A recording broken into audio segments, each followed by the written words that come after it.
Dreamscape presents Gruff Ass in Love by Sasha Burke. Narrated by Pippa Jane and Joe Arden. Chapter 1. Cade. There she goes, trespassing on my land. Again. Caitlin Carr, a.k.a. the undeniably gorgeous pain in my ass, has been sneaking onto my property for several months now, and though she always looks contrite when I catch her, she's made it perfectly clear that she has no remote intention of stopping anytime soon. What the hell am I going to do with this woman? Fearless as always, she scrambles up the rocky terrain round the hillside to get to the small, tranquil canyon hidden just beyond the trees. Though it's not really that far from the main part of my ranch, if you're a normal, sane person who follows the trails here instead of going the elaborately convoluted way Caitlin insists on taking to avoid detection, the area feels like a whole different world. Practically an untouched Garden of Eden. Truth be told, if not for my having to do this every week, I wouldn't get out here nearly as often. Shame, I know, but I wouldn't have it be any other way. There's a reason why I left the city life behind to become a rancher. It's a backbreaking living day in and day out, and I love the hell out of it, even if it means I don't get to spend as much time stopping to admire the beautiful things in life anymore. Speaking of, as I start heading over to confront my little serial trespasser, I approach her the way I always do, by trying to avoid looking directly at her. This lasts a whole 2 seconds until, inevitably, I give up that stupid mission and proceed to drink my fill of her. Christ, even when she's frustrating the living daylights out of me, she's a sight for sore eyes. And per usual, she's in her own little world right now, completely oblivious to my watching her go around snapping photos of the ground around her. Why anyone would want to spend so much time looking at rocks beats me, but it seems to float her boat more than anything else does. No exaggeration, I've never once seen her smile at another living creature the way she smiles at her rocks. Myself included. Don't really know why that's starting to bug me so much, but it is. I walk up behind her just as her tongue peeks out to make contact with a small, porous rock she's picked up. At least I hope it's a rock. So far, my Google research hasn't supported my argument that she could keel over from doing this sort of thing out here, but my workers are definitely on my side on this. God knows my men and I aren't exactly clean freaks. We eat food we drop on the ground all the time. Somehow, though, licking rocks seems slightly less sanitary. How many times have I told you to stop licking the rocks out here? She jumps out of her skin, startled, looking at me for a beat like she's astonished to find new life form on her planet of rocks. I don't lick the ones near any animal tracks, she informs me then, before turning back around and tilting her head, moon-eyed and fixated on something. While I know following her gaze is going to be pointless, I can't help myself. Yep, just as I suspected. That is in fact a rock wall she's smiling at. Strange, strange little thing. See this here? She traces a finger over a shiny line that runs through the craggy surface of the mountain face before showing me the chunk of stone she's cradling gently in her other hand. It's quartz, I say, wondering where she's going with this. Maybe, but it could also be calcite or gypsum or halite. If it tastes salty, it's halite.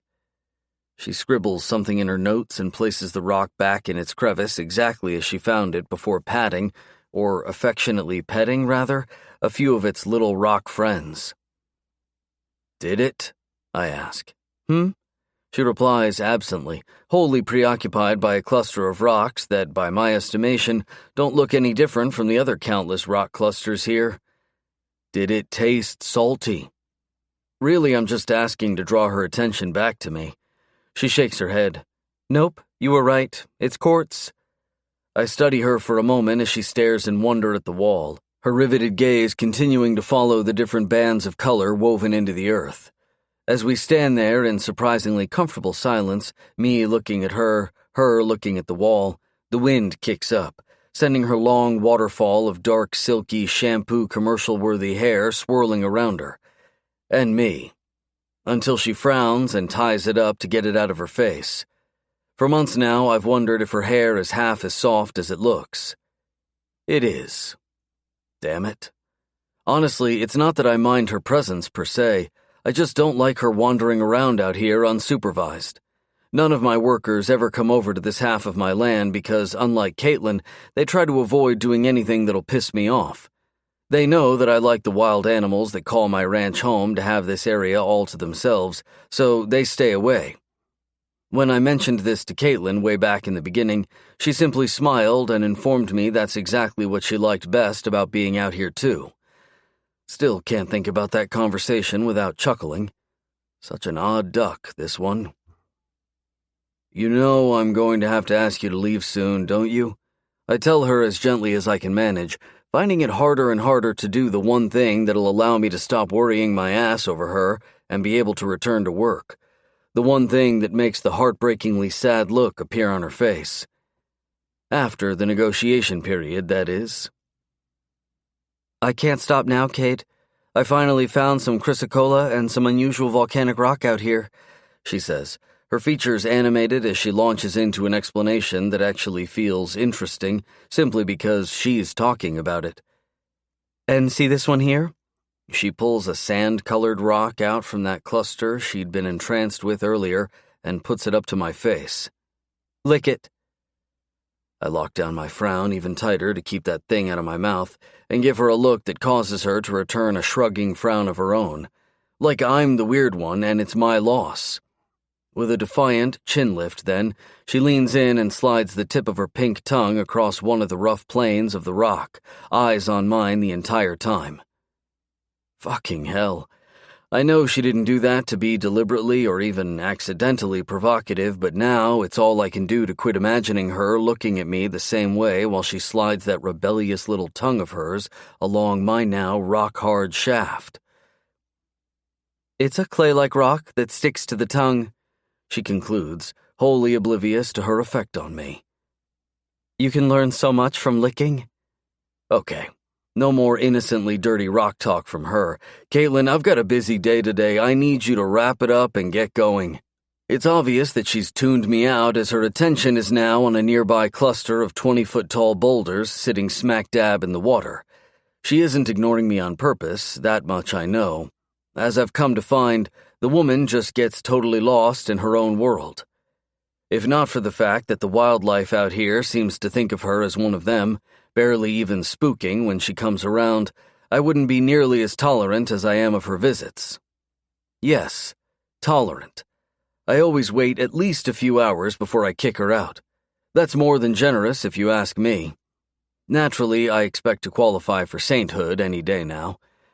All that said, the idea of her getting hurt out here alone one day is constantly messing with me, which is precisely why I shadow her as soon as I get wind that she snuck her way in again.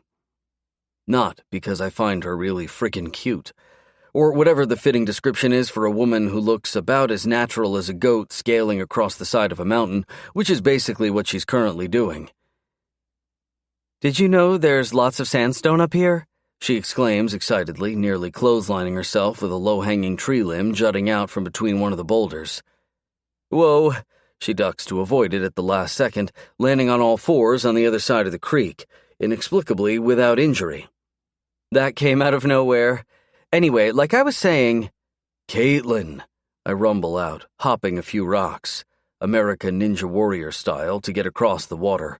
I yank her to my chest just as she trips and nearly falls headfirst into the creek. It's only waist deep, but still, knowing her, she'll find a way to somehow require major medical attention. What's wrong? She asks, sounding as affected as I feel as she stares up at me with those big brown eyes of hers. The longer I keep her held tight against me, the wider those expressive eyes get, and the harder it is for me to think straight. It's bad enough that she's soft and curvy and spoonable to boot, but does she really have to smell so damn good as well? Sweet? The way orchard trees do in the summer after it rains? Jesus, now she's got me sounding like a sappy-ass country song. To top it all, seeing her now racing heartbeat pounding away at the base of her throat while her cheeks slowly pink up is seriously screwing with my head. Can't remember the last time I saw a woman blush. Hell, if I don't let her go soon, it'll be a while before I'm able to let her go at all. You popped a button, She says out of the blue when I finally unlock my arms from around her waist. I can take care of that later if you're interested, since it's probably my fault and all. Stunned shitless, it takes me a few beats to figure out that the button she's talking about, and the situation she's offering to take care of, is at my collar, not further down south. See now, this is exactly why I don't ride my horse over to come track her down anymore. Learn my lesson the hard way. Literally. The woman just can't help being sweet, and my saddle is apparently not designed to accommodate a rider sporting a big fucking hard-on. At this point, my molars are practically grinding down to dust from the effort it's taking to force myself to back away from her another step. It's time for you to go, Caitlin. Now. Her lips turn down at the corners as she looks longingly back at the big boulder. But I don't know if I'm still pissed that she almost took an eye out not watching where she was going, or if I'm just frustrated that I can't get her to do my bidding when men twice her size tend to ask how high when I tell them to jump. Or if it's that I'm jealous that she's giving the boulder a look that would have me balls deep in her if ever it were directed my way. Whatever the reason, I'm not giving her another chance to argue. When her eyes start drifting back over to that goddamn boulder again, I do what I should have done when she'd first started trespassing months ago. I haul her up and throw her over my shoulder. Chapter 2. Caitlin. He basically just tossed me in the air one-handed, like I don't weigh a thing. And I'm not surprised. The man is positively brawny, burly, all of the above, with a seriously ripped physique a sculptor would die to carve out in stone. Holy Moses! Feeling the flex of his muscles as I hold on for the ride, I practically have handholds to grip. He's that shredded. For crying out loud, you're built like a rock wall. The words pop out with zero filtration between my brain and mouth. You thinking about licking me too, sugar? He growls, sounding equally unfiltered. Because there'd be consequences for that. Good Lord, no, I wasn't thinking that. Really, I wasn't. But I sure as heck am now. Plus, it's impossible not to be a little curious about what he meant by consequences. As I give that all way more thought than I probably should, we start going up a slight incline across the terrain, and I feel his rough, calloused hand shift across my thighs to keep me steady. Oh my, a few more inches and he'll be palming my behind. And draped as I am down his back, that's all I'd need to palm his as well. Really, this is just the first of a whole slew of entirely inappropriate thoughts that follow like a dirty little runaway train I have no hope of controlling. Destination, a heap of trouble. Luckily, I get distracted by a sheen of color from a big rocky mound jutting out of the ground a few yards away. It takes me a bit, but the reality of what I'm seeing eventually registers, and a surge of emotions flood my throat, leaving me barely able to cry out in time, "Stop!" Cade comes to a dead halt. I'm off his shoulder an instant later, transferred swiftly into a fiercely gentle cradle hold in his arms as he peers down at me worriedly. What's wrong? With his intense stare lasering in like that, it's hard for me to grasp coherent words, so I focus my efforts on trying to squirm out of his iron grip. I may as well be trying to get out of a ridiculously sexy straitjacket. The corded mass of solid, stacked muscles surrounding me from neck to knees just grows more impressive and more unyielding the harder I wiggle. "Did I hurt you when I picked you up?" he demands when I don't explain my outburst. I almost laugh at that. The man wouldn't hurt a single hair on my head. Of course not. Now let me down. There's a cluster of reddish rocks embedded over there I want to show you. He doesn't put me down. Instead, he all but X-rays me from head to toe with his hard gaze one last time before simply tucking me in closer and scanning the gravel and dirt all around us to see what I'm talking about. Caitlin, there are red-colored rocks frickin' everywhere. Not like those. I point to a craggy, boulder-like formation across the creek that's actually a massive, petrified tree stump and wait for him to carry me over to it before explaining. This is fossilized wood, basically an old tree that's been preserved over centuries with sediment deposits. This is a dead tree stump? He asks, surprised. Yup, petrification stops the decay and fills the pores with inorganic minerals over time. In this case, it's silica. You can see different rings of color where agate has replaced the organic material, making this part of the tree essentially more rock than wood now. Huh, he says, studying the stunning art-like display of colors, spanning 3 feet in diameter at least. Never would have noticed this. That's actually pretty cool. I smile. My granddad did always find the coolest things. I can't believe I'm finally seeing it in person. His old photos hardly do it justice. What's really neat is how it's completely silicified, which is rare. I give the giant beauty a pat. There's a lot of history packed in here. Is this the kind of stuff you're learning in your master's degree classes? Cade looks from me to the petrified wood, sounding genuinely curious. Land history type things? Sort of, I reply absently as I pull up the camera on my phone, although I'm not exactly taking classes anymore since I'm in the research phase of my degree. Before I even ask, he throws me back over his shoulder so I can get the perfect aerial shot of the silicified color layers, a definite plus to being hauled about like a sack of feed. So you're in your second year, he continues, after I capture one particularly amazing high noon shot from directly above. Gorgeous. I can't wait to compare it with the one in my album. Fourth, I answer belatedly, appreciating his circling the stump slowly while I snap away with my camera, again without me even having to ask him to. 4 years? Really? He doesn't bother hiding his surprise. Tough research? Not particularly. I shrug, pocketing my phone again. I'm just taking my time. He chuckles as he drops me back into a cradle hold. A professional student. I had a couple MBA buddies that took the 6-year route. They definitely got to enjoy it more than I did. It's not like that. It's really not. I'm not one of those grad students staying in school to avoid their next step in life. At least, not in the same way.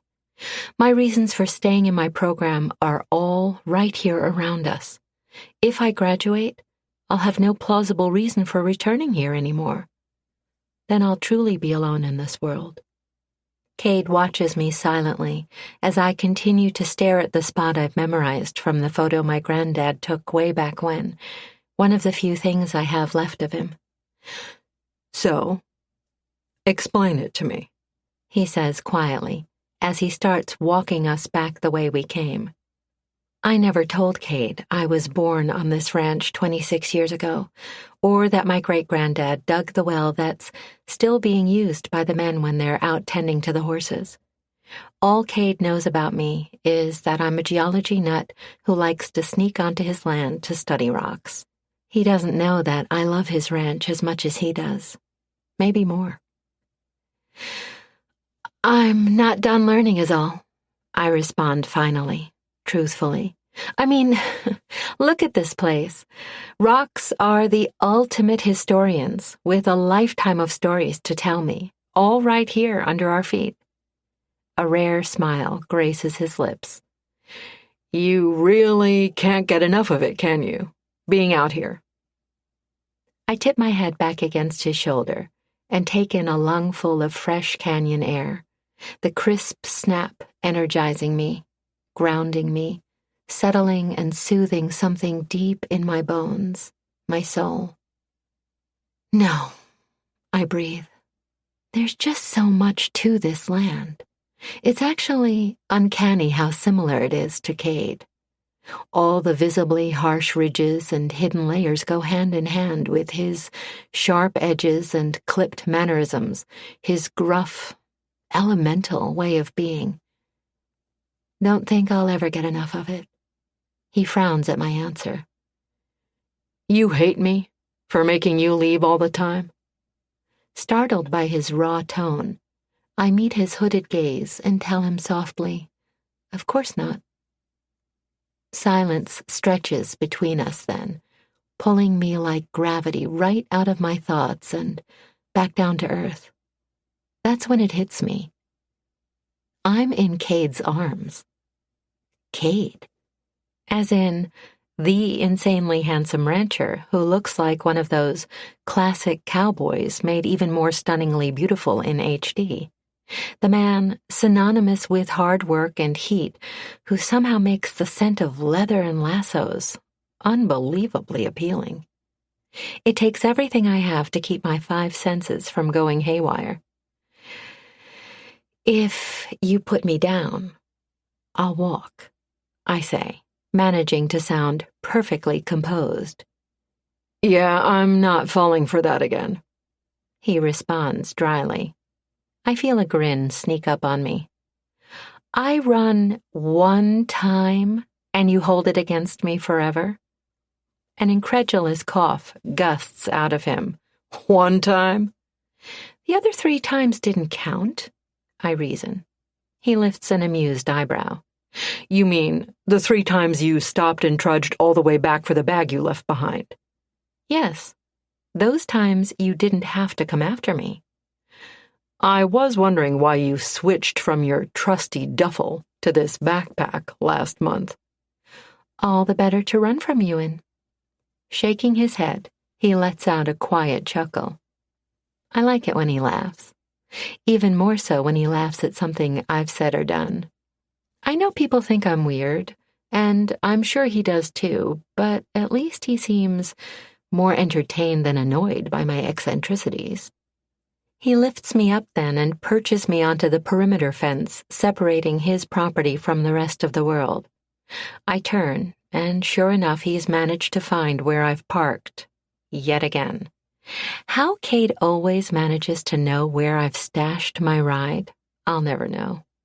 The man can't possibly have surveillance cameras spanning his 15,000 acres, but somehow he always knows where I'm parked. And per usual, the second he lays eyes on my cute little rebuilt SUV, an awesome workhorse of mismatched parts, he just plain scowls at it, jaw tick in full force. I bought the no-frills Jeep adjacent SUV from a junkyard salvage genius a few years back, and it's never once had a single mechanical issue. Regardless, Cade is convinced it's going to crumble apart at the seams on me.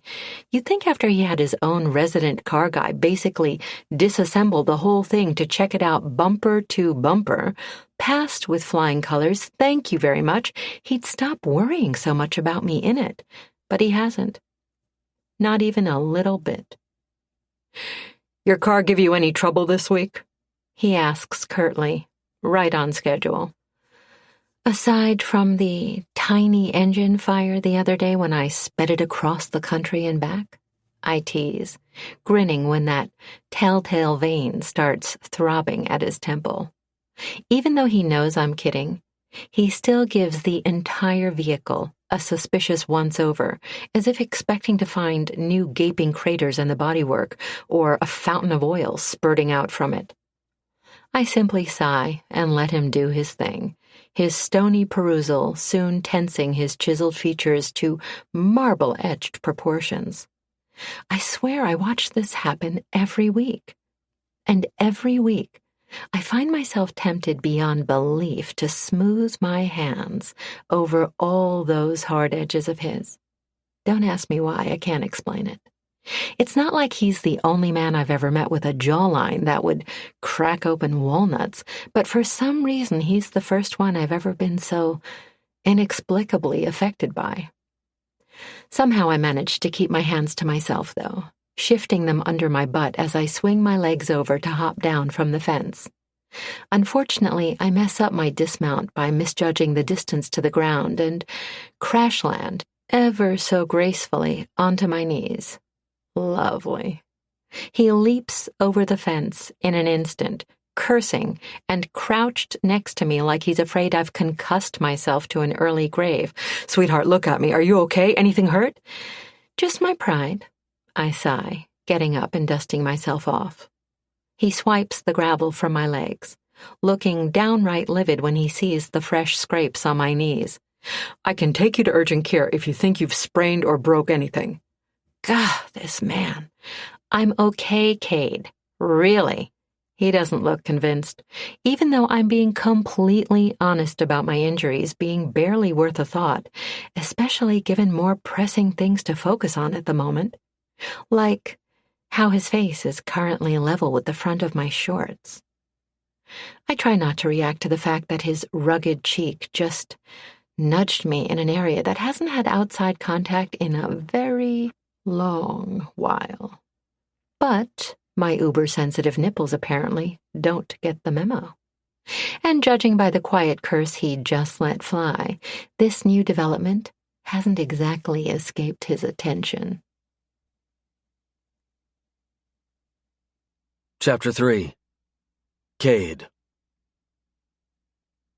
God damn it, if she's trying to see if she can telekinetically bust my zipper open right here in front of her, those hard little nipples are a fucking spectacular way to get me halfway there. It's bad enough the weather's been warming up lately, meaning I can't rely on her covering up that distractingly curvy little body of hers with jeans and loose jackets anymore. But in those tattered khaki shorts, currently displaying a mile or two of shapely legs, and that well-worn t-shirt hugging the bounty of other soft curves she possesses, the woman is straight-up sex on a stick. Not that she seems to care about that indisputable reality one way or the other. For as long as I've known her, she's never once made a fuss over her appearance. It's obvious that she dresses for comfort over anything else. Well, comfort and trespassing efficacy, of course. Beyond that, she just is who she is, and frankly, that's the sexiest thing about her, hands down. Though it takes some extreme digging and soul-deep testosterone suppressing, I manage to keep my eyes fixed above her neck as I rise to my feet. I know, talk about an iron will. It's like passing the 7 wonders of the world without at least stopping to admire their grandeur. It's almost superhuman of me. So really, given the impressive restraint I'm already showing, who can fault me for grazing a thumb over her petal-soft cheek to feel the pretty blush she can't seem to contain? I wonder then if she's got a scrawny little college dude at home who gets the right to touch her like this whenever he wants. Judging by her lip-biting reaction to me, I'm guessing if such an asshole does exist, he's doing it all wrong. And if I don't stop thinking with my dick, soon I'll be volunteering to show her just how right it'd be with me, and only me. What the hell is it about this woman that's making me so crazy? Reluctantly, I pull my hand back and attempt to drag my gaze away from her. But before I do, I see something that twists my guts. An angry, blood-crusted gash near her collarbone. I don't wait for permission before pulling back the loose collar of her shirt to see the extent of the injury. The cut is a few inches long at least. I can't tell how deep it is because it's smudged with mud and God knows what else. If she gets an infection from traipsing around out here, I'll never forgive myself. "How'd you get this?" I demand. She looks down at the wound as if surprised it's still there. "The West Fence and I had a slight disagreement." "This was from a barbed wire?" I all but bellow. "You up to date with your tetanus shot?" "My last one was a few years ago, so I'm fine. Seriously, it's no big deal, Cade. I'll clean the cut when I get home and throw a Band-Aid on it." Not good enough. I grab her hand and lead her to a nearby outhouse. The previous owner had a bunch of them put in around the property when he ran the place as a wild Mustang tourist venue. Rather than tear them all down when I did away with the offensive business, I just kept them for my ranch hands and made sure to stock each with first aid kits and other emergency necessities. She follows me wordlessly, all the while looking at me like I'm a ticking time bomb. I stop abruptly. "Are you afraid of me? Would you rather one of my guys clean out that wound instead? I know you've become friends with some of them." I'm well aware that every word I just uttered came out stormier and surlier than the last, so sue me. The thought of handing her over to someone else and watching them take care of her is pissing me off for some reason. But I'll do it, if that's what she really wants. She stares at me in disbelief. Of course I'm not afraid of you. Why would you even think something like that? You look scared as shit right now. The look on her face I'd registered as fear is back again, but now that her bloody wound isn't fresh on my mind, I realize the expression is more watchful than wary. I thought you were going to lecture me, she tells me slowly, hesitantly, as if reluctant to give me any ideas. She should have trusted her instincts. Mollified that she's not afraid of me, I launch into an epic lecture that could peel paint off wood as I resume our hasty trek over to the old outhouse. All the while, I'm silently kicking my own ass as well for not Caitlin-proofing my ranch better. With the section she got hurt in being so far off the beaten path, I never updated the older fencing separating my property lines from the rest of the mountain and forest lands, partly because I hadn't wanted to disrupt the wildlife, but also because I didn't want my ranch getting on anyone's nosy radar. The last thing I wanted was any questions being raised over my financial situation. Most folks don't know that it's possible to ask to be kept off the various top richest people lists. You can, and I do.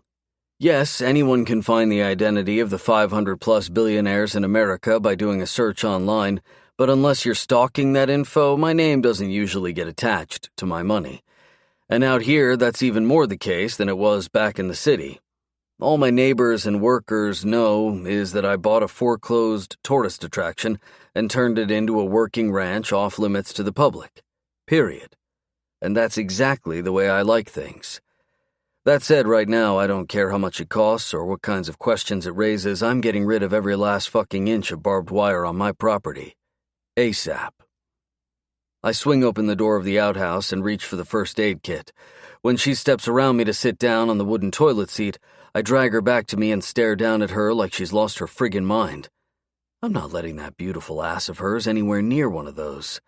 Instead, I lead her back outside and sit her down on a patch of grass in the shade. Do you feel any pain in your muscles around the cut?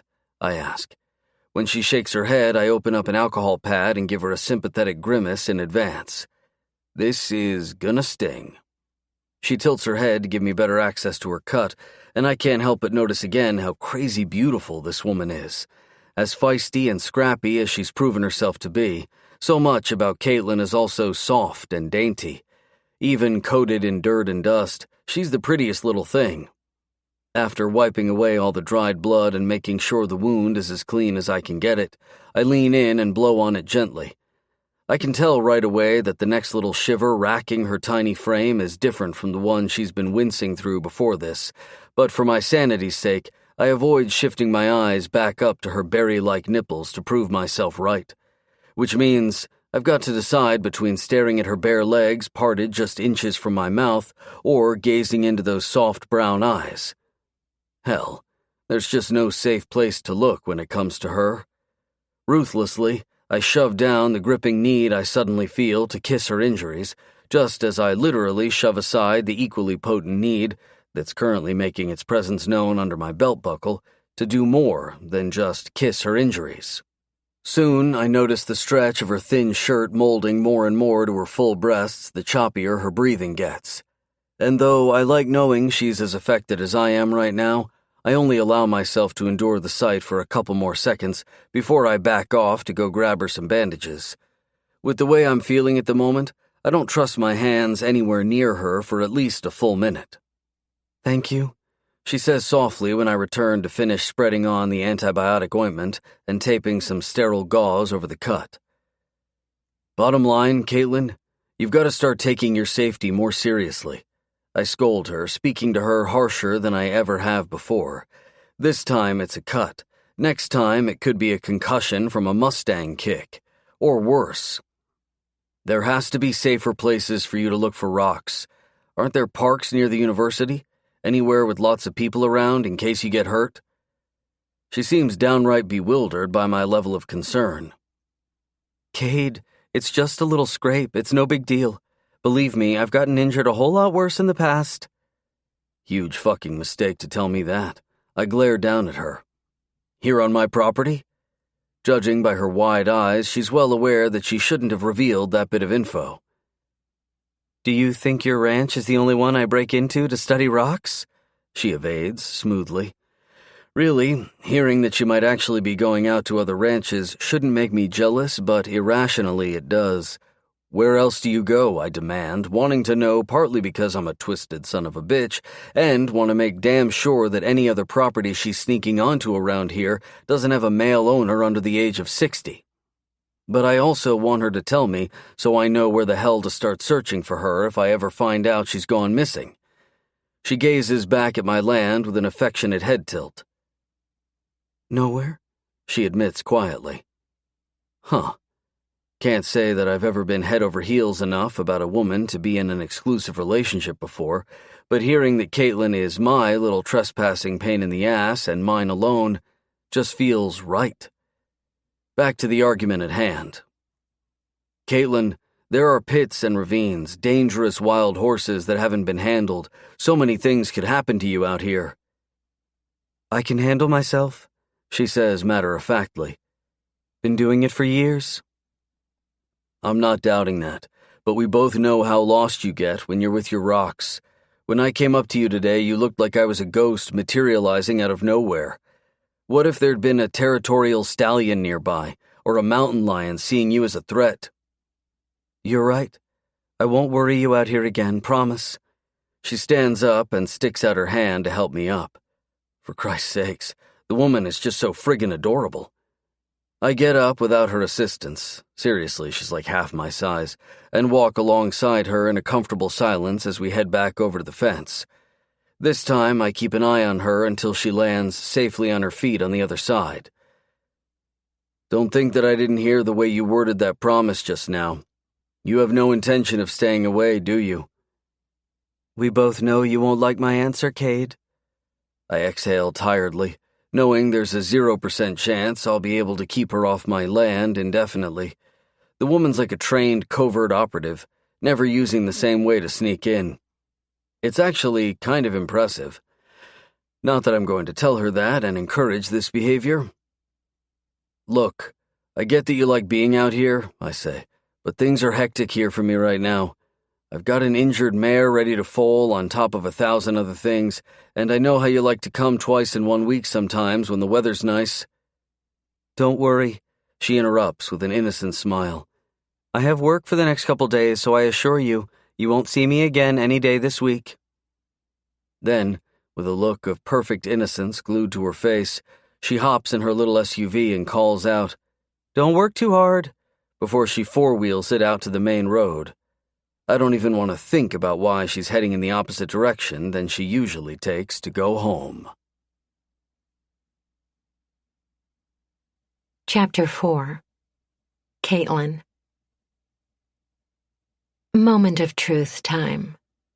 Whistling to myself, I reach down to secure my sleeping bag to my new hiking backpack, an awesome monstrosity I picked up the other day from a used military surplus store. Hefting it up onto my back, I hold my position and manage to stay on my feet without toppling over. Perfect. Taking out half my mineral textbooks certainly helped lighten the load, as did nixing the surprisingly heavy night vision goggles. I kept the mining headlamp I got off Craigslist, though. It's going to be pitch black out there with the new moon, and my ground lamps will only go so far. The pack is still heavy enough that I'm probably going to be huffing and puffing up the hill, but at least it's not making me tip over backward like a flailing roach on its back anymore. With that done, I check the time. Still an hour left. Lordy, I can't wait. To be fair, I'd been perfectly honest when I told Cade he wouldn't see me at the ranch again for the next couple of days. I didn't say anything about the nights. Sneaking in around sundown when everyone's showering up for supper and then getting the whole night out there is just plain brilliant. I don't know why I've never thought of it before. With the same goofy smile that's been making my cheeks hurt all morning, I reach over to squeeze the thick, fluffy wool socks I'd finished knitting yesterday into the side pockets, the only open space remaining in the overstuffed pack. Old Winston will probably object to the bright red color, but it was by far the softest yarn I could find. I figure even a guy as curmudgeonly as Cade's 80-year-old neighbor can appreciate soft things. The man has never greeted me with anything but a ferocious frown and his shotgun over his shoulder, but he always makes a point to tip his dusty hat at me every time I glance back at him from the other side of Cade's fence. He doesn't know it, but he's in my own personal version of the Big Brother/Big Sister program, the only difference being that instead of getting a little kid to mentor, I have a cantankerous old grump to try to make Crack a smile. It hasn't happened yet, but I'm close. I feel it in my bones. Until then, I just keep on keeping on with my self-assigned duties, namely, making sure he's got food to eat and a few things here and there to make his day better. Last week I'd noticed some holes in the toes of his socks, and that just won't do. Cade's men have told me how hard Winston took his wife's passing a couple of years back. I know better than most how lonely life can get when your family is taken away from you. I know I'm not changing the world or anything by knitting the man some socks, but hopefully it'll just show him that someone's still here caring about him and the quality of his life. The socks are the last of the mountain of non-perishables I load up into my SUV for tonight before I focus on all the perishable stuff I've been working on all day. The cornbread I've got baking in the top oven is one of my specialties, a family recipe I've made enough times to know exactly when it's done, entirely by smell alone. I sniff the air. About 2 more minutes. Grams would be proud. After she passed, and Granddad's memory started to go, this cornbread was one of the only ways to keep him anchored with us. And later, after Mom got sick, even though she couldn't eat the cornbread, she always used to say the smell of me cooking it could make this little apartment of ours feel as homey as the ranch. God, I miss them all so dang much. A friend of mine back in undergrad once told me how her family follows a Japanese custom of making a little helping of food for their departed ancestors whenever they have a feast. I'd fallen in love with the idea on the spot and made grand plans to do just that for Mom, Granddad, and Grams from then on. I even bought 3 special little plates for the occasion.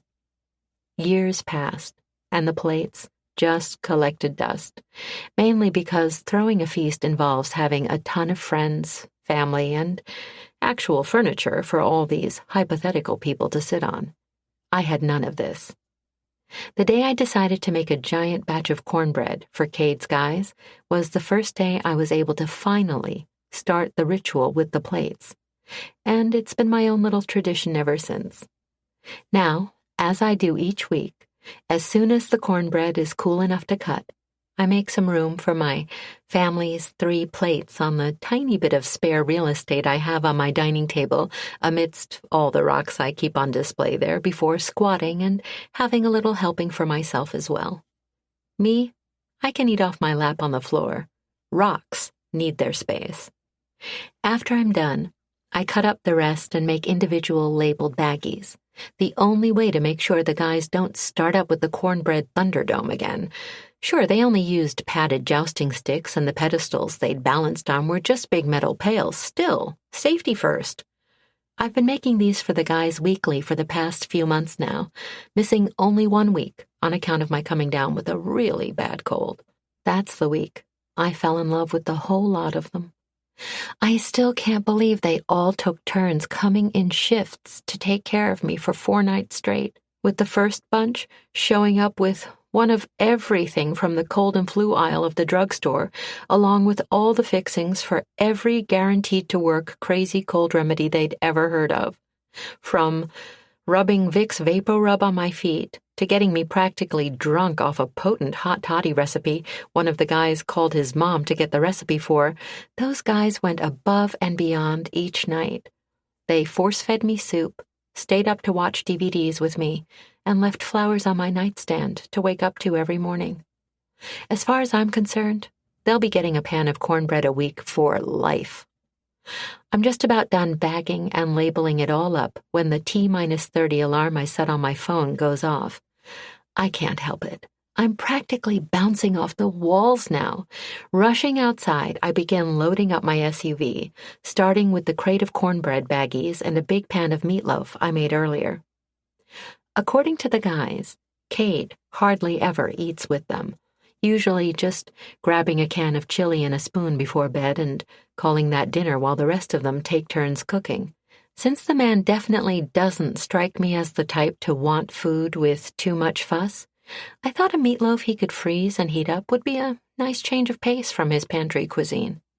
And because I know that asking the guys to deliver said meatloaf to Cade may very well end up with them accidentally dropping it, did I mention the Thunderdome, and then making all the evidence disappear in their stomachs before he even has a chance to smell it, I figure it best that I leave it for him in his fridge myself after I get my campsite set up. Getting in and out undetected shouldn't be a problem. Though I haven't actually been to the main house before, like the guy's bunkhouse, I've heard Cade leaves his doors unlocked at all hours. After stuffing my SUV to the seams, I'm finally ready to set off on my little overnight adventure, big giddy smile already permanently in place. Chapter 5. Caitlin. Veering off the long dirt road leading to the ranch a little over an hour later, I stop at Winston's first, as I always do, to drop off the socks and the biscuits I brought for him. Since he's made it clear as mud that he far prefers biscuits to cornbread, something that took weeks of deciphering his special language of curmudgeonese to figure out, I of course baked up a big batch of the Southern buttermilk recipe he likes best last night. As soon as I pull up to park outside of Winston's house, a couple of Cade's guys gallop over to the fence separating his land from Cade's to come say hi. Late start today. Jacob rides up first, tipping his hat to me. Gonna be a cold night. You need me to come by and get a fire going for you out there? Mikey noses his horse in between us and gives me a playful wink. Nah, she won't need a campfire. I'll be there in her sleeping bag, keeping her warm all night. Ain't that right, honey? I shake my head and chuckle. A lot of Cade's guys have asked me out over the past few months. Never seriously. And I'm not just being modest or anything. I know none of them really mean anything by it when they flirt with me because they've all made it abundantly clear that they believe the universe has handpicked me for their boss. Crazy notion, I know. Have they met me? I'm hardly the dream woman for any sane man, let alone someone like Cade who favors control over chaos, the known over the unknown. Still, the guys have all got it in their heads that Cade's got some pre-fated and, totally unbeknownst to him, dibs on me. Really, for a bunch of rough-and-tumble cowboys, they're all surprisingly romantic. Just then, the distinct click of a nearby break-action shotgun barrel disrupts our chat. When I smile and turn to wave cheerfully at Ol' Winston, armed and glaring something fierce, the guys just laugh and quickly get in their goodbyes before leaving us be. "Hey, Winston," I call out, grabbing the red socks I'd knitted for him from my backpack and heading over to him. "What in Sam Hill is wrong with you, girl?" he grouses, sounding even crankier than usual. "You'd have to be a blind man not to spot them bright red things you got on your bag today." I tilt my head at him affectionately. Between him and the guys, I don't know who's more invested in making sure I'm the best trespasser I can be. From the start, the guys had found my trespassing completely hilarious. By my third break-in, they even started helping me get better at it. From feeding me intel on Cade's whereabouts when I get there, to showing me different entry points, to being my lookout when I'm breaching the fence and booking it over to the mountain. They're just the best undercover crew a girl could ask for. Fact is, I wouldn't be half as good an intruder if not for all of them. Now Winston, he takes more of an advisory approach, complete with critical, aka abrasive as battery acid critiques of my break-ins, mostly after the fact when he calls me over to get a full rundown. It's so cute. Sometimes I leave out key details just to see how worked up he'll get. The more cross he gets, the more I know he cares. Hide it though he tries, that grouchy old bear is just a squishy, stuffed animal on the inside. And not to toot my own horn, but I've become somewhat of an expert at drawing his inner tiny teddy bear out. Usually by poking the big grizzly with a stick first. I roll up the pair of comically bright socks and toss them at him. You like 'em? Catching them midair, he plops down on his rocking chair and wags the fire engine red handful at me as if saying, "Bah, humbug. Thought you were supposed to be the smart one with all that extra college you're doing. Is this the kind of stuff you wear to class? You aren't partying with the boys every night, are you? You flunking any courses?" Still single, no parties, and I'm doing great in school, Winston. Thanks for asking. Really, you just had to know how to translate his testy comments. And I thought you were the master of observation. Have you noticed that the socks aren't in my size? Between the two of us, who's got the clown feet? He stares at the socks in stunned silence for a beat, before saying in a slightly froggier voice, "Why'd you make 'em so poofy? Don't think they'll even fit inside of my boots." Maybe you could just wear them just around the house then, I suggest casually, not letting on that I know about the holes he has in the pair he's wearing now. He gives me a gravelly grunt that sounds a whole lot like a thank you in grizzly bear speak before quickly stuffing the socks in his pockets. "Guess that'd be all right." I beam. In the meantime, I'll get started making you another pair that's not so fluffy. "Suppose you do need the practice," he says, ever so graciously. I smother back a smile. I really do. "Nothing too colorful this time, though. I can't be wearing no garish colors under my church suit." Hooking my arm through his, I subtly help him up under the pretense of dragging him back into his house. "Well then, I think maybe you ought to show me that church suit so I can see what colors I have to work with." Will wonders never cease. I do believe that's the ghost of a wobbly smile threatening to make itself known behind his frosty, bearded frown. I take a mental photo.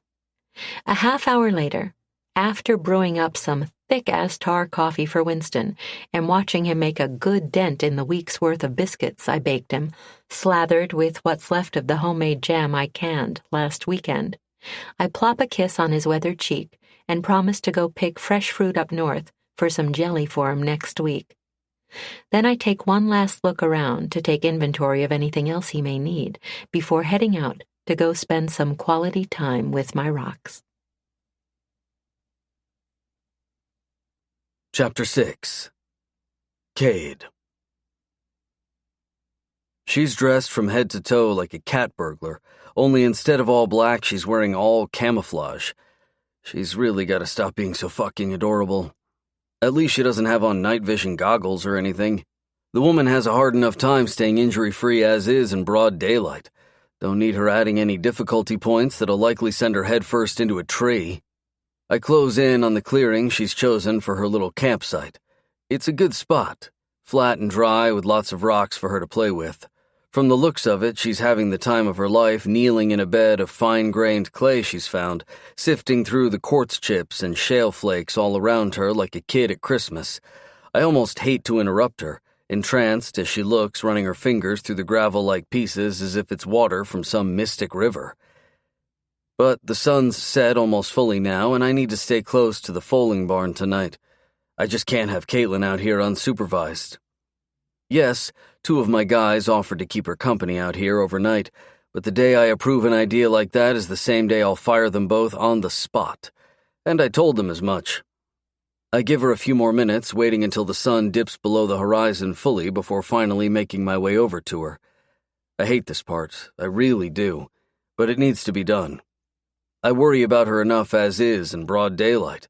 Her out here at night is just out of the question.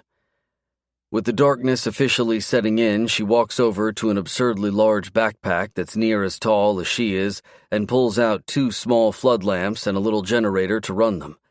I have to admit, I'm impressed with how well she's planned this all out. Before she's through setting up the lamps, however, she stops, distracted now by something she sees nearby on the ground. I chuckle. This woman and her rocks. She's staring at it so hard I can't help but call out preemptively, "Don't even think about licking whatever that is." She freezes at the sound of my voice. That's a strange reaction. "Stay there, Cade. I'll come to you." Now that's even stranger still. In all the time Caitlin's been coming out here, she's never once been secretive about her findings. When she then starts backing toward me slowly, warily, each step silent and guarded, I quickly reassess what's going down in front of me. I didn't see it before with it being so dark out, but it's pretty damn obvious now what she's been staring at so intensely next to her bag. A really big friggin' rattlesnake. I don't move a muscle. Over the years, I've heard the telltale warning rattle of a snake poised to strike a few times before, but hearing it aimed at Caitlin instead of me right now is fucking terrifying. Swear to God, it's taking every ounce of control I possess to keep from charging over to her. If she gets attacked because I can't keep my ass in check, I'll never forgive myself. It takes her a minute, that feels like a lifetime, to close the distance between us.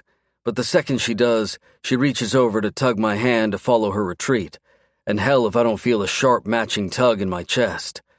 I can say with absolute certainty that every other woman I know would be hightailing it home without a backward glance at me if they were in her shoes now. But not Caitlin. She's as sweet as she is strange, and as tough as they come, even when she's afraid. I wrap an arm around her waist to keep her shaking body steady as we retreat another few yards to give the rattler well more than the full 20-foot clearance needed before we can finally let our guard down. As soon as we're in the clear, she tips her head back to take in a deep lungful of air, informing me in a wobbly voice, "I think it was a western diamondback." Judging by its size, I'd have to agree. Those fuckers can grow to nearly 6 feet out here. She takes in another labored breath. "I didn't even see him there until he raised his head and tail and hissed at me after I practically dropped my flood lamp right on top of him." Jesus Christ. The guys and I have seen those aggressive bastards strike with far less provocation than that. If she'd gotten bitten out here, without anyone around... My arms snap shut around her like steel bands before I can stop myself. The sheer volume of venom the western diamondback can deliver in a single bite is what makes them so dangerous. Not gonna lie, this whole thing just now scared the piss out of me, and I'm finding myself physically unable to let her go. "I'm okay," she whispers into my chest. "I've been camping my whole life. Normally I keep watch for snakes better, but I was just so excited to be here. Rookie mistake." We both look over at the coiled snake, still curled up in the same spot beside her backpack. I see her gaze shift then from her snake to her pack, and then back to the snake. She's got to be kidding me. "You are not going back there for your bag," I bark, moving to block her view completely. Sinking into my tight hug a bit more, she shrugs. "Wasn't planning to." I exhale raggedly with relief. At least she's being rational about this. With a brief glance at her watch, she adds, "I'll come back in an hour, maybe 2. This woman is going to be the death of me. Since she clearly can't be trusted to make sane decisions over her own safety, I up and throw her over my shoulder like I did the other day. "You're not going back to that spot at all tonight," I growl as I stomp us over to my truck. "I'll grab your bag for you tomorrow." Shockingly, she doesn't argue with me. When I open the passenger door and plop her in the seat, she meets my gaze and says simply, "Okay." You'd think that one word would make me feel better, but it actually doesn't. Her agreeing without any feisty negotiation? Not good. Seeing that she's not just quiet, but pale and still shaking, I buckle her in and set out to take the shortest route back to my house, avoiding the road past the bunkhouse altogether. Last thing I want is the ranch hands to all come out and start fussing over her. The very idea of anyone else looking after her right now, or ever, if I'm being honest with myself, is just plain unacceptable. No, it's more than that. It's fucking intolerable. Calm the hell down, asshole. I grip the steering wheel and force myself to stop thinking about all the what-ifs that could have happened to her tonight. Easier said than done. Totally unaware that I'm losing my shit over here, Caitlin just snuggles into the seat until her eyes slowly flutter shut. As soon as she's out, I reach over and gently grab hold of her hand. I don't let go the entire ride home. Chapter 7. Cade.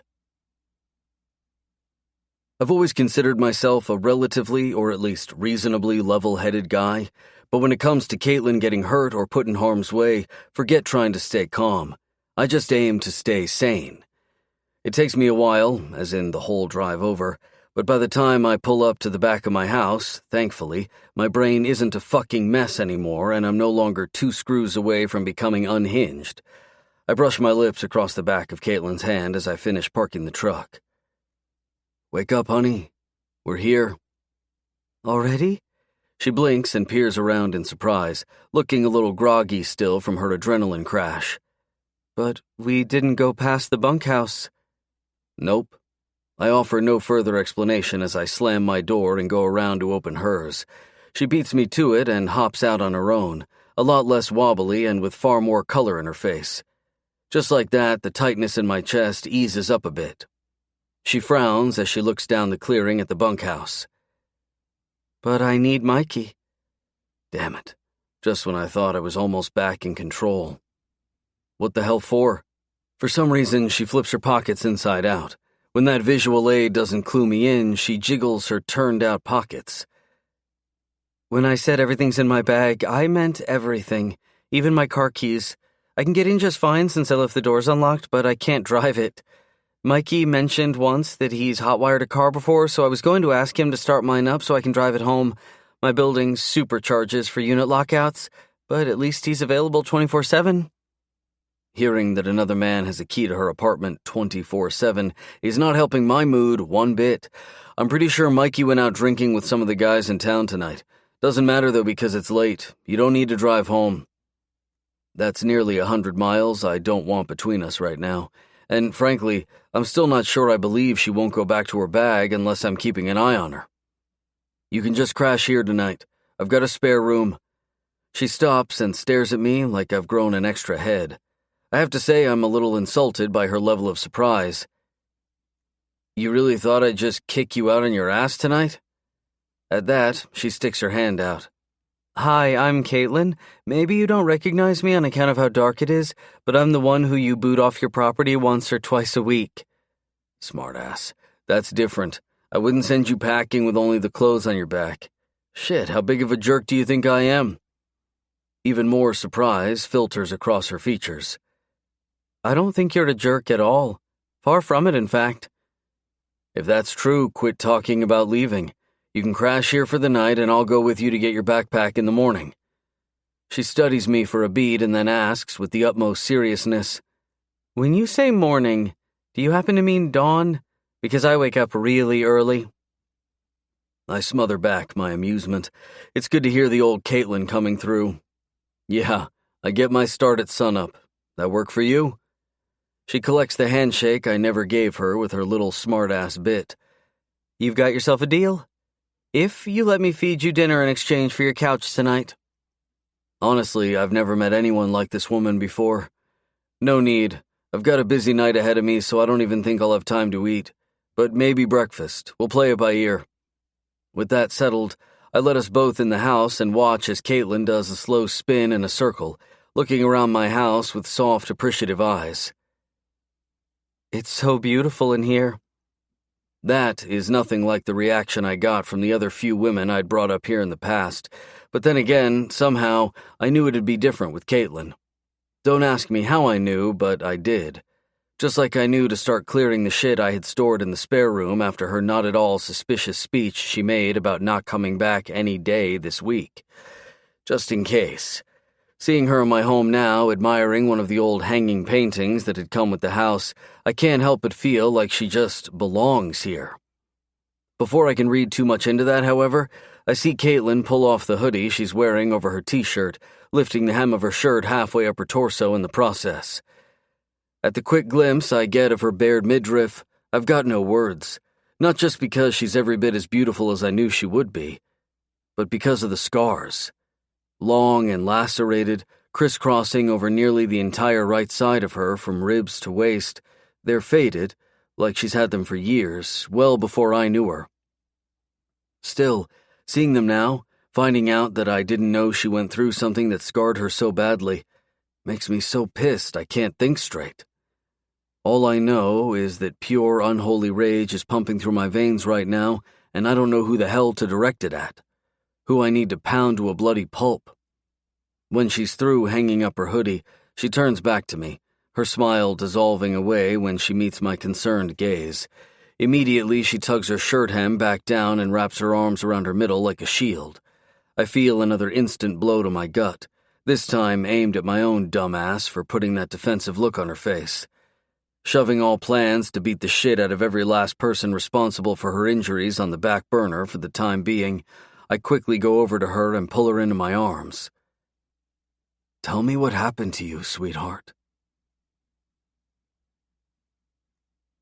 Chapter 8. Caitlin. Exhaling slowly, I do my best to settle my nerves and gather my thoughts. I can count on one hand the number of non-medical people who've seen my scars. Having an active social life has never been a big priority for me. Really, the fact that I've dated at all is kind of miraculous. Luckily, they were all nice guys. Not one of them made me feel self-conscious about half my torso being mangled, and the 3 I slept with were the nicest of the bunch. The first guy pretended he didn't see them for almost a month, until one day he struck up a random conversation about battle wounds, which he used to segue into an awkward show-and-tell session. It was actually terribly endearing. He didn't look turned off by the scars or anything, but when we did eventually sleep together, he didn't attempt to take my top off even once. The blind date I got set up with a year after him was way on the other end of the spectrum. That guy asked me a ton of questions the morning after we had sex, before proceeding to tell me a half-dozen stories about his friends with various scars and all the deadly accidents they'd been in. While I, of course, appreciated his efforts, we never did go out again after that. The third was a semi-serious relationship with a guy who always told me I was beautiful to him, no matter how many scars I had right from the start, making sure to school his features and shower me with affection whenever he saw them. I actually liked him a lot, and we got along great, but things just fizzled out. We're still Facebook buddies, though, and if I ever do post a photo of myself, he's still very sweet with the compliments. Like I said, they were all perfectly nice men who were all perfectly nice about my scars. Cade, on the other hand, nice doesn't even begin to describe the way he looks right now. I don't even notice them on me anymore.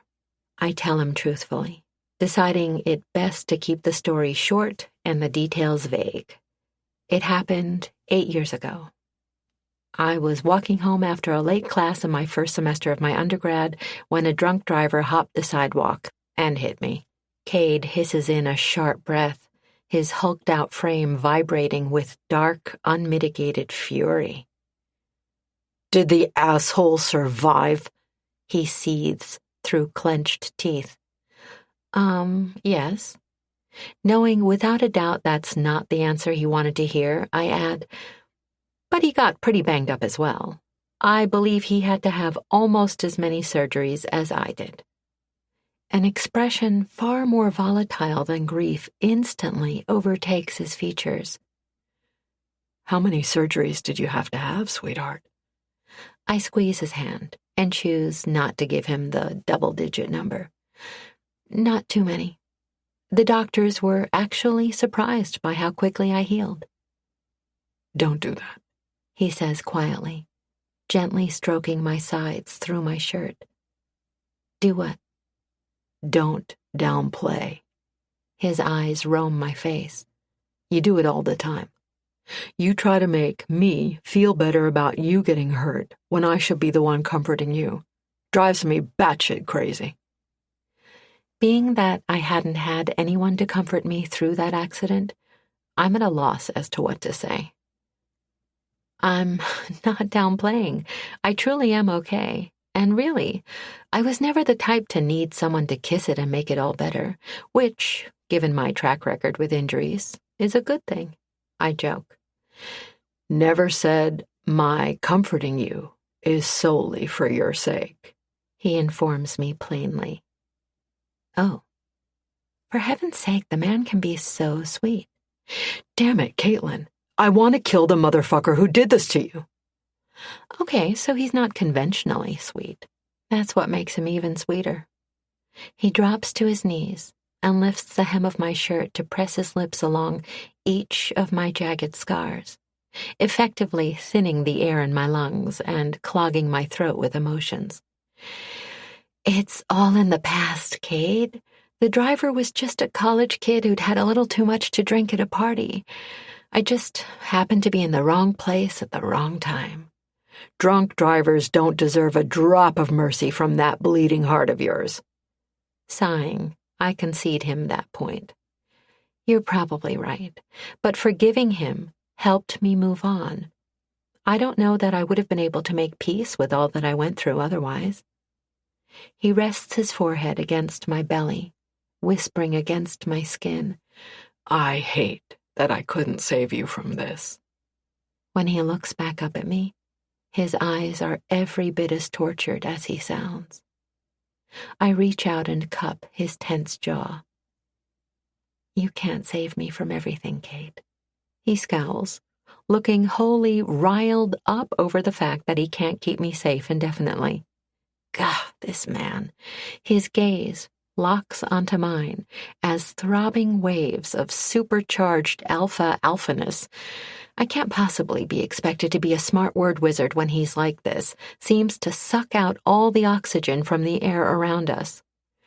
I may not be able to save you, he grits out in a low, sexy rumble, but you're wrong about me not being able to kiss it and make it better for you. Coming from him, that innocuous saying sounds impossibly sexy, downright dirty. With no more warning than that, he flexes his hands against my hips and begins kissing my torso again. Only this time, there's zero comfort involved. Every touch of his tongue against my now overheated flesh feels like a lick of fire. And by the time his mouth travels up my body and grazes the side of my neck, I'm a trembling mess, my heart thudding so hard I'm feeling faint. Tell me you want that, baby, he murmurs against my skin, his husky voice almost hoarse now, stormy and intent. Tell me you want me to kiss it and make it all feel better for you. With my brain and panties now well past melting point, I've basically got no clue what part of me we're even talking about anymore, but it's his to make feel as good as he wants. I swear he's able to read my thoughts somehow, because a second later, he's got me locked in a deep, growling kiss. I've never been kissed like this before. Seriously. All lip-related activities I've engaged in before now seems horribly tame in comparison. In fact, I don't think I can even classify the downright sinful things he's doing with his mouth in the same category. Good Lord! I feel him fit his thick, steel-hard cock against my mound. Then, as he rasps, Jesus, you're burning me alive. If this hot little pussy is half as sensitive as the rest of you. He scores my bottom lip with his teeth, expertly thumbing my pebbled nipples and rocking against me at the same time. You and I are going to have a lot of fun. Oh my God. I nearly come right then and there. Not so fast, beautiful. He backs off. There's just one thing I have to do first.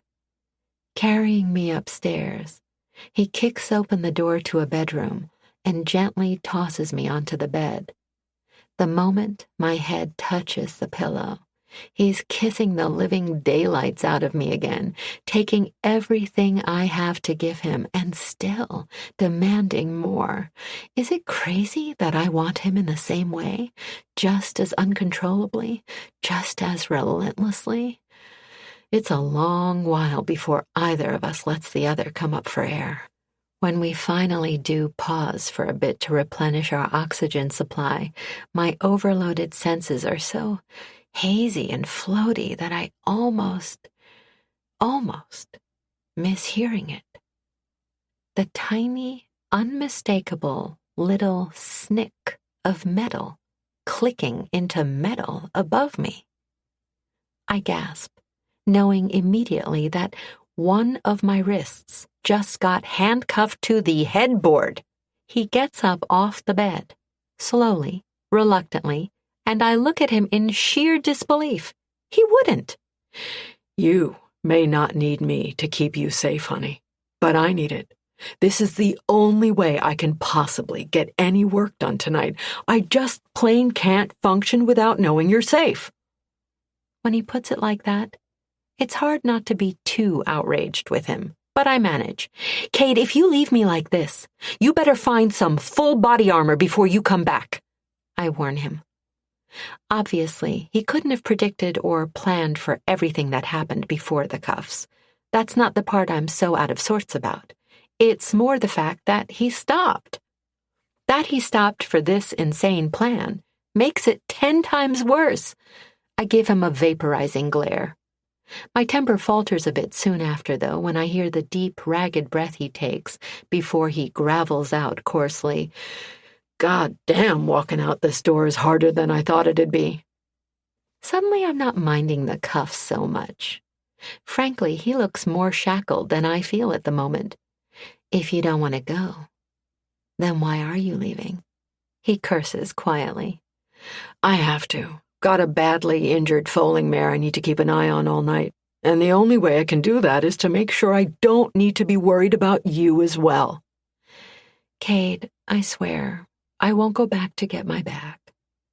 That's just one of 100 ways you can get yourself into trouble out here. I'm not taking any chances. He heads to the door and gives me one final searing look that gets cut short by his ringing phone. I'll be back as soon as I can, sweetheart. A few hours tops. And with that, he shuts the door behind him. Unbelievable. The second he's gone, I start snooping around the nightstand and find the second drawer empty, except for one thing, the keys to my cuffs. So maybe I won't have to maim the man after all.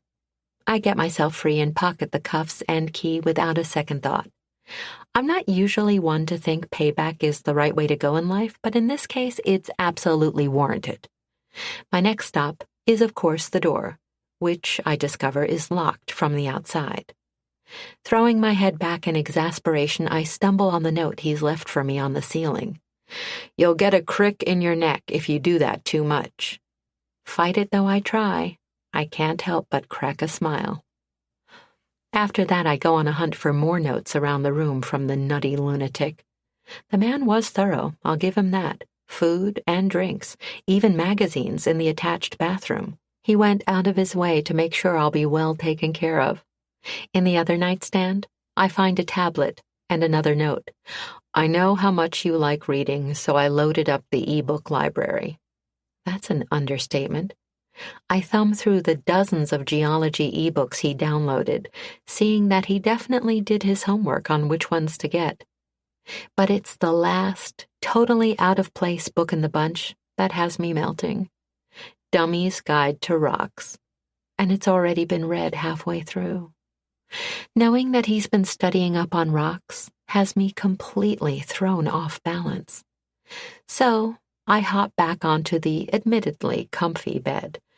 Needing to do something to settle down my buzzing brain, I grab the remote and find one final note taped to the back of it. In case you're asleep before I can come up to say goodnight, don't worry. You can kick my ass over breakfast in the morning. Goodness gracious. How the man manages to be utterly certifiable and unexpectedly charming at the same time is beyond me. Chapter 9. Cade.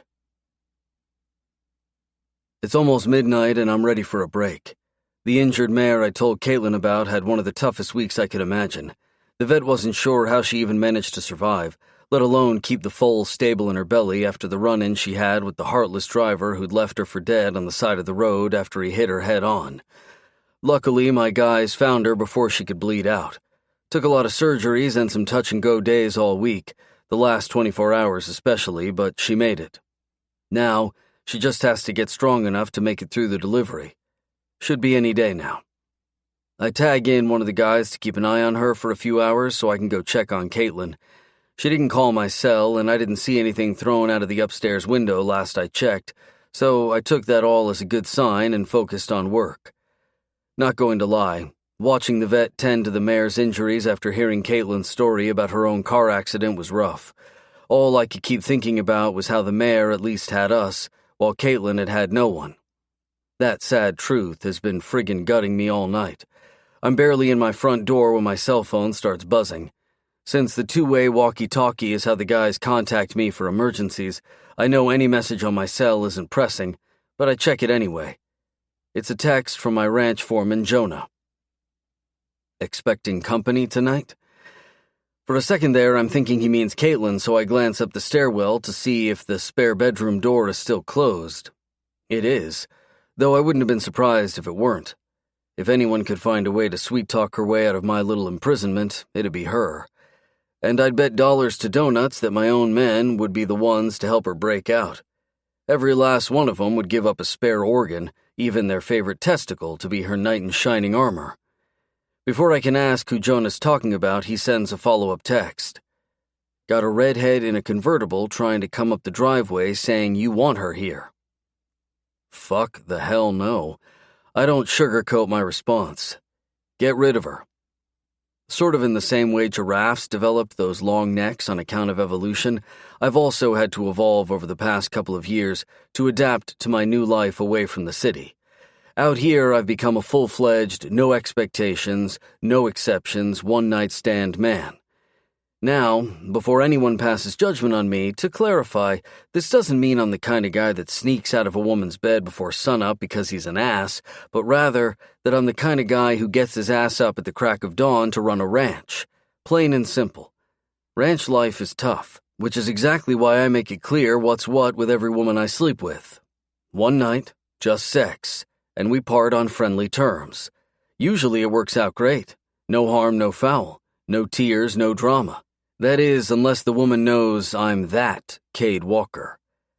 I don't know why these women insist on getting it in their heads that if they sleep with me, I'll just up and quit being a rancher to go back to my former life as the CEO of some of the most next-level smart tech security systems created in the last decade. But let me tell you, they get pretty damn pissy when they wake up the next morning and discover that I was dead serious when I told them they'd have to help muck some stalls if they insist on overstaying their welcome. In the case of the redhead Jonah's dealing with right now, she did not take that well. Not only did she throw the mother of all tantrums before I'd even had a chance to get my morning coffee, but she went and called my current life a waste and my crew a bunch of broke losers. Seems Miss High and Mighty only sleeps with men of a certain net worth since she has standards, and that I had to treat her the way she deserved if I wanted to see her naked again. After that speech, I asked her if she wanted to go somewhere nice for breakfast. My treat. She, of course, lit up all smug-like and got buttery sweet again, until I tossed her a 20 and showed her the door, giving her directions to a diner that serves the best biscuits and gravy around to make good on the nice breakfast part. When she then proceeded to get even nastier with her shrill insults, I just threw her shit out on the driveway and went on with my day. Call me a dick all you want over how I handled that, but she's the one who put a price on her time. I simply countered with my own appraisal, making appropriate adjustments for factors like her personality. As far as I'm concerned, the $20, which she took when she stormed out, I might add, was more than fair. I'm halfway up the stairs when I get another text from Jonah. Good news this time. That chick was a little psycho, but she's gone now. All clear. Hallelujah. It's times like these I can't help but compare Caitlin to the other women I've come across in my life. Yeah, she's eccentric when it comes to her rocks, but she's sweet and genuine, and the first woman I've met who seems to appreciate my ranch like I do. Or at least the rocks on my ranch, which is still something. Fact is, I've got no business starting anything up with someone like her. For those and a whole host of other reasons. But frankly, I just don't think I have any say-so in the matter anymore. I've been doing my best to resist the crazy chemistry we've had from the start. I really have, for months now. But after what happened between us earlier, I'll be lucky if I'm able to keep my hands off of her long enough to do my usual just one night spiel. I honestly have no idea how she'll respond to me, suggesting something casual and temporary. In fact, I don't even know what's waiting for me on the other side of this locked door. I get my answer surprisingly quicker than I expect. An index card slides out from under the bedroom door, skidding to a stop at my feet. Is the mayor doing okay? I knew she'd make use of those cards somehow. She's always got a stack of index cards and notebooks in her bag for note-taking when she's out studying rocks. That's why I made sure to buy a bunch of both in different sizes just in case she found something interesting she wanted to take notes on in those e-books I downloaded for her. The mayor's doing okay now, I reply as I grab the key from the nearby cabinet to unlock the door. One of the other guys is watching her for the next couple of hours. Another card slides out to join the first. Did you get anything to eat tonight? See? So damn sweet. The kind of sweet a man could get addicted to. Not yet, I reply, frowning when the door won't open. I jiggle the handle more. It's definitely unlocked, just stuck. Her next index card sheds a little light on the situation. Save your strength. I've got a chair wedged against the door. I stare at the note in surprise for a beat before I bust out laughing. This woman's just full of surprises. What's it going to take for you to unbarricade the door? I ask. A card shoots out before I'm even done with my question. I've got a list of demands. Who knew playing hostage could be so much fun? Name them. You let me stay here with full daily access to your rocks for a week, along with another couple bags of this kettle corn you found, to make up for the emotional distress I suffered from this entire ordeal. I chuckle quietly, hearing the TV in the background and her munching on what sounds like potato chips on the other side of the door. It's clear her distress is significant. All things considered, though, it's a reasonable request. But I didn't make my billions being an easy deal maker. How about a weekend instead? I'll take you around myself, I counter. 1 full week, big letters all underlined. And thank you, but I can navigate myself. Stubborn woman. Good thing she can't hear me smiling. A weekend plus a weekday. As she grumbles to herself on the other side of the door, I cross my arms and wait in anticipation for the next card. 7 days straight, and I'll tell you where I stashed the meatloaf I made for you tonight. Wait, she made food for me? Well, that changes things completely. The guys are always going on about how great a cook Caitlin is, but I've never gotten to taste anything she's made. Of course, if you aren't hungry, I'm sure the guys could take the meatloaf off your hands. Evil woman. My stomach is all but ordering me to surrender. Okay, if she wants to play hardball, I can too. 5 days, fully supervised, of course, and if you end negotiations now, we can continue where we left off before I cuffed you, and see to that orgasm you were begging for. I can't tell if that was a gasp of outrage I just heard, or a whole different kind of sound, but that's some serious scribbling I hear going on against the door. Hell, she's fun. Her next mutinously written index card knocks me on my ass. Just for that, it's 2 weeks now. No babysitters, or else I let the guys eat the entire meatloaf right in front of you. And by the by, what makes you think I didn't continue on my own right here on this bed after you left? Holy shit. My imagination goes ballistic, and now I'm so damn hard I'm seriously lightheaded. You don't play fair at all, I grouse in response, with nothing less than the utmost admiration she deserves. I hear her laugh softly on the other side. Says the man who thought this right here was a good idea. A little handcuff doodle punctuates the end of the sentence with a few exclamation marks. Grinning, I pick that one up as a souvenir. Okay, fine. You've got a deal. 2 weeks, semi-supervised, with check-ins, no arguing with me on that part. Now, are you going to come out of there and have some meatloaf with me? Hell, I'd settle for her letting me in and talking to me face to face. This negotiating through a slab of wood thing isn't working for me. She flings open the door with an ear-to-ear grin. The food's in my SUV. We can eat in your truck on the way to my place. I'll repay you for gas. It'll be quick. I just need to pick up more clothes and tools. She races past me down the stairs, practically buzzing with excitement. Oh, and if you haven't guessed, I want my 2 weeks to start right away. Chapter 10. Caitlin. The entire ride to my apartment, I'm on cloud 9. 2 whole weeks on the ranch. I still can't believe he agreed to it. Just then, I hear Cade groan out loud from the driver's seat. Again. Okay, maybe I can believe he agreed to it. Boy, that man really loves meatloaf. Seriously, what you put in this?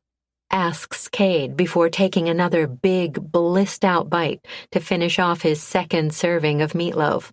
I kid you not, I had to tuck the rest of the pan out of sight in the back seat to stop him from eyeing it on my lap between bites and swerving on the road. One of my secrets is stuffing it with little balls of crisp applewood bacon and smoked cheddar.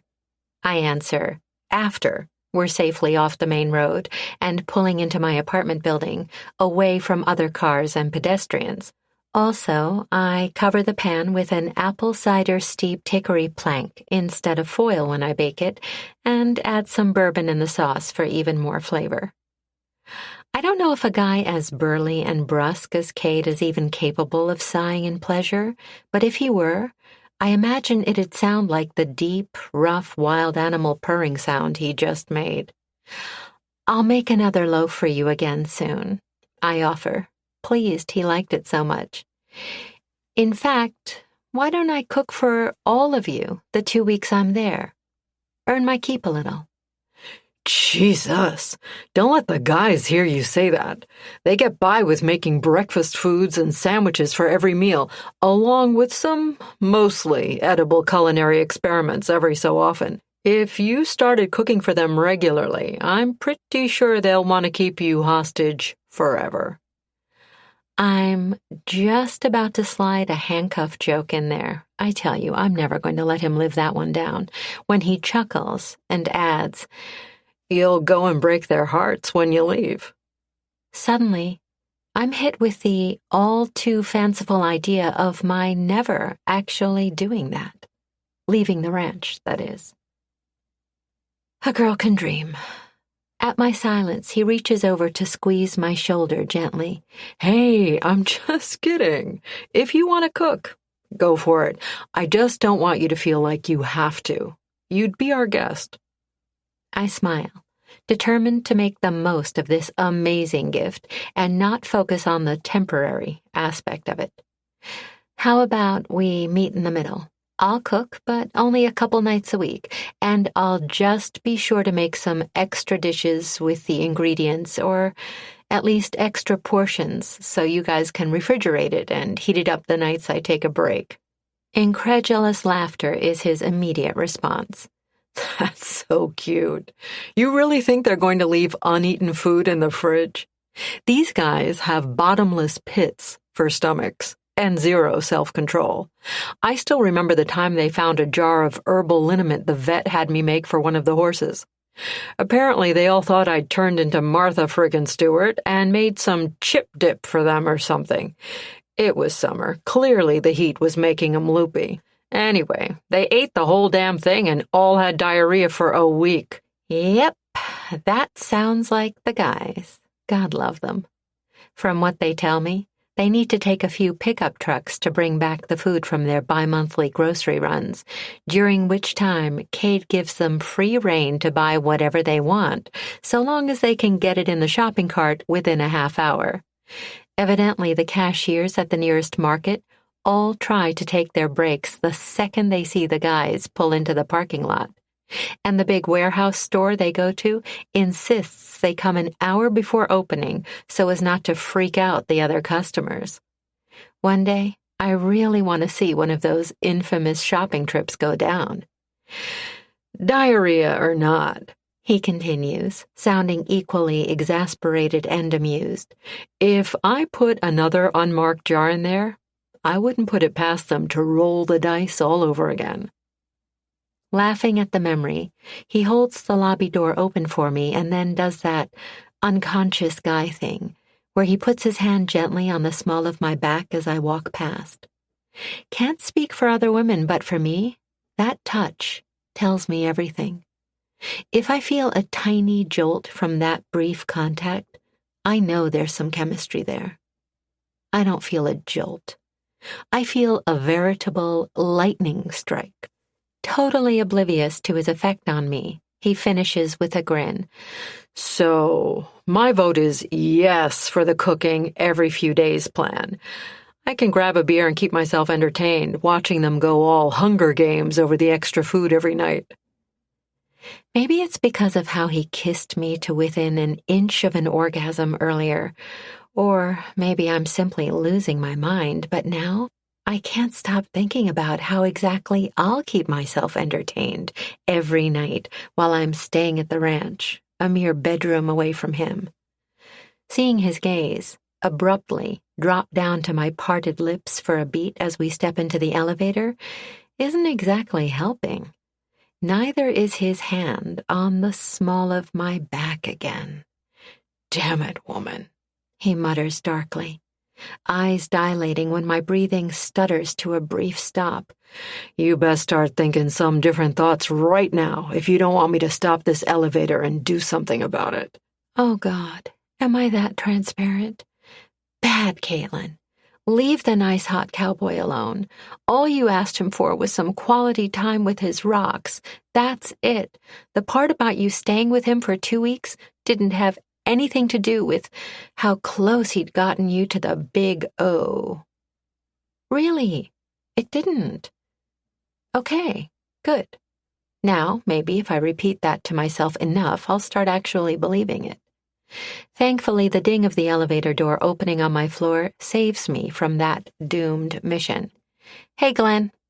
My sleepy building super barely spares us a glance before using his spare key to open my door and then shuffling into the elevator behind us before it closes, mumbling instructions for me to put the lockout fee in an envelope and slip it under his door later.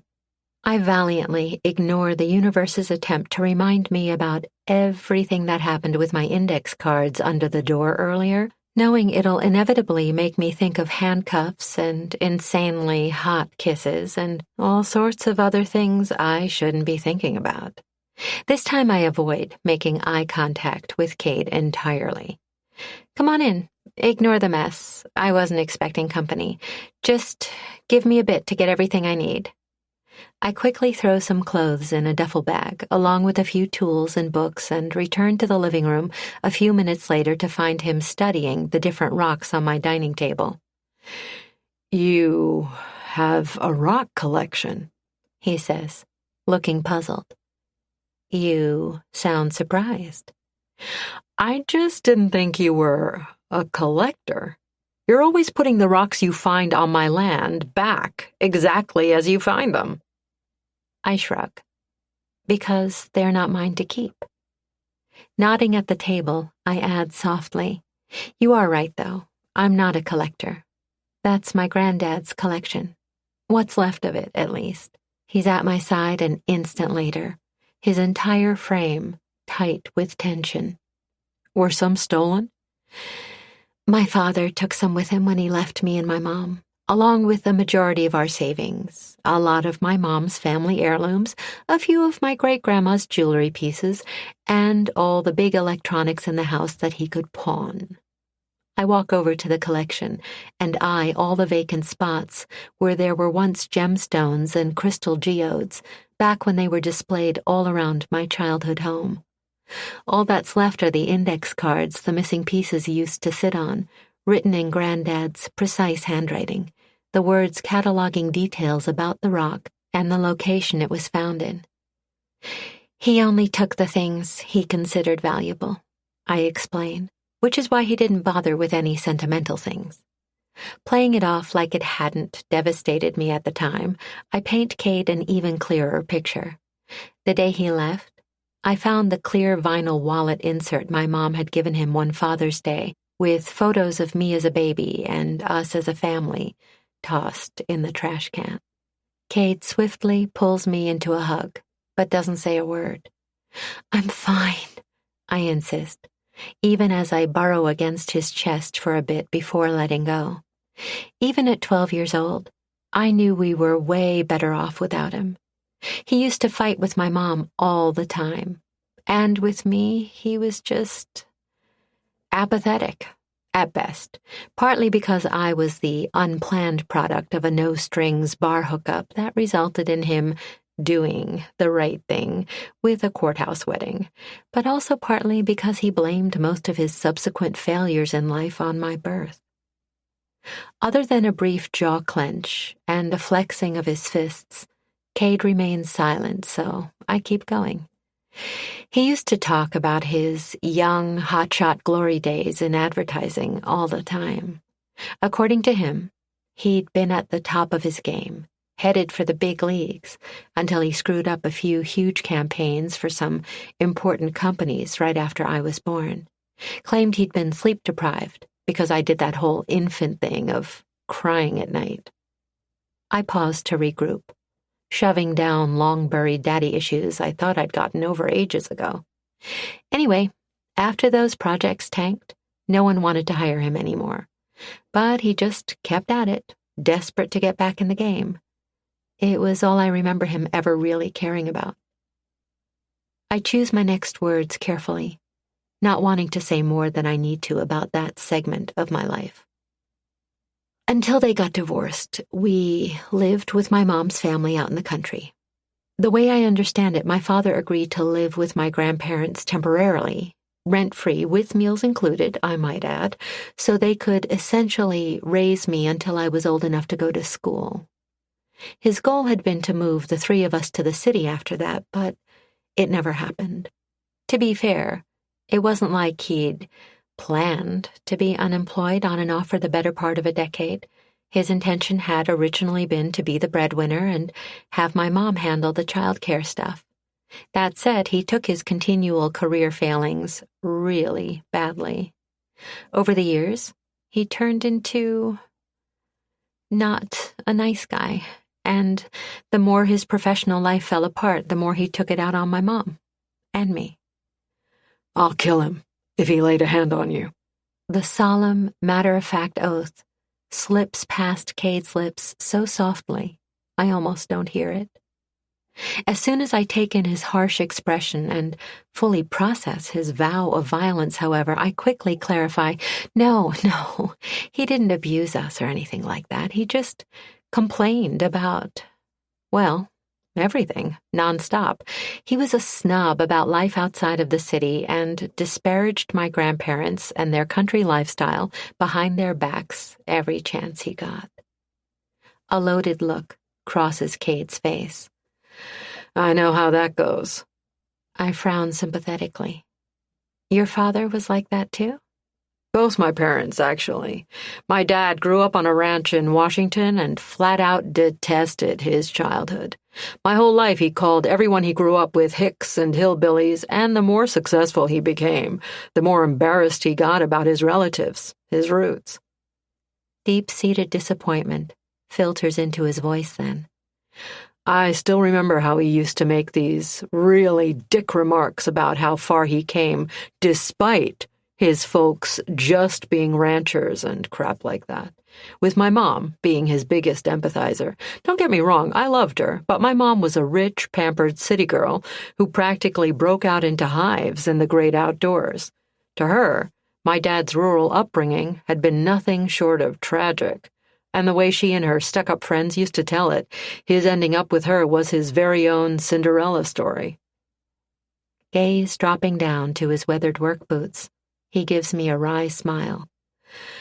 Maybe it skips a generation, or maybe the universe just felt like fucking with them because I fell in love with that ranch in Washington the second I saw it. In fact, I used to beg to spend every summer there, clear until my grandparents passed away. It used to baffle my parents how much I loved everything about ranch living, but they allowed it because it meant they could ship me and my brother out at the start of summer and be totally kid-free for a couple of months every year. I do a double take. I didn't know you have a brother. The guys never once mentioned it. He goes completely silent then, and I can tell he didn't mean for us to get here. It's obvious he doesn't want to talk about his family history, and I don't push. After all, I'm keeping certain details of my past from him, too. Some things are just private. I get that. So instead of letting the silence get any more awkward, I up and change the subject. Hey, can I drive your truck back to the ranch? I ask, not giving him a chance to reply before swiping his keys and heading out the door. I've always wanted to try driving it. He's shadowing me in an instant. Have you driven something that big before? Or even operated a stick, for that matter? No to the first, and yes to the second. How much harder can yours be? Mine is bigger than most. No offense, but I'm just not sure you'll be able to handle it. I ignore the distinctly porny turn our conversation has taken and pick up the pace to try and beat him to the driver's seat. Lordy, the man has a long stride. Even with me practically jogging at this point, he still gets to the truck before I do, swiftly caging me against the door with his tall, muscle-bound frame. Is this a preview of how the next 2 weeks are going to be? He demands. You driving me crazy every chance you get. I just give him a perfectly angelic smile, along with a few innocent eye blinks. His lips twitch in humor before he steps back and opens the door. Don't kill my clutch. I hop in, surprised he gave up so easily, until I see him rooting around the back seat as soon as he's seated. You're going to polish off the rest of the meatloaf while I'm driving, aren't you? God willing, yes, he replies reverently. He really has to stop being so cute. Aren't you worried that'll distract me? I feel my face go habanero hot when he stops and looks at me quizzically. Because, I stammer, when you eat, the sounds you make are, that is, you sound like you're having, son of a biscuit. There's no possible way I can finish that sentence. He tilts his head and waits for me to try. Evil bastard. Sweetheart, are you trying to tell me I make sex noises while I eat? He leans over to turn the key in the ignition, lips grazing my ear as he asks curiously, Is that how you imagine I'd sound if I were to eat, say, that slick little pussy of yours? For heaven's sake, the man should come with a warning label.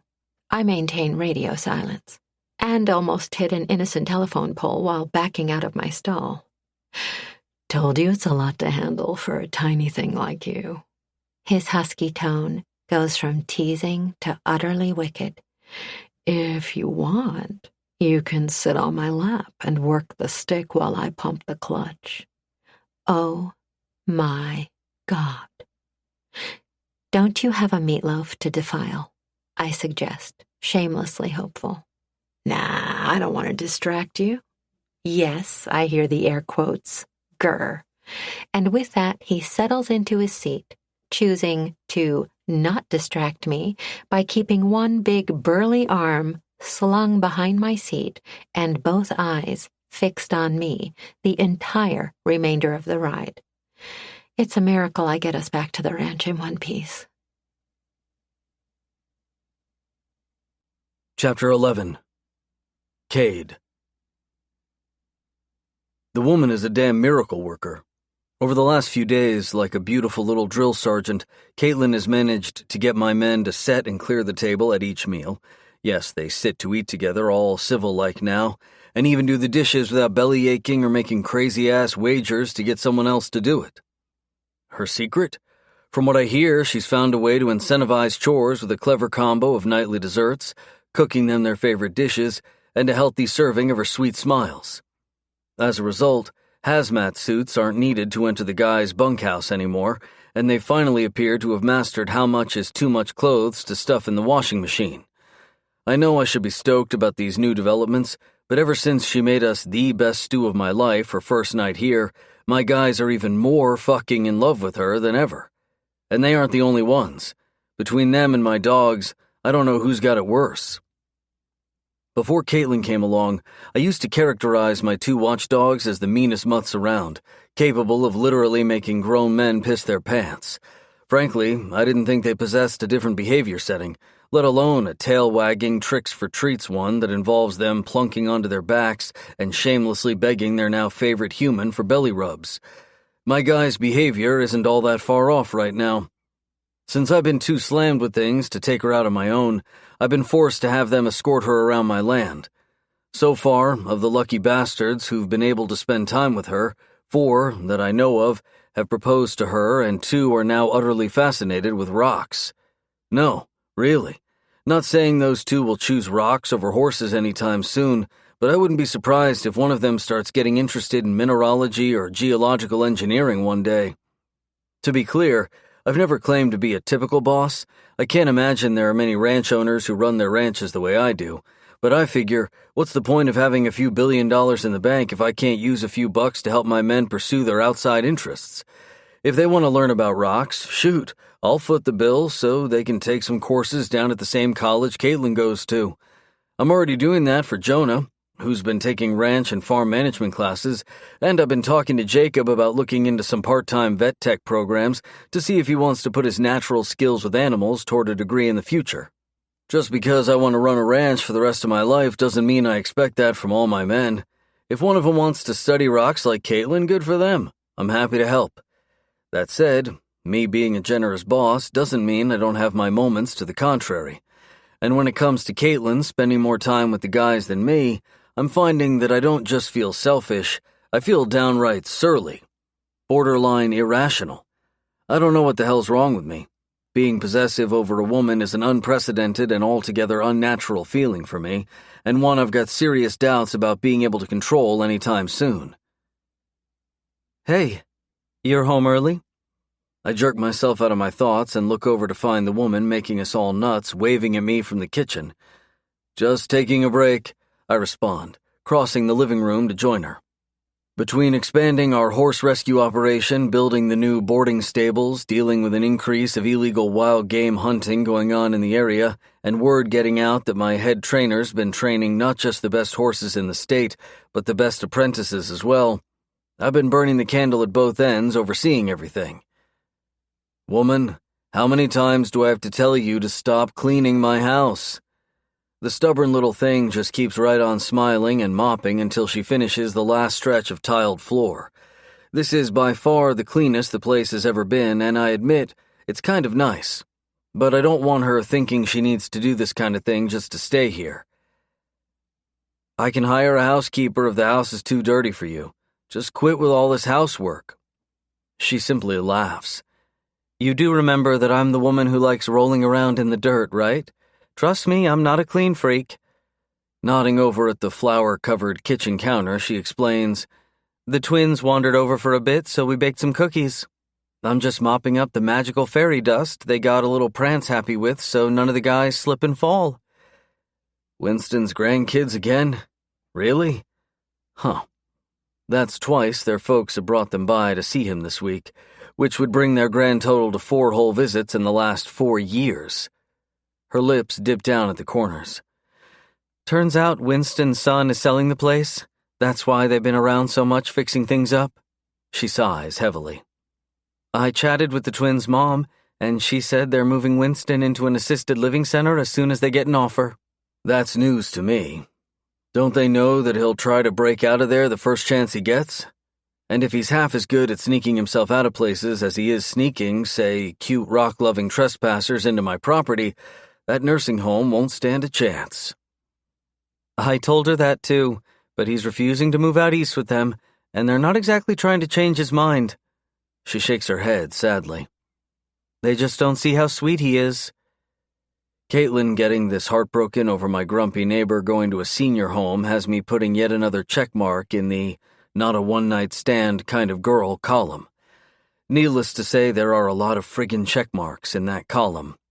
Precisely why I decided to keep my distance and let her focus solely on her rocks since the start of her 2 weeks staying under my roof. That's right, I've kept things strictly platonic between us this entire time. I'm serious. No molten hot kisses, not since that first night. No wayward, dirty flirting. That one's been tough, but I've been managing. And definitely no cuffs, which I can't seem to find, so it's just as well. I've been a complete gentleman. Really, I have. On the plus side, I've been able to save tons on hot water since cold showers are all I take anymore. But on the negative, my concentration's been total shit. Sorry, what was that? I asked if you're going to miss having him next door. I give her the blunt truth. That cranky grouch has been giving me a hard time from the day I put a bid on this ranch, and he's been riding me ever since, offering his curmudgeonly 2 cents on how I'm running things nearly every day. Call me a sentimental bastard, but I don't like knowing he's going to be off somewhere being a pain in someone else's ass from now on. Misty-eyed over my candidness, she smiles. I think he's going to miss you too. Aw, hell. Not really one for these touchy-feely talks. I pull out the small, cauliflower-looking rock I've had in my pocket all day and segue not at all smoothly. Before I forget, I found this earlier. I think it's a geode, but I'm not sure. Thought you might want to lick it or something. Her eyes widen and she races past me to get to her backpack, squeaking when she begins hydroplaning across the wet floor and crashes right into the wall like a flattened cartoon character. Think I loosened a filling with that one, she mutters, peeling herself off the drywall. Before she can knock herself out by accident, or worse, I gently push her into a dining chair and go retrieve her bag for her while she studies the rock, staring at it like it's the moon itself. Then, for the next few minutes, I watch her use a bunch of little tools to listen, yes, listen, to the rock, after which she goes rummaging excitedly through her seemingly bottomless bag for some vice grips, clamps, and, I kid you not, a handheld rotary saw. Over my dead body, I bark, snatching the battery pack before she can power the saw up. It may look like an oversized Dremel, but this is Caitlin we're talking about, and the blade is big enough to cut through bone. You're out of your mind if you think I'm letting you operate that. Her brows stitch together in confusion. Why not? It's perfectly safe. I use it all the time. And she still has all her fingers? I thought you use hammers and chisels to crack these things open. I grab a mini mallet from her side pocket. Here, go nuts. If it's not a hollow geode, which it doesn't sound like this is, that method will crush it into pieces. Shrugging, she gives the hand tool back to me and stands. I keep a table saw in my SUV. I don't usually lug it out for any specimens smaller than a softball, but if it makes you feel better. I think I'm getting a migraine. How about you teach me how and I cut it, I offer. She lights up. You really want to learn about this stuff? With you teaching? Yeah, I reply honestly. And if it saves us an ER visit, all the better. Hey, boss, crackles in Jonah over the two-way radio in my back pocket, abruptly filling the room with sounds of escalating chaos going on outside. Sorry to bother you, but we need you out here. The irrigation system's giving us bigger problems than I thought. For fuck's sake, 4 years later and I'm still having issues with the crap work the owner before me did around the ranch. I shoot Caitlin a silent apology. Damn it, I gotta check on this. She cuts me off with a shooing motion toward the door. I already overheard the guys were having some trouble with the drainage over at the pastures when I was walking the twins home. Untying her apron, she grabs my keys off the wall and yanks on her rubber boots. I don't have a whole lot of agricultural geology knowledge, and I never got into the water management areas of study in my program, but I do know land, so why don't I tag along and see if I can help at all? With that, she goes and climbs in the driver's seat of my truck. I'll drive so you can eat, she calls out, plopping a sandwich she'd already packed in plastic wrap for me onto the dashboard before proceeding to mess with my mirrors and seat settings, just like last time. Stomach growling and mouth all but drooling, I unwrap what appears to be a Thanksgiving dinner between 2 homemade slices of bread. Good Lord, my fault for giving in to my curiosity. Though it pains me to do it, it really does, I wrap the fantasy feast back up and return it to the dashboard, untouched for the time being. What's wrong? She asks quizzically as she reverses the truck out. Aren't you hungry? Between cooking, cleaning, entertaining Winston's grandkids, and Lord knows what else, did you get a chance to eat today? At her negligent shoulder lift, I scowl. You're doing too much for us around here and not taking care of yourself. Pull over. I'm driving you back to the house so you can eat and have some downtime before everyone comes in for supper. Amazingly, she does exactly as I ask and stops the truck right then and there. But instead of swapping seats with me, she stays put and quickly reaches for my sandwich. Eyes locked on mine the entire time, she unwraps it and lifts it up to her now parted lips. Instantly, my cock is as stiff as a spike. Hearing the tiny sigh she makes as she chews the bite she's taken shouldn't be turning me on this much, but for some bizarre reason, it is. There. Better? She brushes the stray crumbs from her lips and hands the rest of the sandwich to me before shifting the truck back into drive. Now I've eaten today. Your turn. Jesus Christ, I just got a hard-on watching the woman steal some of my food. Well, that settles it. I've definitely got it way worse for her than my dogs and men combined. Chapter 12. Caitlin. I know what I said about not having any interest in the areas of geology that farmers and ranchers often hire experts for, but I have to admit, working with the guys on their irrigation problems last night was pretty interesting. So much so that after we got back here, I didn't even go up and change out of dirty clothes before grabbing my laptop and researching the topic online, reading article after article until I fell asleep on the couch. Of course, come morning, I woke up all warm and snuggly in the upstairs bedroom. Honestly, I'm not sure which version of Cade affects me more. The bossy caveman who throws me over his shoulder and cuffs me, or the stubborn gentleman who takes off the clothes I'd been wearing out in the fields, but not my underwear, before tucking me in with the sweetest note ever to wake up to. FYI, I deserve a friggin' medal for keeping my eyes averted the whole time. Even more evil than my getting a tiny thrill from reading that tormented message, knowing that if the positions were reversed, my eyes wouldn't have obeyed nearly as well.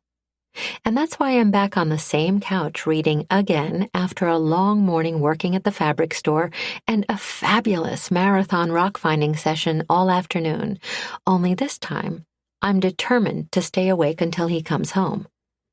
Hey, you waiting up for me? At the sound of Cade's deep, masculine voice filling the living room, I quickly sit up and immediately turn to greet him. The chapter I'd been glued to in one of my mineral textbooks now completely forgotten, along with my surroundings, and pesky little things like gravity. For what feels like a full second there, I'm like those cartoon characters suspended in the air for dramatic effect before I drop, tumbling right over the edge of the couch onto the floor. Kate gets to me in a few quick strides, with a sighing headshake. Am I going to have to put some restraints on the sofa now, too? He sounds like he's only half kidding, and that makes my imagination go into overdrive. Chuckling heatedly, as if reading my thoughts, he scoops me up and places me back on the couch. his lips warm against my skin as he kisses my cheek in greeting. Just perfectly. See, now why can't I do stuff like that? Everything Cade does is just so effortlessly sexy. I want to be able to do that, affect him the way he affects me. Inspired now, I quickly rearrange myself so I'm kneeling on the couch facing him. The plan? A suggestive response involving the use of his belt as said restraints, followed by my literally seducing the pants off him. I've got it all worked out. But before I even have a chance to launch my genius plan of seduction, somehow my foot gets caught between the couch cushions just as good old gravity starts messing with me again. I teeter, wildly off balance. Seriously, I'm starting to think this sofa may not be on a level foundation, and before I know it, I'm pitching forward, on target for a direct head-on collision with his family jewels. Miraculously, he manages to catch me by the shoulders before I can do any permanent physical damage to his future generations. The universe, however, decides my dignity can still handle a few more blows. So it chooses that very moment to snag my hair in the fly of his jeans, tethering me like a bungee cord and sending my head snapping forward once more. I'm lucky I didn't give myself a black eye on his buckle in the process. This time, he keeps his hands firmly on my shoulders as I attempt to detangle myself from his crotch. I don't even want to think about the picture we must make right now. It takes me 2 tries, but I finally manage to yank my hair free. Of course, concerned guy that he is, he's been bent over trying to help all this time, which means the crack of bone hitting bone echoes in the silent room when my skull rams into his chin. I gasp, mortified. I am so sorry. I shoot upright and cradle his face with both hands, checking him for possible quake-like damage to his facial structure, because let's face it, I'm definitely more hard-headed than the average Jane. Worried as I am about his injuries, it's impossible to keep from getting distracted by the rough and gruff beauty of Cade up close. The man is all rugged ridges and granite-hard features, and the second my fingertips brush over his jawline, for some reason, he goes still as stone. Let me get you some ice, I offer, finding a way to eventually blink out of my trance. Scrambling off the couch, I start heading to the kitchen, but he snags me gently by the waist before I can get too far. I don't think so, sugar. No way I'm letting you run off after I've finally got you looking at me the way you look at your rocks. With that rumbled decree, he brings me in close. Tries to, at least. Halfway there, I trip over my fallen textbook and stumble over my own feet before smacking my head on the sofa and landing in a graceless heap on the rug. At this point, I just stay down. I make a point to put my arm over my eyes so Cade doesn't think I've lost consciousness or anything, but beyond that, I don't attempt to get up or open my eyes. Clearly, this is one of those times where I just have to wait for tomorrow to come so I can put this whole embarrassing night behind me. So I get comfy right there on the floor and start counting down the hours until the sun comes up. The last thing I expect is for Cade to drop down on the floor right next to me. I feel him settle on his side, his hard chest flush against my arm, and he doesn't say a word. It takes me a bit to get over my surprise, but when I do, that's when it registers that his chest isn't the only thing flush and hard against me. Now that's just not playing fair. I somehow find the stubborn strength to stay perfectly still, ignoring the rabid impulse I have to rub up against his long, hard length like a cat in heat. Call me crazy, but I think I can hear him smiling in silence. He stays like that for several minutes, waiting me out. Why are you so patient with me? I ask, finally, breaking first. Beats the hell out of me, he replies. Okay, that's definitely a smile I hear in his voice. Feeling the baseball bat still parked firmly against my hip, I throw another stumper at him. And why in the world are you so hard right now? That one's easy, because I find you sexy as hell, woman. Huh. I was like the Tasmanian she-devil just now. Seriously, worst seduction ever. His whole body stills against me as he asks in a dangerously sexy rasp, "You were trying to seduce me tonight." Geez, what does a girl have to do to get a sun-up restart around here? I snap my mouth shut and resume my original yoga pose of upward-facing possum. His amused lips brush over my shoulder gently. Fine.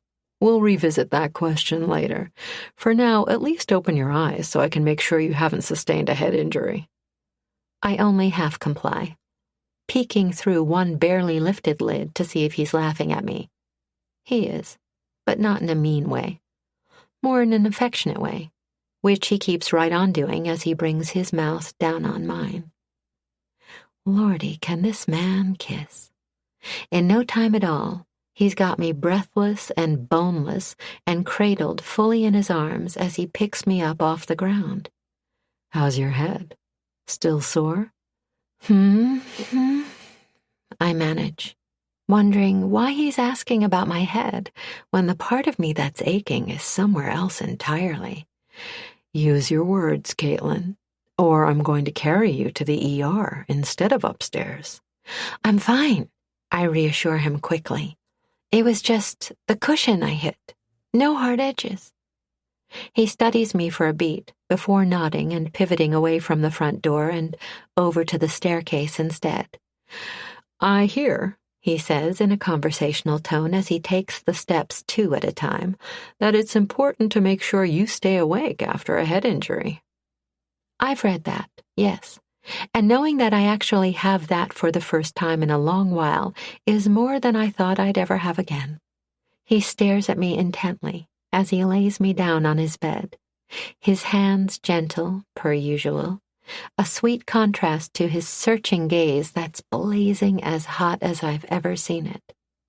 That banked heat, slowly searing me from the inside out, is starting to become his new norm when he looks at me.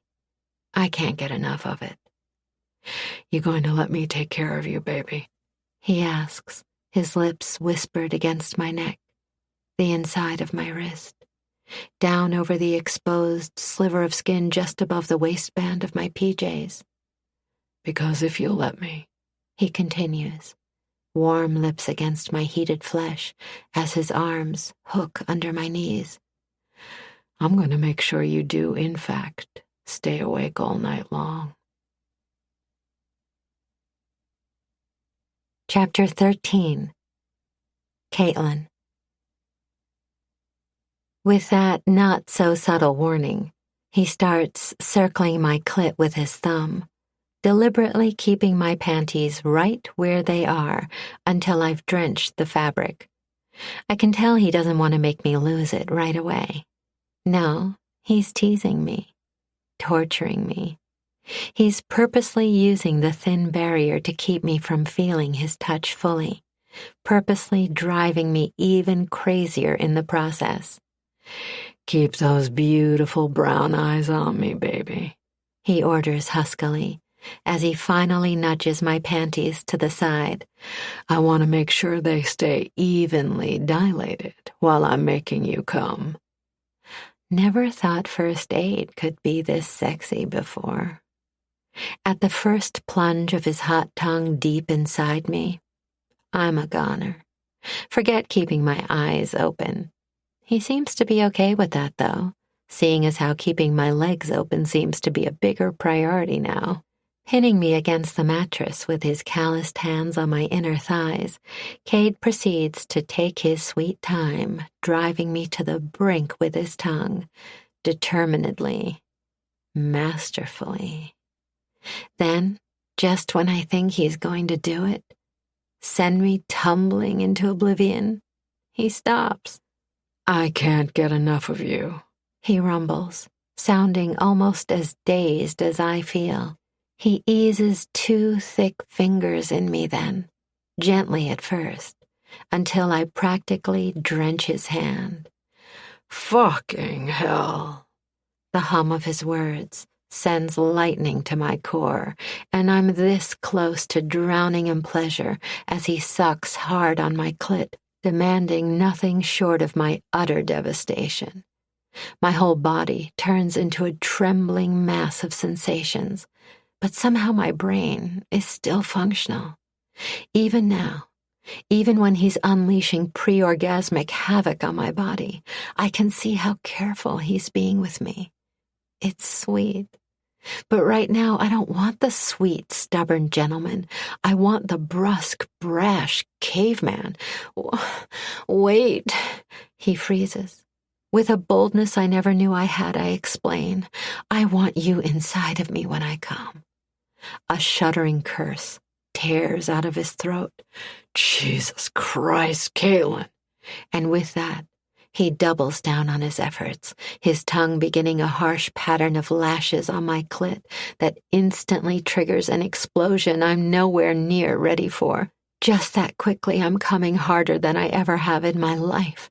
It all crashes into me in endless waves he seems able to control like some sort of unyielding sex wizard. He doesn't let up, and I don't stop coming until he decides he's good and ready to pull back. In all fairness, it doesn't look like it's easy for him to stop. His broad shoulders are strained with tension, his breathing tight and labored as he drops his forehead onto my stomach for a few long moments before lifting his head and spearing me with his gaze. His expression when he locks eyes with me, positively primal. I've never known pleasure to be Richter scale worthy before, but with Cade, it so is. Really, the only thing keeping me semi-conscious right now is the growing realization that he pulled back because he has no intention of going any further. Don't you want to? Baby, for the sake of my sanity, don't finish that sentence. Voice hoarse and beyond tormented, he pushes himself upright, but stops me from doing the same. With one hand gripping a truly impressive and tragically still denim-trapped hard-on, he drags his other hand down my torso slowly, skimming between my breasts and down my belly, scorching a path of possession over every inch of me he hasn't already laid claim to, as if he just can't help himself. I'll come in my damn jeans if you so much as breathe on me right now, he mutters raggedly. I have to be honest. If that gritty confession didn't just knock out all the air in my lungs, the evil hussy in me would absolutely be trying to make that happen. He knows it, too. Chuckling darkly, he raises himself up over me, caging me against the mattress with his corded, flexing forearms as he nuzzles the side of my neck. Behave, woman. For heaven's sake, every single thing this man says and does is such a turn-on. He sets a high bar for me to reach, but I'm up for the challenge. Pushing his shirt up his sides, I revel in the feel of his bare skin against mine for a beat before I arch up and whisper in his ear, "Make me." With a low, savage growl, he sweeps me up in his arms and crashes his lips into mine, palming my bottom with a wild, almost rough reverence, squeezing, clenching while he raids my mouth, lifting my hips until my clit is riding the ridges of his ripped 8-pack, and I'm more than halfway to my next orgasm. Keeping my legs spread wider than I could possibly manage on my own, he grinds his hard length against my core, keeping me pinned to him with one brawny forearm wrapped tight around my waist, while he reaches around with his free hand to slip his fingers inside me from behind.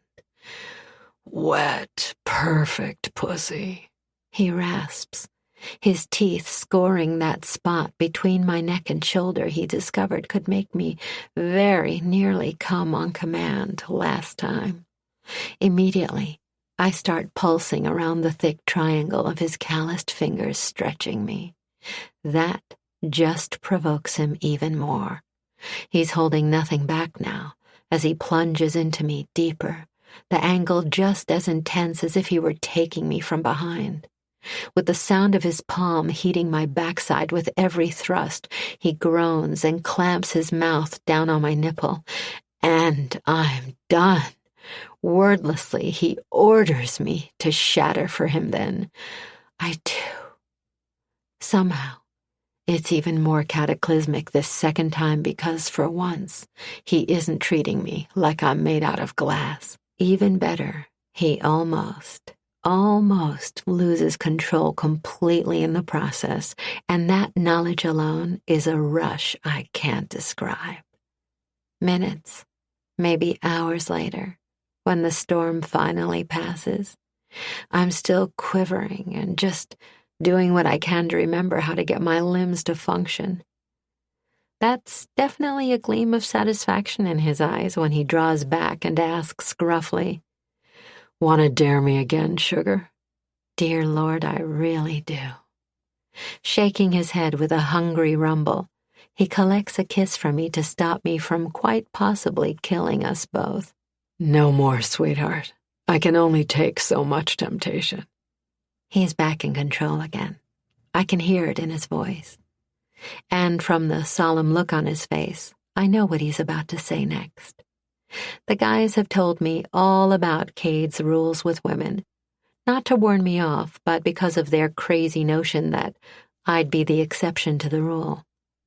I don't need to be anyone's only exception. If the universe has taught me anything, it's to make the best of every situation rather than try to change it. Heartbreak is a part of life. It just is. We can't control that.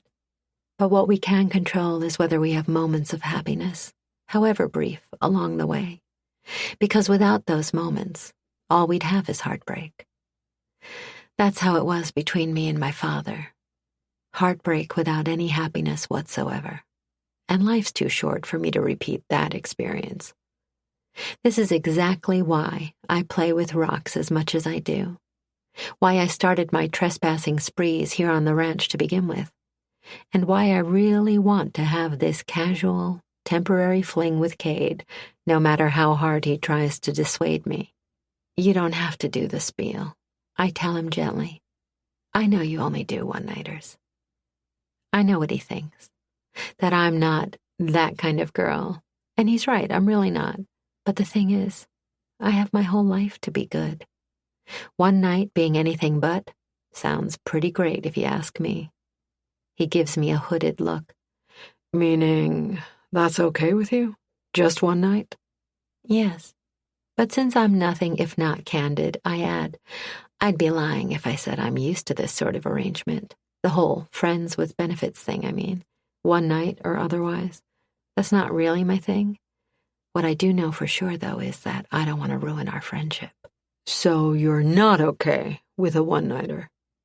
I'm clearly not explaining this well. What I'm not okay with is the idea of our not staying on friendly terms for any reason. I like you. A lot. I can't explain how or why it makes any sense at all, but when we hang out, everything just works, you know? It's fun and just simple. And call me nuts, but if you cuffing me to a bed frame didn't make me want to end our friendship, I don't know what will. So I truly don't see myself wanting to stop being your friend for any reason, let alone a reason like what I'm foreseeing to be one night of mind-blowing sex. His mouth kicks up at the corner. Seeing as how I've been putting up with your criminal behavior for months now, I'd have to say we're on the same page on the staying friends thing. I grin right back. Then I guess what I'm saying is that, sex or no sex, our friendship seems solid. Pretty tough to mess up if you ask me. I may not have the experience you do with this casual, just-for-tonight business, but I do know that much. So, again, no spiel needed. It's all good, really. I see. We have one of our moments then, where it's just silence stretching between us that's neither awkward or uncomfortable, just one of the mysteries of our budding friendship. Eventually, he reaches over to cup my cheek. Fine, no spiel. Still, don't decide just yet. Give it a couple of days. If you change your mind, it'll never come up again. But if you decide you still want to, well, let's just say I'll have you naked in under a minute. Probably less. Good Lord, that mouth of his is just lethal. And given how serious he sounds about that prediction, I'm shocked he doesn't want to go any further tonight, and I pointedly drop my eyes below his belt to the very large reason why. He glances down and shrugs, like it's no big deal. I've been like that practically since the first day I saw you trespassing. Okay. What's stronger than shock, because that's where I'm at now. That long? Eyes dancing, he replies, Not sure. I haven't been keeping measurements. Oy, him and his dirty, dirty mind.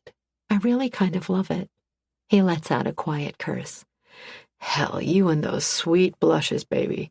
Makes a guy want to do some truly sinful things to keep earning more of them.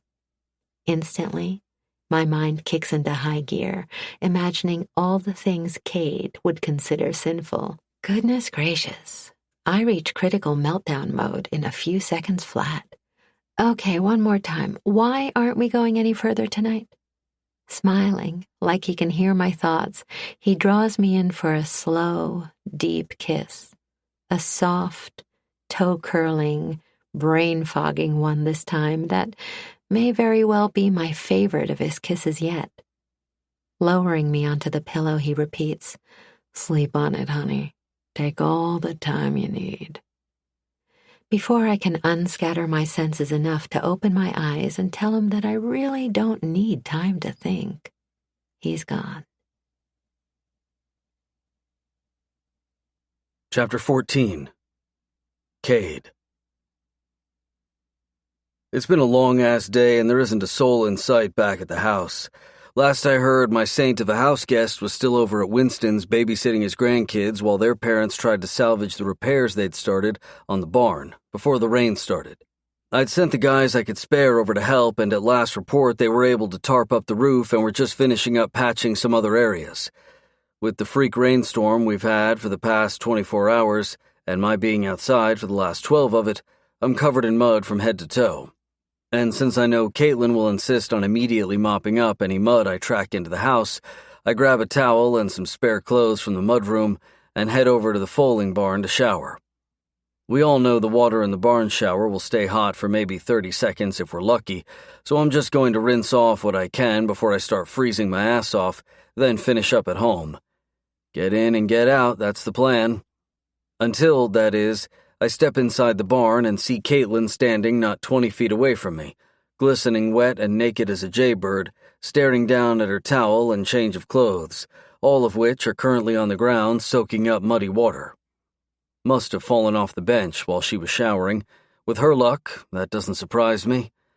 The woman's going to give me a stroke one of these days.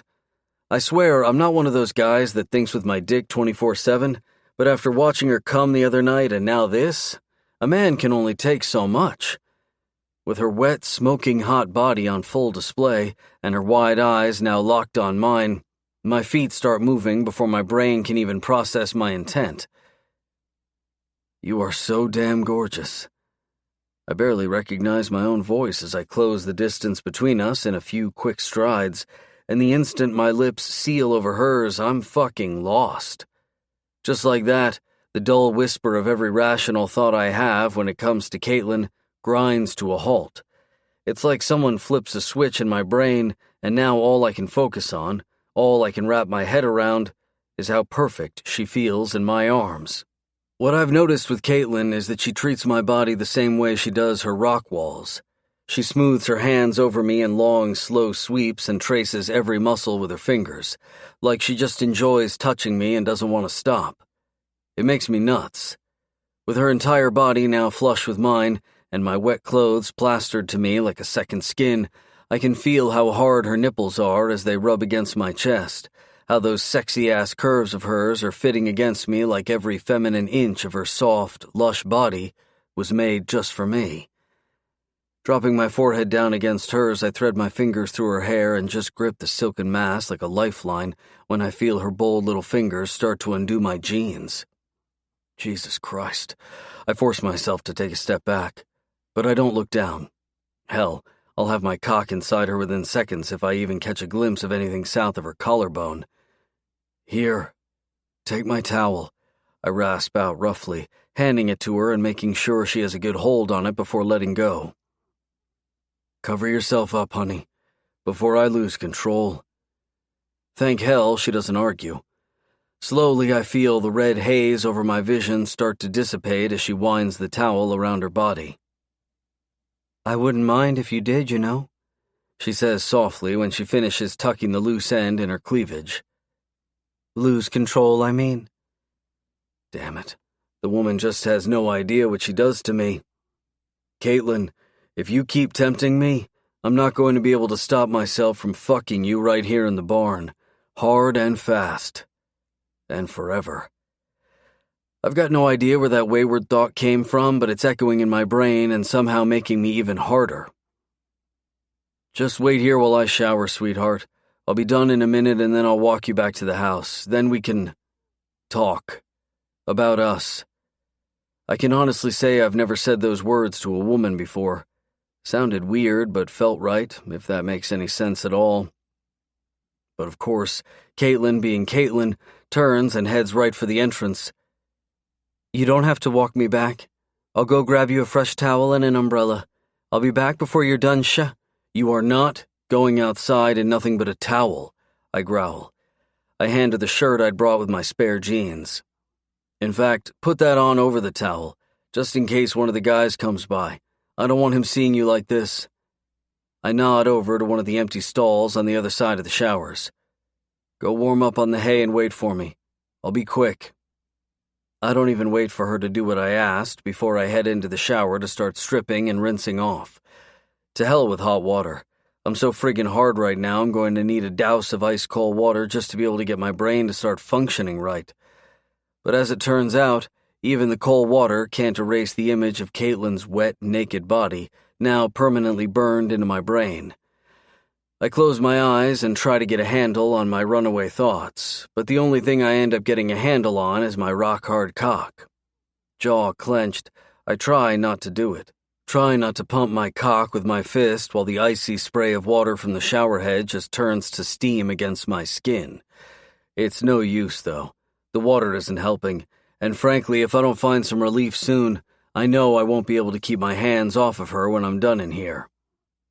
I soap up my cock and pump the thick shaft a few times just to release some of the pressure. But once I start, I can't stop. I grip my shaft tighter and begin to stroke my fist up and down from root to tip, all the while trying not to focus on the fact that she's right on the other side of this wooden stall. Hell, that last thought was a mistake, because now I can't stop picturing her. Groaning when I see her perfect pink nipples and neatly shaved pussy in my mind's eye, I start pumping my dick harder. Cade? I hear her call out, but I don't stop or even slow down. I'm close, so damn close, but it's like my body isn't willing to settle for just a quick cum. All it's willing to give it up for is her. Are you okay? She asks. You sound like you're in pain. Are you injured? I'm fine, just give me a sec. Fuck. I see her shadow get closer from the space under the stall. She's right there. If this wall weren't between us, I'd be blasting my cum all over her belly right now. She's that close. I groan again, and this time I do feel pain, because the worst friggin' case of blue balls is hitting me, and no amount of jacking off is giving me any reprieve. You are in pain. I hear panic in her voice and see her shadow coming around toward the shower opening. Shit, don't come in here, baby. I get dangerously close to the edge at the thought of her walking in here. Her footsteps hesitate and then come to a halt. But I heard you groan. Do you need help? Christ, I don't know which is making me crazier, her sweetness or the dirty answers I have to her innocent question. That wasn't a bad groan, honey. Just give me a few minutes to take care of something. Her breathing breaks. Oh, you're jacking off in here? Yeah. After seeing you naked out here, I don't really have a choice in the matter. Not if I want to stay sane. Silence, then, can I join you? Fucking hell. You want to watch me? I demand gruffly, my cock somehow getting even harder, replaying her saying it. That too? She says softly, but I actually meant... I try to stop the roaring of blood in my ears long enough so I can hear what she has to say. What, baby? What did you mean? I meant join you in doing... that. I'm practically strangling my cock now to calm the hell down. It doesn't help one bit when she appears in the doorway a second later with only my open button-down shirt on and her fingers between her legs. My last ounce of restraint vanishes when I see how wet her fingers are already. You were touching yourself, I growl. Damn it all to hell. Hang up my shirt on that hook, I order, voice nearly feral with need now. But don't come any closer. After she does just that, she stays where she is, hands fisted at her sides, thighs clenched together, her entire body trembling. But not because she's cold. If I'm going to put on a show for you, you need to do the same for me, sweetheart. I take my cock back in hand and start leaking pre-cum like crazy when she slides one hand down to rub her clit while the other slides up to pinch her nipple. It'll be a miracle if I last a few seconds of this torture. You know how badly I want to suck on your clit right now, baby? How badly I want to taste your sweet cum again? I groan at my own words, but keep talking, knowing how turned on she gets when I tell her all my dirtiest thoughts. Jesus, I can't wait to feel that tight, slick pussy on my cock, baby. I'll probably come the second I slide in. Oh, God, she whispers, breathing choppy. Why can't we? I'm on the pill. We don't need a condom? Jesus Christ.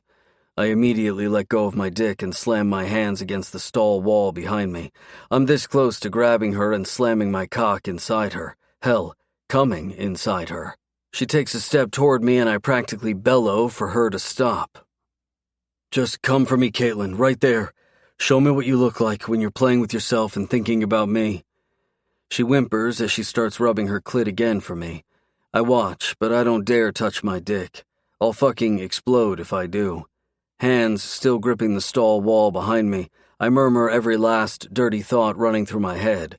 Tell her every last thing I want to do to her to make her come. She starts rambling then, telling me her own blissed-out thoughts without any semblance of a filter. I don't need any more time to think, Cade. I want you, even if it's just for one night. I'm okay with that, I swear. I'm sure as hell not. I practically snarl. Her eyes fly open. With her staring at me in shock, I explain in no uncertain terms, once I have you, I don't think the concept of enough will even apply. So stop telling me you'll be okay with just one night with me, Caitlin, because I'm not okay with that. I don't want just one fucking night with you. Before she can respond, before either of us has time to fully process that bomb I just dropped, I hear a couple of my guys enter the barn. Instantly, I shut the water off and yank my shirt off the hook to cover her up. Brushing a kiss over her parted, still stunned lips, I tell her quietly, like I said, baby, we'll talk later. For now, just wait here while I go get a spare blanket and my rain slicker to make sure those assholes don't see an inch of you. Honestly, I have no clue what the hell I'm going to say when we do finally have this talk. But what I do know is that I meant what I just said. I'm not going to be okay with just one night with Caitlin. Not now, not ever. Chapter 15. Caitlin. We didn't end up getting to have that talk because the guys needed his help over at Winston's, which kept him tied up for hours. But he left me a short and sweet post-it note on my nightstand to apologize before he started his day at Dom like usual. As a result, I haven't been able to get him off my mind all day. But really, who could blame me? I don't want just one fucking night with you.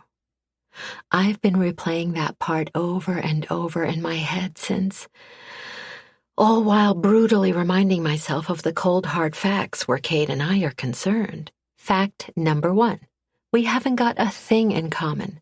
I'm weird, he's not, and in the context of our take on the world, I'm soft, he's hard.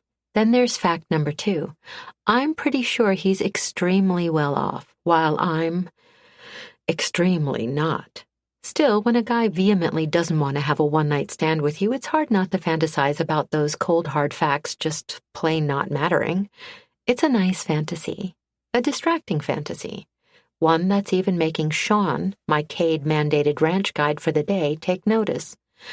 You look happy today. He grins and yanks on my backpack to keep me from stumbling into the creek for the 3rd time this morning. That mean everything's going good with you and the boss? You've been treating him right? Because he's a good guy, you know. Best boss most of us have ever had. I raise a playful brow at him. Isn't it always the friends asking if the guy is treating the girl right, not the other way around? Sean just scoffs at that. Please. We all know Cade's going to treat you right. Not just because that's the kind of man he is, but because he's been into you for so long. Huh. Today's guided ranch tour just got a whole lot more interesting. By so long, how long are we talking exactly? A deep, throat-clearing rumble from behind us effectively ends that useful line of questioning. Sean looks up.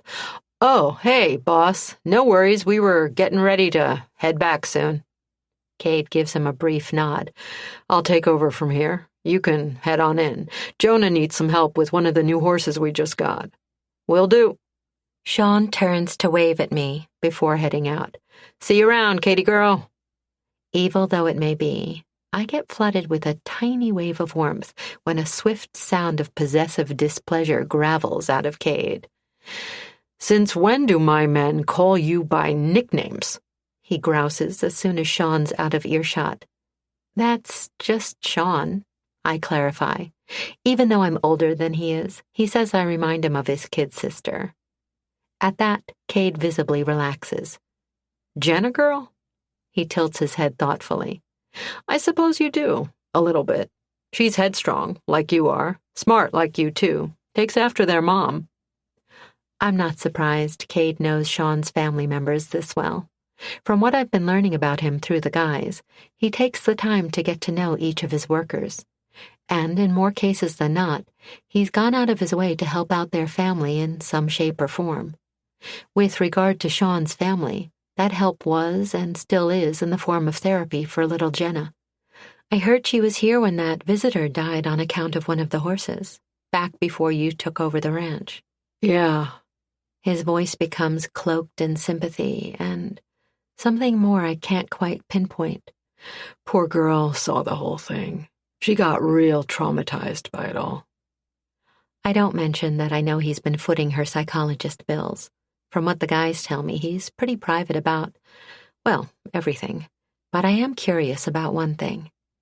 I'm surprised you bought the ranch after all that controversy surrounding the place. I didn't care about any of that, he replies. The last owner was an asshole just looking to make a quick buck by exploiting the wild horses out here, and a good man ended up paying the price trying to protect them from him. Right. The media had had a field day with that. He was an animal activist or something, wasn't he? Here protesting the commercialization of the Mustang runs? Yeah, something like that. Heartbreaking story. From the news reports, it wasn't one of the Mustangs. It was a horse one of the ranch guests had been riding. Something about the rider getting pissed at the activist guy and starting up a big fight. Somehow, in the chaos following, a couple of the horses got spooked and knocked some folks down, including the rider that started the fight. The activist guy just happened to be in the wrong place at the wrong time when he went to help the fallen rider. He took a blow to the head that put him in a coma he never woke up from. Whatever happened to the horse that kicked him? I kept him. Rehabilitated him. Of course he did. Sean's right. That's just the kind of man he is. That was kind of you. All things considered. Listen, he interrupts abruptly. I don't really like talking about all this, so if it's all the same to you, could we change the subject? I take a step back, surprised by the harshness in his tone. It's the first time I've ever heard him sound like this. I'm sorry. I didn't mean to pry. Wanting to give him some space, I turned to collect up my things. Caitlin... Seeing his apologetic expression, I quickly reassure him. Cade, I wasn't trying to be all passive-aggressive and guilt you or anything. I really am sorry for being so nosy. If you haven't noticed, I'm not so good about seeing the boundary lines when it comes to this place. That makes the corner of his mouth twitch. Good. With that cleared up, I resume my packing then, which he comes over to help out with. We work in silence for a few minutes before he tells me quietly, "The guy who died out here that day." His voice breaks down with emotion, the audible grief almost overwhelming as he says the absolute last thing I expect to hear. "He was my younger brother." I don't know how to respond, so for once, I just remain silent and hope that my being here to listen will be enough. "For months after he died, people still kept coming around to take videos of the Mustang run. In fact, they got even more foot traffic, sick as that sounds. But with the insurance hassles and the lawsuits from all the guests that got injured that day, the owner needed to sell, so I bought the whole place from him before it foreclosed. I didn't want to risk it going to someone else." With a disgusted headshake, Cade scans the acres of his property. "That guy had no business buying this ranch to begin with. He didn't know the first thing about horses or taking care of this land. Hell, he didn't even live on the property. Heard he just swooped in when the previous owners were struggling to make ends meet and made them an offer that was just barely decent."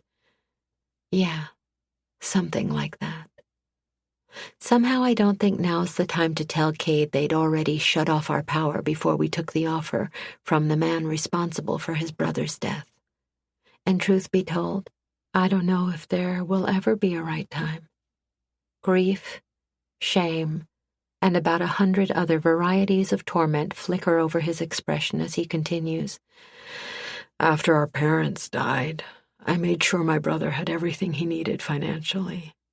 He was just this really good guy, a better man than me.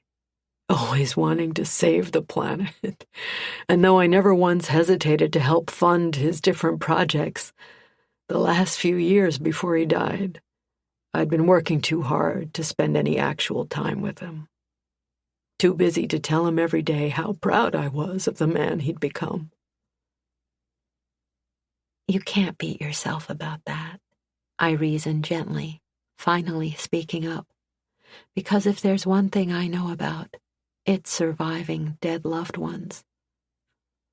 You supported him and the things that were important to him. In the absence of words, actions matter, Kate. Your actions mattered. "Still doesn't excuse my not being around more." I study his tortured expression and see so clearly now how the weight of his brother's death has been weighing on his broad shoulders. That's why you walked away from your life in the city to become a rancher, isn't it? He looks up at me in surprise. The guys mentioned it once. They said you used to be some business guy in a suit before. For some reason, that description seems to make his tense frame ease a bit. "Yeah, something like that." Do you miss it? "I don't have a single regret about leaving. But I'll spend my entire life regretting that I didn't do it sooner. If I'd given up that life earlier and not laughed off my brother's suggestion that we run a ranch together like we'd always said we would as kids, maybe he'd still be alive."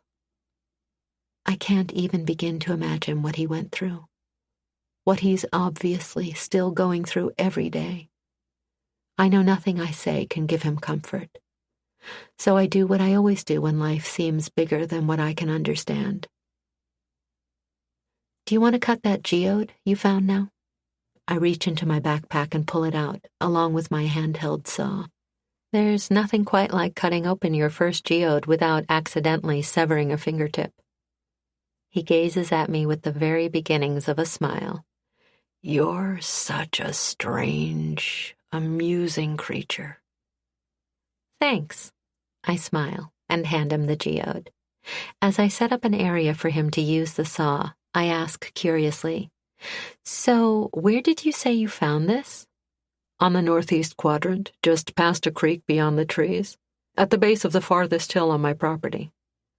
Makes sense. If there would be any area that could be a potential geode bed, it'd likely be there. Granddad used to find a lot of different minerals out that way.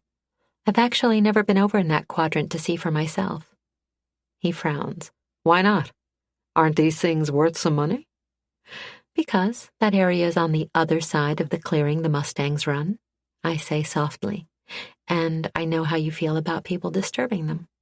Hell, Caitlin, I can take you out there one of these days if you want to. I shake my head. No, that's not what I'm out here looking for. It's important to me that he knows that. Whether he believes it is up to him. Making a chalk line for him to follow with the saw, I step back and let him take it from there.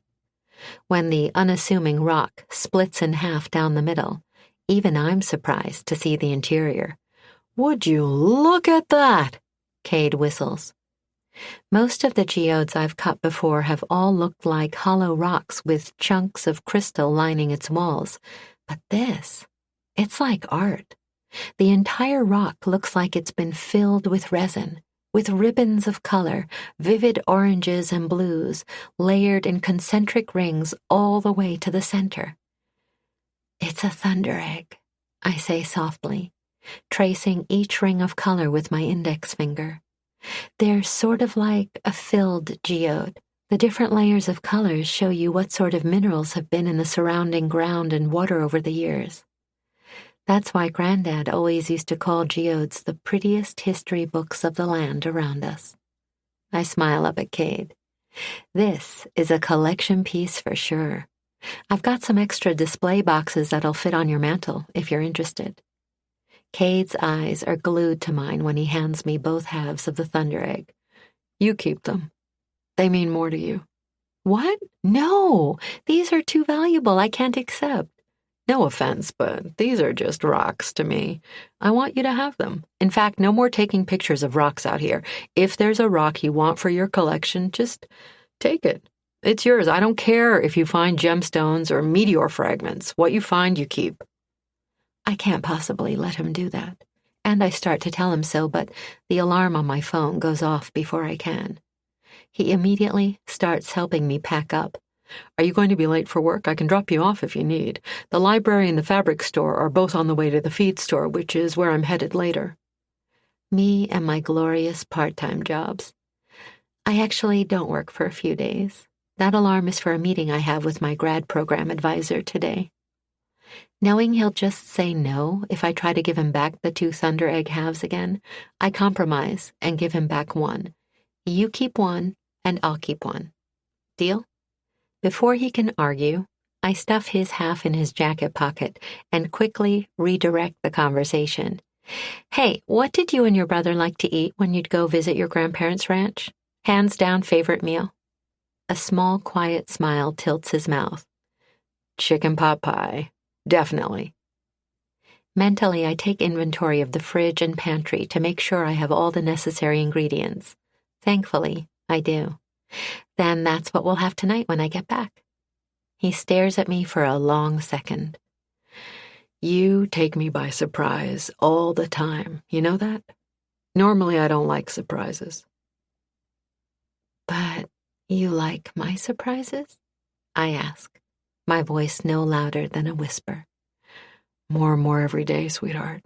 Though to be honest, I suspect that has more to do with you than the surprises themselves. The warm fuzzies that hit me as a result practically float me all the way to the university.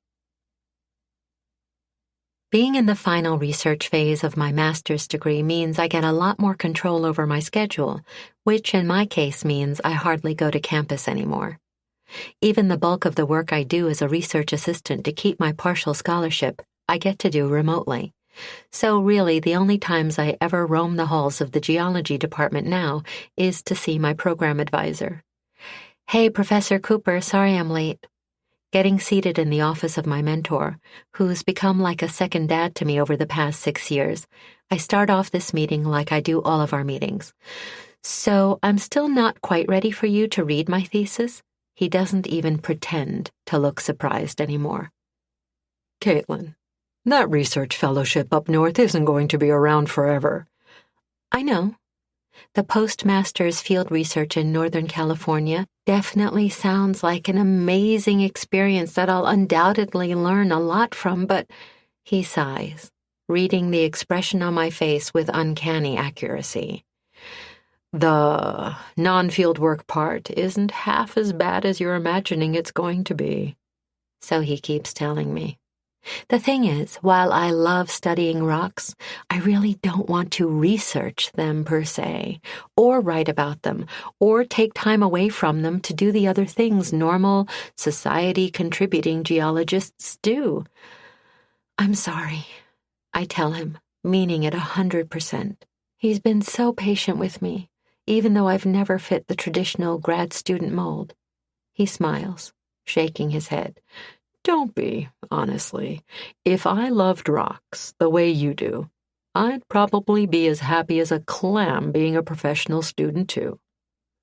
Clearing some space off his desk, he taps the surface expectantly. Okay, let's see it. If you're not here to finally graduate and show the world how brilliant a mentor I am, the least you can do is show me the specimen you have in your bag.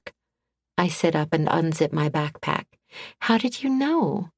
Because you keep petting your bag the way those women who carry around those toy dogs do. Figured in your case, it has to be a rock. He knows me well. Professor Cooper puts my half of the thunder egg under a light to examine each ring of color. I can't say for certain without a mass spec readout, but I typically only see this coloring in mineral layers out of Oregon, which makes this specimen all the more fascinating. I can get you a full mineral report if you'd like, and a buddy of mine should be able to pull up more detailed land history records for you.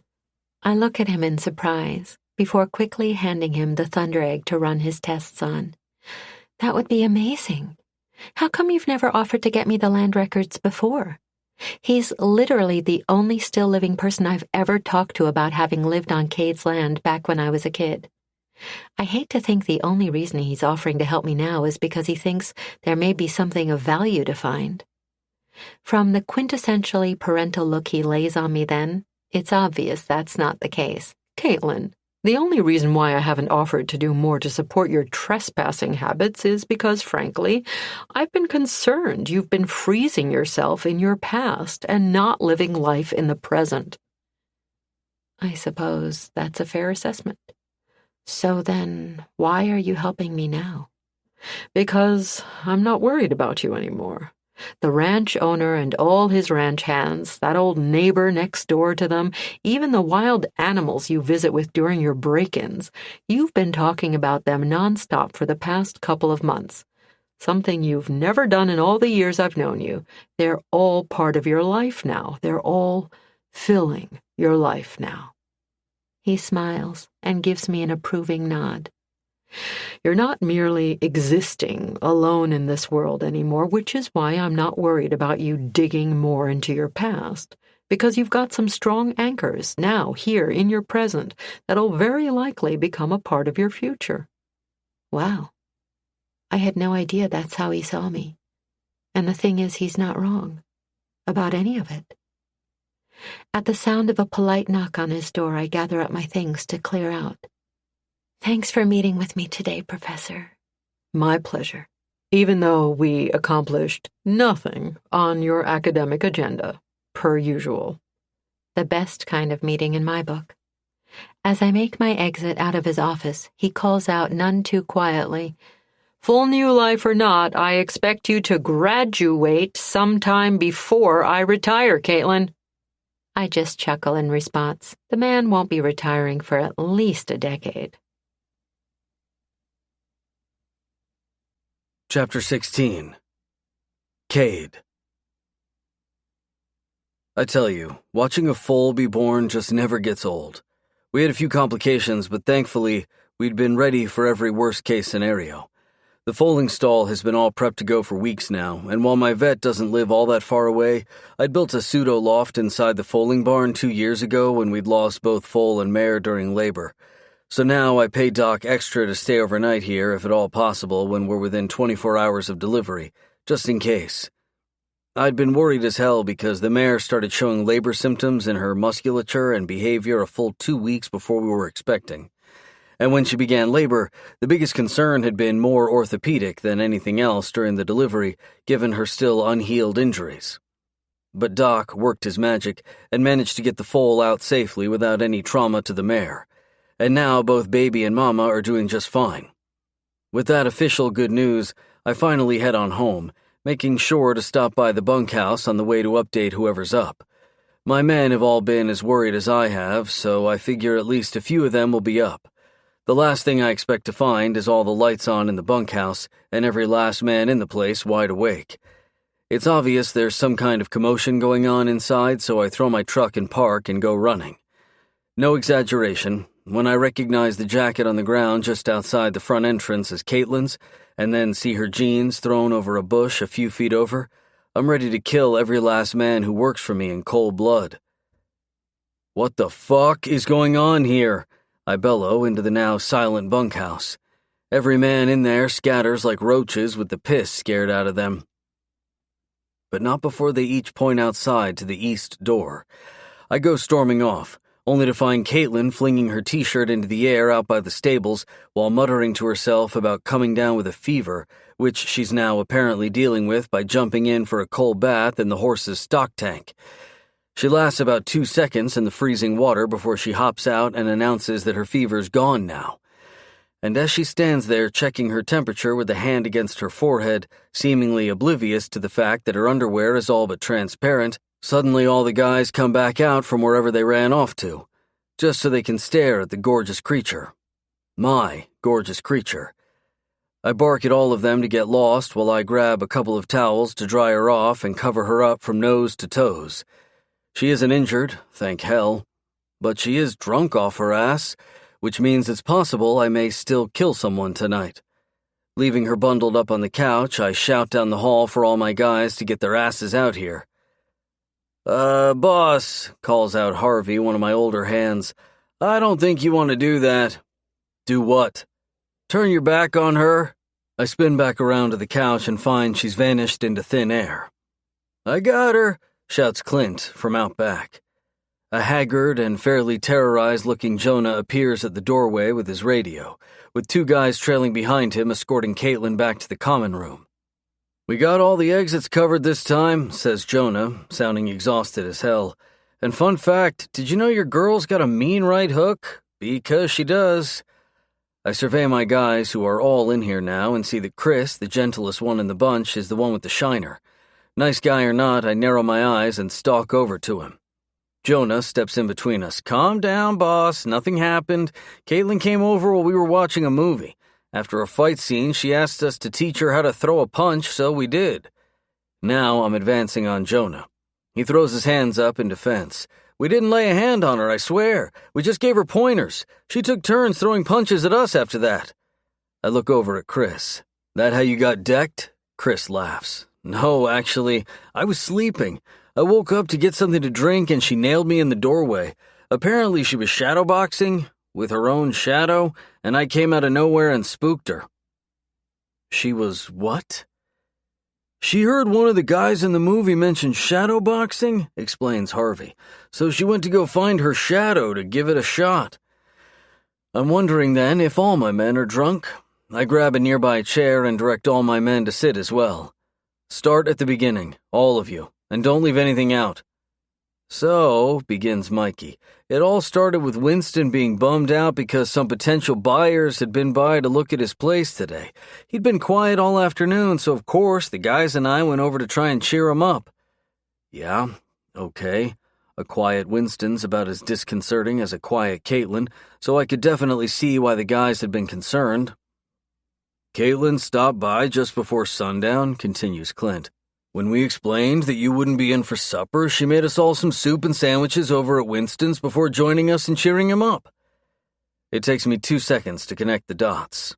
"Meaning you all let her have some of Winston's moonshine?" I bark incredulously. "The woman only had 1 glass, boss, we swear." Holy hell, seriously? I mean, I know Winston's moonshine is potent, but not enough to warrant the drunken display I just caught the tail end of. "Fine. What happened after you let her get hammered?" I grouse, making it clear I'm pissed at every last one of them for any part they had in Caitlin drinking even a drop of that stuff. With everyone looking at me a little warily, Jonah mans up to pick up the story. At first, we thought she was just a lightweight, so we tried to get her to eat stuff, but somehow she just kept getting drunker as the night went on. I'm serious, boss. We were all losing our minds chasing her around. Got even worse when she started going through the stages, you know? Ryan chimes in. She was in stage 3 when she woke my ass up. Stage 4 for me, calls out someone else. Usually I don't let my guys get past the first 2 stages of drunkenness when they're on the ranch. The fact that she was far gone enough to reach stage 4 isn't helping to calm me down. To be clear, these aren't the official clinical stages of intoxication. Nope, these are the good old-fashioned stages you see in bars and nightclubs. And like I said, I usually cut my guys off before it gets too far, meaning I threaten to fire their asses if they pass the stage where they don't just think they're the smartest guys on the planet, but the most good-looking guys in the universe, too. I turn to Ryan. You actually saw Caitlin in stage 3? That stage, when it happens for my guys, is when they start buying rounds for the entire bar like they've got money to burn. It's a harmless stage, really, unless you don't actually have money to burn, which I know is the case for Caitlin. Yep, answers Ryan. She started shopping for all of us online, putting all kinds of crazy things in her shopping cart. We just barely managed to wrestle her phone away from her before she could finish ordering a couple $100 of matching bunny slippers on account of her worrying about how cold the ground can get for us out here at night. The woman is lucky she's so ridiculously cute because I have a sneaking suspicion that I'm going to be agreeing to give all my men hazard pay before this story is through. All right, what else? What did stage 4 look like? For most guys, this is when they start picking fights with random dudes for no good reason. There's no way in hell my sweet Caitlin picked a fight with anyone. Was that when she started the boxing thing? Nah, that was way before, clarifies Jonah. She didn't get aggressive in stage 4, but she did start thinking she was super strong. She kept trying to lift heavy things, and at one point she got the big sledgehammer we use for the wooden fence posts and started playing her own version of that carnival strongman game. For crying out loud. And you let her? I look around at them like they've all lost their minds. She could have broken her foot. Have they not met the woman? Relax. When we figured out what she was trying to do, we just grabbed one of those pool foam noodles the therapist uses to mark her walking routes for the injured horses. We swapped that out for the sledgehammer and let Caitlin start whacking away at everything. I made the dinging noises for her, says Mikey. For Christ's sake, these fucking guys. Why on earth were you guys encouraging this? Because she looked sad when she thought she wasn't winning the carnival game, reasons Clint, which was when we popped up a vat of kettle corn for her because she started jonesing for some. Good Lord, she's got them all wrapped around her little finger. Keep going. What happened next? Mikey shrugs. Then all of a sudden she said she was burning up and started pulling off some of her clothes, which was when you came by looking ready to commit bloody murder. When I see Mikey smiling adoringly over in her direction, I glance over and see her crouching behind one of the sofas, popping her head up like a gopher. What the hell is she doing now? Every time we look over at her, she freezes and stays frozen like a statue. She thinks she's invisible, whispers Chris behind his hand, grinning. Well, that's a new literal variation of the last stage. Normally this one is when the guys start dancing like everyone around them can't see them. We took good care of her all night, boss, promise, says Jonah. Yeah, clearly they did. Thanks, guys. I'll take it from here. I chase her down when she tries to scamper off again and carry her out to my truck, spending the entire ride home trying to come up with an explanation she'll accept as to how I was able to see her while all my men, being the bunch of enablers that they are, had all been pretending they couldn't. This lasts clear until I'm tucking her into bed, after which she finally decides to accept the cockamamie explanation I pulled out of my ass and turn the topic of conversation to me. Did you know that you get more handsome every time I see you? She asks me muzzily. Doesn't seem very fair to all the other men in the world if you think about it. Yeah. Well, you get even more fucking beautiful every time I see you, so I guess that makes us even. And same goes for any unfortunate woman who has to stand beside you, as far as I'm concerned. She sighs softly at that and then whispers, Want to know a secret? I gaze at her cute, drunken expression. Sure, lay one on me. I've been hiding your handcuffs, she says in a hushed tone. God love the truth serum effects of alcohol. Where'd you hide 'em? She immediately pitches head first over the side of the bed and starts rummaging around the duffel she's stuffed underneath, her tempting little ass waving around in the air for me to admire the entire time. Found it, she cries out triumphantly, holding it up like a trophy. Then she looks around furtively. I was going to use it on you to get you back for that time you cuffed me. Interesting. Here I thought she'd hidden it because she was pissed. Is that so? Yep. She holds a finger up to her lips. But shh, don't tell. That's another secret. Suddenly, she springs up to her feet like she's caught a second wind. Where's my sledgehammer? I have to show you how I won the biggest stuffed animal at the... Hey, where'd my unicorn go? I had it with me earlier. I assume she means the pillow she'd been walking around with at the bunkhouse, so I hand it to her. Now, the sweatshirt the pillow had been stuffed into makes sense. Those doting guys had attempted to actually make a unicorn stuffed animal for her. Hell, I'm definitely giving the whole lot of them raises in the morning. With her unicorn clutched tightly to her, she's halfway out the door before I catch her by the waist. Okay, enough of that, sweetheart. I grab the handcuffs and secure one of her wrists to the headboard, just like last time. Instead of fighting me or even arguing with me like last time, though, her eyes just grow hungry as she looks from her cuffed wrist to me, back to the cuffs, and back to me. Fuck. Before I know it, she's sighing my name and stroking her free hand all over me, petting me like I'm one of her goddamn rocks, and I take every bit of that torture without reciprocating in kind, not wanting her anything but 100% sober when I touch her again. After a minute or so of driving me closer and closer to the edge of my sanity, out of nowhere she stops and falls asleep. Exhausted, I roll onto my back and tuck her against my chest. Damn, she feels good in my arms. I tell myself I'm just going to hold her until I know she's settled in for the night. I'm out like a light a second later. Chapter 17. Caitlin. I wake up completely disoriented. I don't know if it's day or night or how I even got into bed. The last thing I remember is drinking some of Winston's moonshine, the most likely culprit for the gaps in my memory. After figuring that mystery out, I quickly catalog a couple of other important discoveries as they hit me all at the same time. 1, I'm cuddled up in bed next to Cade as the little spoon with only my underwear on. 2, the big spoon in question has got a giant erection wedged against my back. And 3, my wrist is cuffed to the bed again. Seriously, what the heck happened last night? Quietly, so as not to wake Cade up, I roll over to check the second drawer for the key and find it right where he left it last time. It takes me no time at all to get myself uncuffed, and about half that time to think about doing the unthinkable. Then I actually do it. I cuff Cade to the bedpost. Holy moly. I wonder what the statute of limitations are on blaming my actions on the moonshine.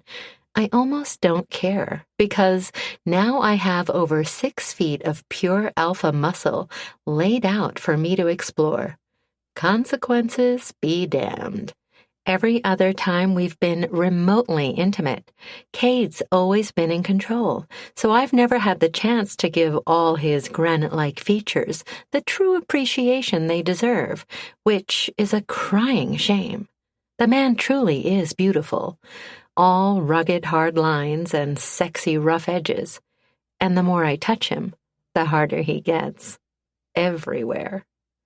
Palming his thick, hard cock in both hands, because I need both hands to get that feat done, I give his shaft a slow pump, and then another, until he jackknifes, fully awake now, and growls out, "Fucking hell, woman!" His dazed eyes fly up to see the handcuff on his wrist, and I swear the dark, sinfully sexy look he nails me with an instant later has me practically going up in flames, because that wicked look just promised me pure sexual retribution of the best kind, which I fully intend to earn. Keeping my eyes on his, I slowly run my tongue along his entire length, reveling in the way he groans and throws his head back when I start sucking softly on the head of his cock. His pupils dilate, and every muscle in his body seizes up as I take my time and start working him deeper and deeper until he's nudging the back of my throat.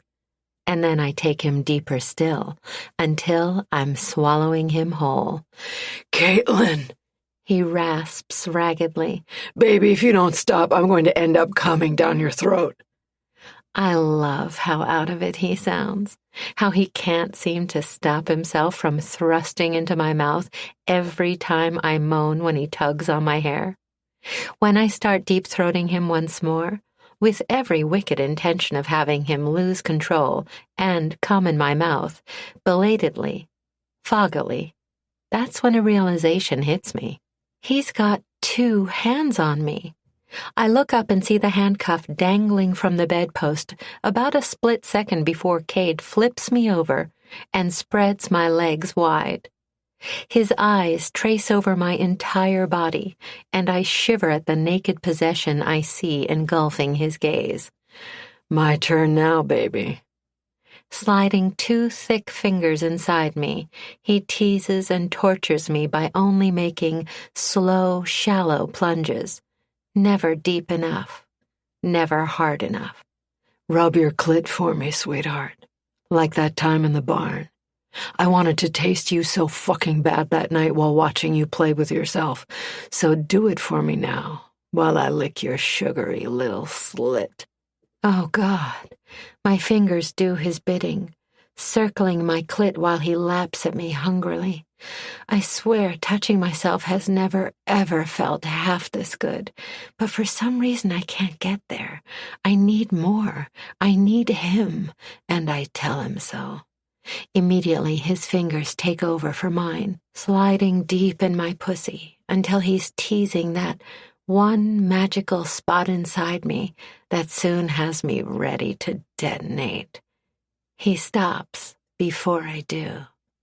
I watch with eyes at half-mast, my entire body trembling from being so close to orgasm as he slips a condom on and runs his hungry gaze over every inch of me. God damn, you're beautiful. Bending over me to give me a hard, deep kiss, he takes his cock in hand and rubs the head against my clit in slow, sexy circles, bringing me right back to the brink in no time at all. I'm breathless and shaking by the time he wraps his arms around me and flips onto his back, taking me with him so I'm straddling his lap. Ride me, he rumbles in a deep, gravelly voice that messes with my equilibrium big time.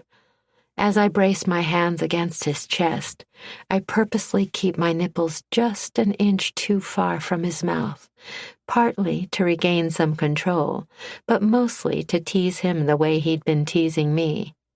The banked fire in his eyes blazes even more when I pull back and glide my wet pussy along the front of his shaft instead of sliding him into me right away. You know I'm going to get you back for torturing me, he says. Promises, promises. He groans at my words and bucks up into me like he just can't help himself. Lifting my hips, I slowly hitch myself over the broad head of his cock and then sink down slowly, inch by thick inch. When I finally have him all the way to the hilt, the wave of pleasure that rushes over me is almost overwhelming. He's never been this deep inside me before, and it's affecting him too.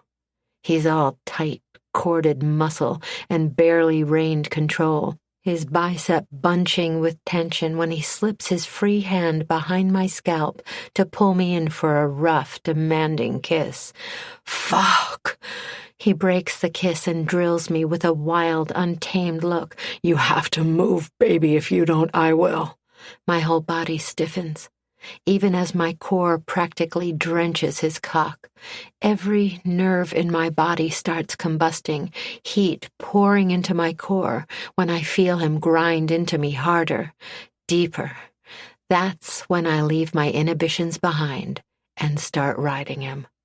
Gripping my hips, he starts thrusting up to meet me, stroke for stroke. With every rough thrust, he reaches some hot spot deep inside me that's making the earth tilt on its axis. My heart starts pounding a dizzying beat in my chest as I look down to see him gazing up at me with a look of pure, savage possession and pleasure. Closing my eyes, I struggle for command of the intense emotions rising up and ripping through me. Open your eyes, he orders gruffly. Oh God, if he's trying to wreck me for all other men, he's succeeding. This connection we have, it's unbridled, all-consuming, and just like that, I'm spinning out of control, mere seconds away from coming. As if he knows I'm on the edge of oblivion, he reaches between us to pinch my clit just as his mouth latches onto my tight nipple. A broken shudder tears out of me as everything around me just flies apart.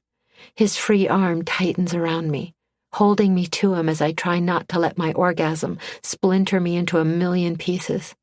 And as I continue to pulse all around him, I feel his limbs start to shake, his struggle for control start to slip. When I finally stop coming, like a caged animal finally breaking free, he flips me over and plunges his cock back inside me in one swift motion. Rough hands pinning my legs to the bed to keep me spread wide, he begins a punishing pace, driving his cock in and out of me over and over, harder and deeper, until soon the pleasure is almost violently out of control, each wild, relentless thrust filling parts of me I've never thought of as empty before now, and before I know it, my world feels like it's coming apart at the seams. Pleasure screams through every nerve ending I possess, and I give over to the sensations, my muscles clenching around him before rippling so hard my whole body shudders. Just as I do, I see him drag his eyes open and lock his gaze on mine as he comes. With a deep shudder, he stiffens, raw, naked emotions filling his features until he's wrung out and collapsing on his side next to me. Even then, he doesn't pull back. His arms stay wrapped around me, tucking me in closer so I can rest my head against his chest. While the orgasms, yes, plural, were of course amazing, I know that this right here is my favorite part of the night. Him holding me tight, as if he doesn't intend to ever let me go. The thudding of his heart under my ear sounds like home, as time seems to catch up with us and slow down all at the same time. I'm never going to get enough of you, he mutters thickly, drowsily, as he falls into an instant deep slumber. It sounds like a wayward thought more than anything else, but it feels like something more. Chapter 18. Cade. I wake up like I always do at the crack of dawn, and it's almost shocking how much I want Caitlin again. Just seeing her in my bed right now, having her in my arms, is making a surge of intense, uncharted emotions I've never felt before hit me from all sides, and it feels like the only way to get it all to settle down is to be inside her again. I can't explain it. The feeling is almost feral. And to be honest, I don't know that I'll be able to control it tomorrow or the next morning. And oddly enough, I feel okay with that, which is, again, just intense.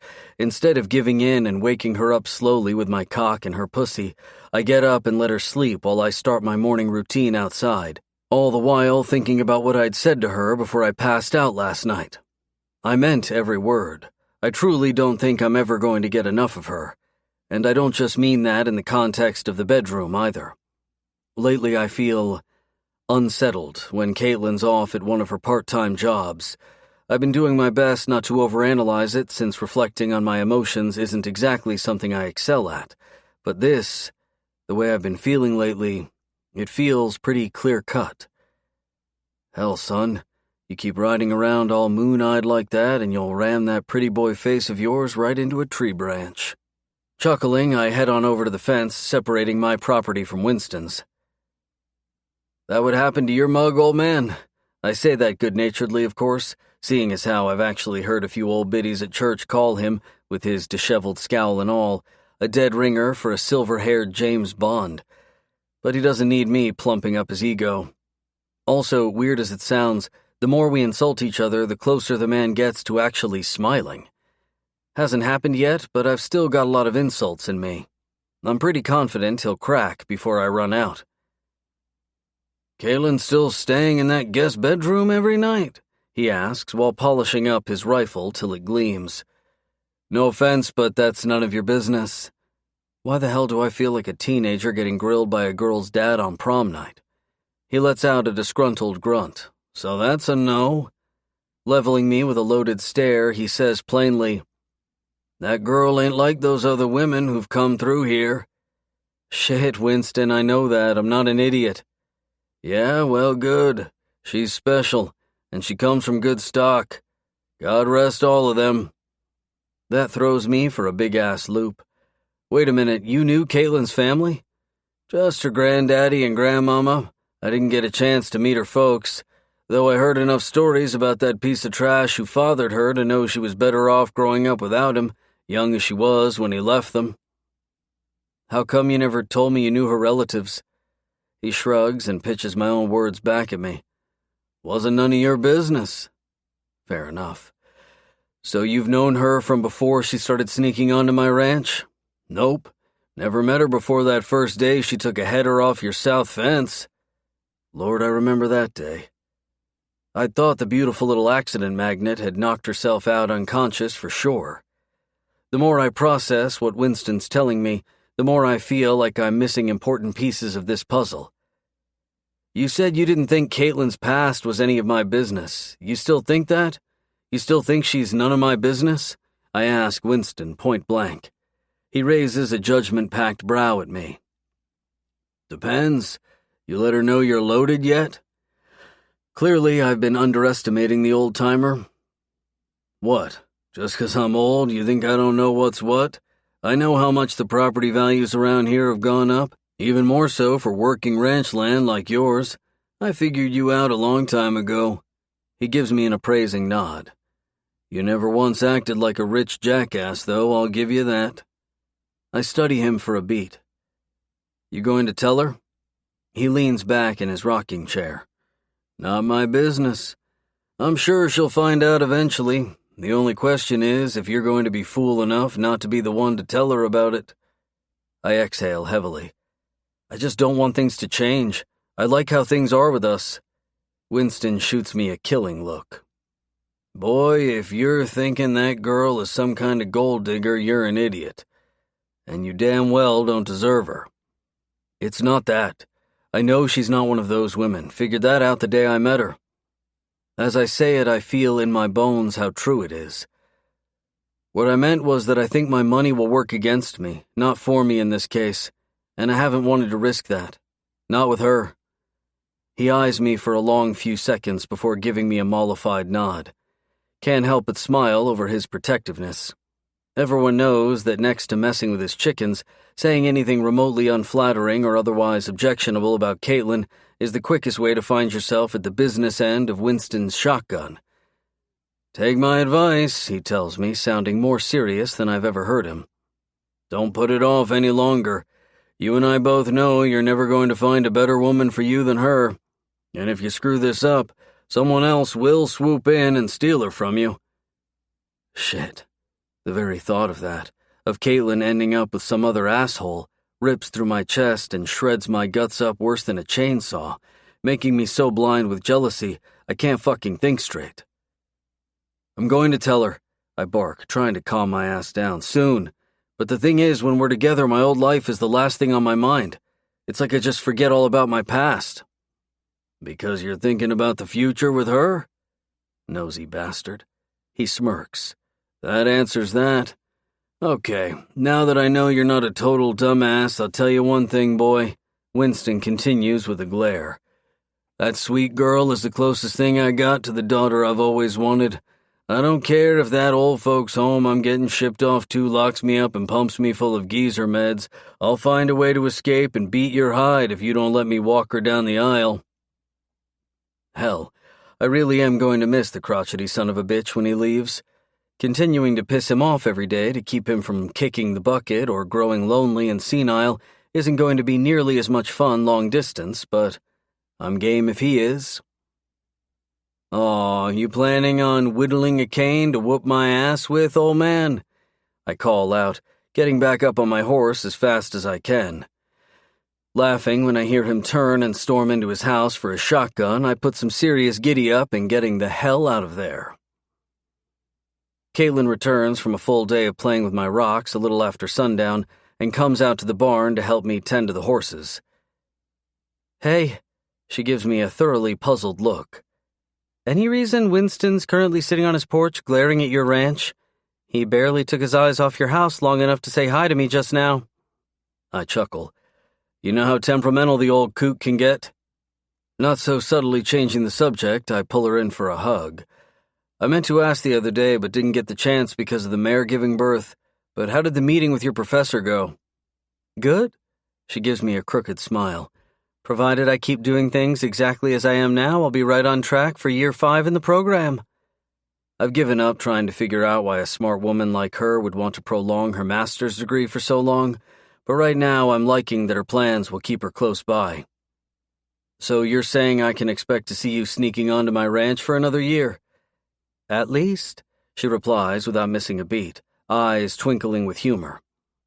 I'm hit with this sudden, intense relief hearing her answer, and I realize that right there is why I brought this topic up all these days later. The unsettling feeling I had in my chest when I woke up didn't go away even as the day went on.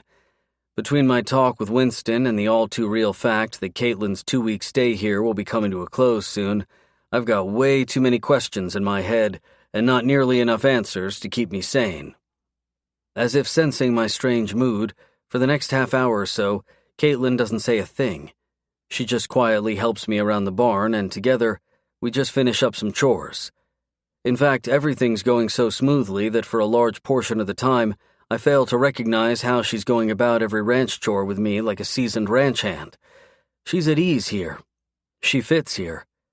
How the hell did I miss seeing that before now? Not only that, but she even knows some tricks a lot of my guys don't know, like how to use the finicky old well pump out back. That little discovery makes a few more pieces of the puzzle from my chat with Winston click into place. Then, after another half hour and a few Google searches on my phone I probably should have run on her months ago, the rest of it all finally makes sense. So were you ever planning on telling me you grew up here? I ask, not bothering to beat around the bush. I don't say it as an accusation because I truly don't mean it as one. I'm genuinely curious. She stops working and turns around slowly. Did you know the whole time? Not hardly. I just figured it out tonight. Thanks in no part to my less than helpful neighbor, who's pretty darn proud of how you turned out, by the way. Gazing over in the direction of Winston's farm, her eyes soften. I never had a chance to meet him back then.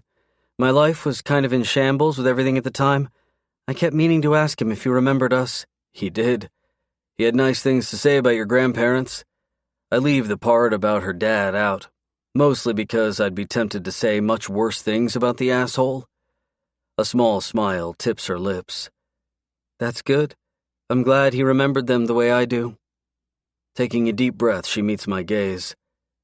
Are you upset This peaceful moment is yours. Rest in it, breathe in it, and let it soothe you before the story resumes.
Didn't tell you.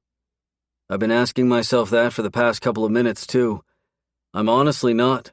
I get wanting to keep parts of our past private. I do the same thing, so it wouldn't be fair of me to judge anyone else for doing the same. I wasn't trying to hide it from you or anything, not outright. I mean, yes, after I found out what happened to your brother here, I didn't know when or how to bring it up. But truthfully, the main reason was that I just didn't want you making a snap judgment about me, thinking I was some sort of gold digger. Literally speaking, I mean. Huh. Not what I was expecting to hear, especially since I'm fairly certain she's never run a Google search on me either. What do you mean? You know that area you don't like anyone to visit? Where the Mustangs run? Yeah. My granddad used to say the mountains there could be mined for pegmatite. Huh. From what I've been reading in my Rocks for Dummies book, that sort of rock can be pretty valuable. So he thought there were crystals and gemstones back there? She shrugs.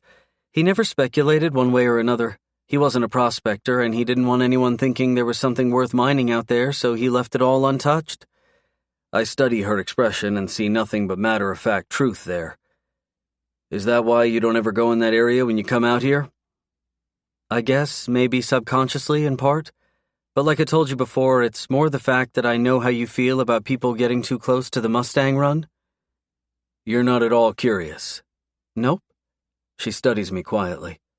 Are you? Not even a little bit. She gives me a smile that lights up the whole place, and I feel like I just aced some sort of test with her. It's one thing to meet a woman who doesn't care that I'm rich. It's a whole different thing to find one who respects me for having the same values she does. Of all the things I find incredibly hot about her, this one's climbing the chart. It's definitely time to come clean with her. Listen, Caitlin, there's something I should have told you a while ago. I already know you're some kind of millionaire, Cade, and it's okay. I get why you didn't tell me. If the positions were reversed, I'd probably have kept it a secret too. I'm not sure what surprises me more, the fact that she's talking about this so candidly, or the part about her being 1-0 short and still looking a little queasy about the whole thing. That's Billionaire with a B, honey? Her eyes grow comically big over the correction, and it's all I can do not to kiss the fascinating creature as she fumbles with a response, clearly racking her brain to find something polite to say. Wow, that's, I guess, congratulations? I smother back a laugh. Seeing her so uncomfortable with my money is an odd little turn-on, but hell, everything about the woman is a little odd and a lot sexy. How'd you find out about my money? Just curious. Figured it out from some things the guys have told me over the past few months, from providing scholarships to helping sick parents, fending off debt collectors, and fixing damages to their siblings' homes. You've helped each and every one of them financially. Well, shit. Fat lot of good that ironclad non-disclosure handshake did me. At my side eye out the window in the direction of the guy's bunkhouse, she quickly clarifies, "Oh, don't worry. They haven't told each other anything. But they've all individually mentioned it to me, swearing me to secrecy from the others, of course. After the first half-dozen stories, I started doing the math. I know I could have looked you up online to find out for sure, but I really didn't want to. It was enough to hear the nice things you're doing with your money." Shrugging, she adds as an afterthought, "And to tell you the truth, after a while, I kind of forgot all about it. It's sort of like when the guys talk about Mikey being a little hoodlum back in the day. I just don't see him that way. Same goes with you. I only know you as you are now, and since I like you as you are now, it simply didn't matter much to me who you used to be." I know she didn't mean to turn me on with that speech, but holy hell. A woman who just wants me for me? She's like a fucking unicorn. My lips need to be on hers right now. I yank her into my arms. "Done talking now," I whisper in her ear. Chapter 19. Cade. Her head falls back and I kiss her throat, feeling her racing pulse against my lips, along with the tiny little moans she can't seem to hold back. "Wait," she says, backing up a step. "Before you make me all mindless with those lethal kisses of yours, I want to do something, and this is the perfect place to do it." I don't know if it's the lack of blood going to my brain, but everything she's saying right now sounds positively dirty. She takes another step back and somehow manages to trip over her own 2 feet. Stumbling to recover, she ends up stepping on a nearby rake and nailing herself in the temple. Jesus, it's baffling to me how often this woman is able to get herself injured on my property. I grab the rake before she can step on it a second time. With a slightly woozy wobble, she steadies herself and says laughingly, "Okay, now, where was I?" Turning back in the direction she'd been heading earlier, she almost walks face first into a wooden post. She stops with just centimeters to spare and glares at the post like it tried to attack her for no good reason. But then, when she gets a good look at the wide wooden pole, she tilts her head up and smiles at it, like it's one of her rock walls. Pulling her back and cradling her gently against me, I tell her softly, "Honey, I think you bumped your head pretty hard with that rake. Why don't we sit down for a bit?" "Oh, right. A chair." She nods in agreement. "We need a chair for this." Loopy little thing. Now I'm pretty sure she's sustained at least a minor concussion. I walk her over to a nearby stool, but instead of sitting, she turns and heads back to the wooden post. "You sit," she says. "I'm going to go strip first and then come back and give you a lap dance. Sound like a plan?" I stand stock still and replay all that back in my head to make sure I heard right. When I just stare at her in silence, she smiles and pats the wooden post with one hand and motions for me to sit down on the stool with the other. Yup, I'm pretty sure I heard right. Instantly, my cock goes rock hard. She takes notice and shivers, biting her lip like she's imagining things she couldn't possibly voice out loud. Every muscle in my body is locked up now with barely controlled lust, but still, I somehow manage to be the good guy for another few seconds. "Sweetheart, are you sure you're thinking clearly? Because you did hit your head, and you're saying a lot of things that are exactly what I mean," she finishes. "My head's fine. The stripping thing I've wanted to do for a while. See, I have this exercise video at home, cardio stripping, and sometimes when I practice the moves at home, I imagine I'm doing them for you." Hell, I'm convinced. Without another word, I sit my ass down on the stool and let her take it away. The next few minutes are, well, indescribable, to say the least. She starts off slow, moving around the wooden post with a surprising amount of grace, given what I know of her clumsiness. Then she lifts the hem of her shirt to show me that softly curved belly I love so much while sliding her spine down that wooden post, which I'll never be able to look at the same way again after this. True, I don't have a ton of experience in strip clubs, but I can say with a fair amount of authority that there isn't a stripper on this planet who could possibly look as sexy to me as Caitlin does right now. Not because she's putting on some racy show with gyrating pasties, but because she's being vulnerable and putting herself out there for me. And that is really fucking doing it for me. Seriously, my cock is all but throbbing now. I'm so turned on. Eventually, the t-shirt clears her plump, beautiful breasts as she slowly lifts it higher. But just as she's about to whip the shirt off, somehow it gets caught on the big hook above her that we usually hang our shovels on. And now she's twisted up in the fabric with her head still caught inside. While she manages to wiggle her face free fairly easily, her arms are still trapped. So there she is now, with her manacled wrists pinned above her head, and here I am with my vision starting to get a little hazy as I begin imagining all the dirty things we could do in that position. Meanwhile, Caitlin has moved on to log-rolling her body to face the post, effectively managing to get the shirt and herself even more tangled up by the time I reach her to lend a hand. Determined thing that she is, she forgoes my help in favor of now hopping up and down in hopes of unsnagging her shirt from the curved hook, and with each hop, her round little bottom rubs up and down the crotch of my jeans, turning this whole thing into a vertical lap dance that's starting to make me go blind with need. Even in this nutty predicament, she's still so damn sexy it's ridiculous. Eventually, she's able to get her shirt free from the hook, but one of her wrists are still tangled up in the shirt thanks to her wristwatch anchoring the bunched fabric. "Just give me 1 minute," she says as she starts tenaciously twisting and turning her ruined shirt this way and that, like she's in some kind of topless Rubik's Cube contest. Hell, even if she does get free, I'm too frickin' turned on now to be able to let her finish her striptease. Breathing hard and with my erection getting harder with each breath, I back her up against the post and simultaneously free her hands from the shirt even as I pin them back above her head. I need to be inside you in the worst way, baby, I rasp, practically panting now. Wait, she whispers. At least let me do one last thing. Without warning, she drops to her knees in front of me, her slender fingers making quick work of my jeans before reaching in to circle my hard-on in a tight, perfect grip. Jesus Christ. For the next few minutes, I brace my hands against the wooden post behind her and nearly come half a dozen times as she works me with her hands and mouth, tongue and teeth. The one time I made the mistake of looking down to watch her, I saw her lapping at the pre-cum pooling at the tip while her hands slid up and down my shaft, hand over fist, to keep replenishing the supply for her. I almost blew my load on the spot. Since then, I've just kept my eyes trained up at the rafters while hanging on for the ride. Finally, who knows how long later, she stops and stands, face flushed and out of breath, her hands gripping my shoulders as if I'm the only thing keeping her upright. Now, I need you to be in me in the worst way, she says, volleying my earlier words back to me while licking her lips and helping me yank my shirt off my head.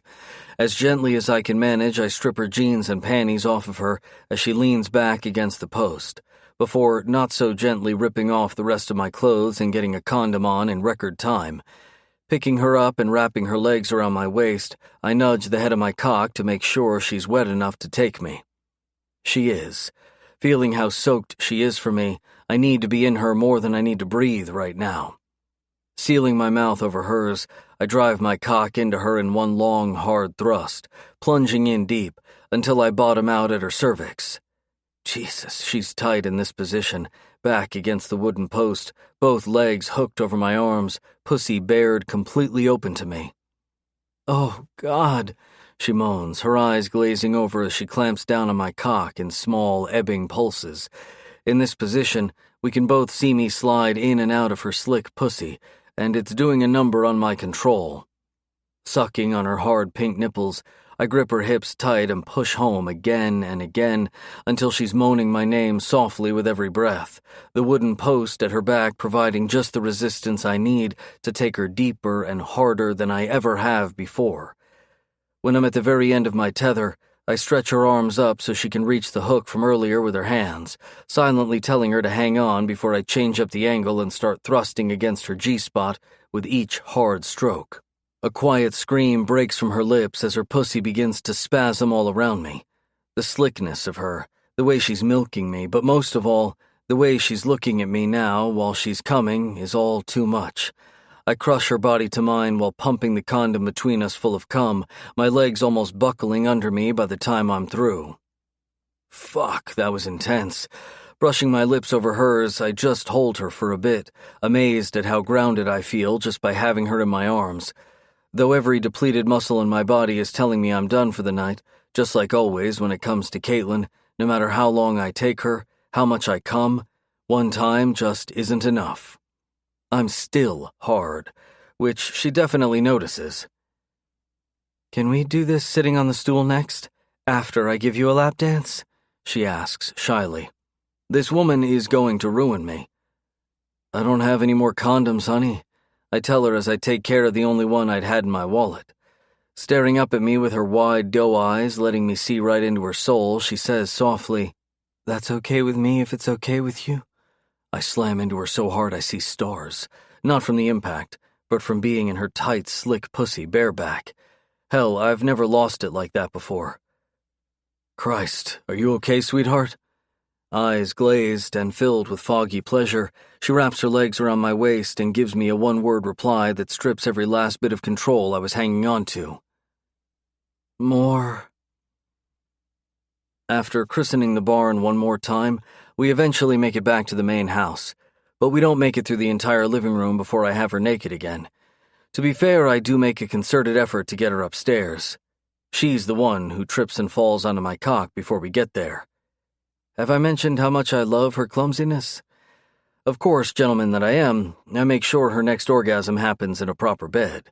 Sure, she may say I tortured her by getting her close half a dozen times, but no jury of my peers, at least not the men, would fault me for not being able to keep my mouth off her pussy when she was waving it in front of me all the way up that stairwell. Jesus, I'm insatiable when it comes to Caitlin. Even now, I'm getting hard just looking at her half asleep in my bed. She looks good there. She looks like she belongs there. Asking a woman to stay with me till morning is something I've never actually done, so really, it's just as well that I won't even attempt it with Caitlin. Hell no, I'm not going to ask her. She's damn well staying in my bed till morning, and that's that. Good thing she likes my bed. I swear, I've never felt sheets this soft before, she murmurs contentedly. Fair warning, I may steal some of these pillows from you. Sorry, not sorry. I chuckle. I don't blame you.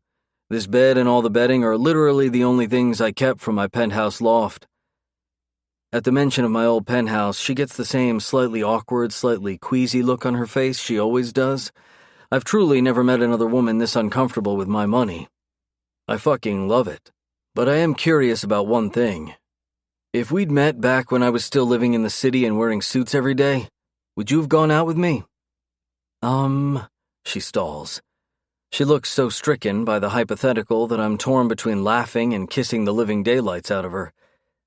To be honest, she gives me a rueful smile. I probably would have made it impossible for you to ask me out. We're talking me running in the opposite direction if I saw you coming. Okay, now I'm laughing. That drastic? Call me picky, but I just prefer cowboy boots over cufflinks. But it's more than that, isn't it? She gives me a small nod. I just want to live a simple life and be happy. My dad was never satisfied with the former and spent every day not able to achieve the latter as a result. That's why I would have avoided you if I'd met you before you became a rancher. It would have been a snap judgment, I know, and that's terrible of me, but it's the truth. I think back to how different my life had been back then, how far I've come from the man I'd regretted becoming, the man I swore on my brother's grave to never be again. Actually, that would have been a fair assumption of me at the time. I'm not saying I was remotely like your father, but just being a part of that world that I used to have to answer to before automatically made my life anything but simple. And you're right, I wasn't happy. Not like I am now. Then you wouldn't have been upset if I'd ran away from you? I grin. I would have understood. But you're fooling yourself if you think I wouldn't have chased you, and eventually caught you. I'm sorry, did you say caught me or cuffed me? Because the latter really doesn't count. She teases, scampering off the bed before I can tickle her into taking that back. I mock growl as I begin stalking her around the room. You don't think I could have caught you without having to resort to handcuffs? Nope, she sings out, eyes glittering in amusement. More outrageous untruths. I lunge forward and quickly win the tug-of-war over the sheet she swiped to cover herself up, only to find myself groaning appreciatively as I watch her sprint back to the bed bare-ass naked to grab a pillow next, foregoing modesty this time in favor of having a feather-filled weapon to whack me with, locked and loaded high above her head. That's sexy as sin right there. And now I decide it's high time for me to fight fire with fire. With her looking on with her lower lip caught between her teeth, I drop my hand down to my now rock-hard cock. Are you trying to suggest I give her one single slow pump along my shaft to make sure I have her undivided attention? That without the cuffs, I wouldn't have had the chance to have my wicked way with you? She jerks her eyes back up to meet mine and shakes her head a bit as if trying to regain her bearings. Yes? She answers, sounding like she has no clue what we're even talking about anymore. I see. Honestly, I have no idea why the hell we haven't played naked games like this before today. I'm so friggin' turned on right now, it's insane. With Caitlin taking an unconscious step toward me as I continue to slide a tight fist up and down my cock, I start channeling my own dirty version of the Pied Piper until she's off the bed and I'm close enough to open the nightstand drawer for the cuffs in question. I dangle it off my index finger for exactly half a second before my hot little warrior goddess tosses the pillow aside. But not in defeat. Rather, so she can tackle me and have her wicked way with me. Hell, Winston's right. I'm pretty sure I want to fucking marry this woman. Chapter 20. Caitlin. I'm just finishing up my shift at the fabric store when my phone rings. Professor Cooper? Strange. He almost never calls me in the evenings. Was there a problem with the data analysis I submitted yesterday? Of course not. Your work was exemplary, as always. I'm actually calling with some news from the land history reports we ran on Mr. Walker's ranch that I'm fairly certain neither you or Mr. Walker are aware of. Sounds ominous. Actually, it's quite the opposite. Were you aware that when your grandfather sold the ranch to the owner prior to Cade, that he kept the mineral rights? I do a double take. No, I had no idea. Just as I thought. Well, upon your grandfather's death, the rights naturally then passed on to your mother, and then when your mother died, I gape into the phone. Are you saying the mineral rights for Cade's property still belongs to my family? Not just your family, but you specifically, Caitlin. They belong to you. But Cade never said a thing. I've been sneaking onto his ranch for months now. He knows my name. Why wouldn't he have confronted me about it? Being direct is kind of his thing. Weird as it sounds, it's possible he doesn't know. I did a little further digging, and it looks like he paid in cash for the ranch, no questions asked. In most land sales, mineral rights followed the land rights unless otherwise noted. Given the quick sale in cash and, frankly, the not-so-reputable seller he was dealing with, he may not have known the mineral rights had been detached one sale prior. From the contract itself, which looks far too basic for a sale of this size, to be honest, I'm not even sure his lawyers did their due diligence, which is rather alarming given Mr. Walker's net worth. It's not totally outside the realm of possibilities, given how quickly Cade had dropped his old life. It is possible he didn't run the deal by his lawyers. His brother died protecting the animals on that property. After that, Cade simply walked away from his life in the city and bought the ranch. I see. Well, that certainly explains the hasty purchase, and given what I've read about the previous owner, he probably wasn't forthcoming about the mineral rights still belonging to your family, which he should have disclosed. Jesus. Every time he says it, I feel a confusing stab in my gut. The fact that I still have something connecting me to my family is just more than I ever thought possible. After Mom and I had to leave the ranch to move to the city, there wasn't a night that passed that I didn't dream about being back there. Growing up, I remember most of my friends wanting Barbies and a bicycle, while I wanted rock kits and a sleeping bag. And though I don't still talk to anyone I grew up with, I imagine most of them still have at least some family. I've got no one, nothing to hold on to. But now I have this. The mineral rights of over 15,000 acres that my granddad had loved enough to hold on to and pass down to my mother and me. My mind is spinning, because the truth of the matter is that if the current owner were anyone else but Cade, I'm sure I wouldn't feel at all conflicted about all this, but I am. Very conflicted. At my prolonged silence, Professor Cooper asks gently, "What's wrong? Tell me what's bothering you about all this. I thought you'd be happy." If it were anyone else but Cade, I'd claim my family's mineral rights in a heartbeat. Why should that stop you? Didn't you tell me the other day that Cade himself had said you could keep whatever rocks you find on his property? I know it's not quite the same thing, but from everything you've told me about the man, I really don't think he'd care one way or another which of you own the rights.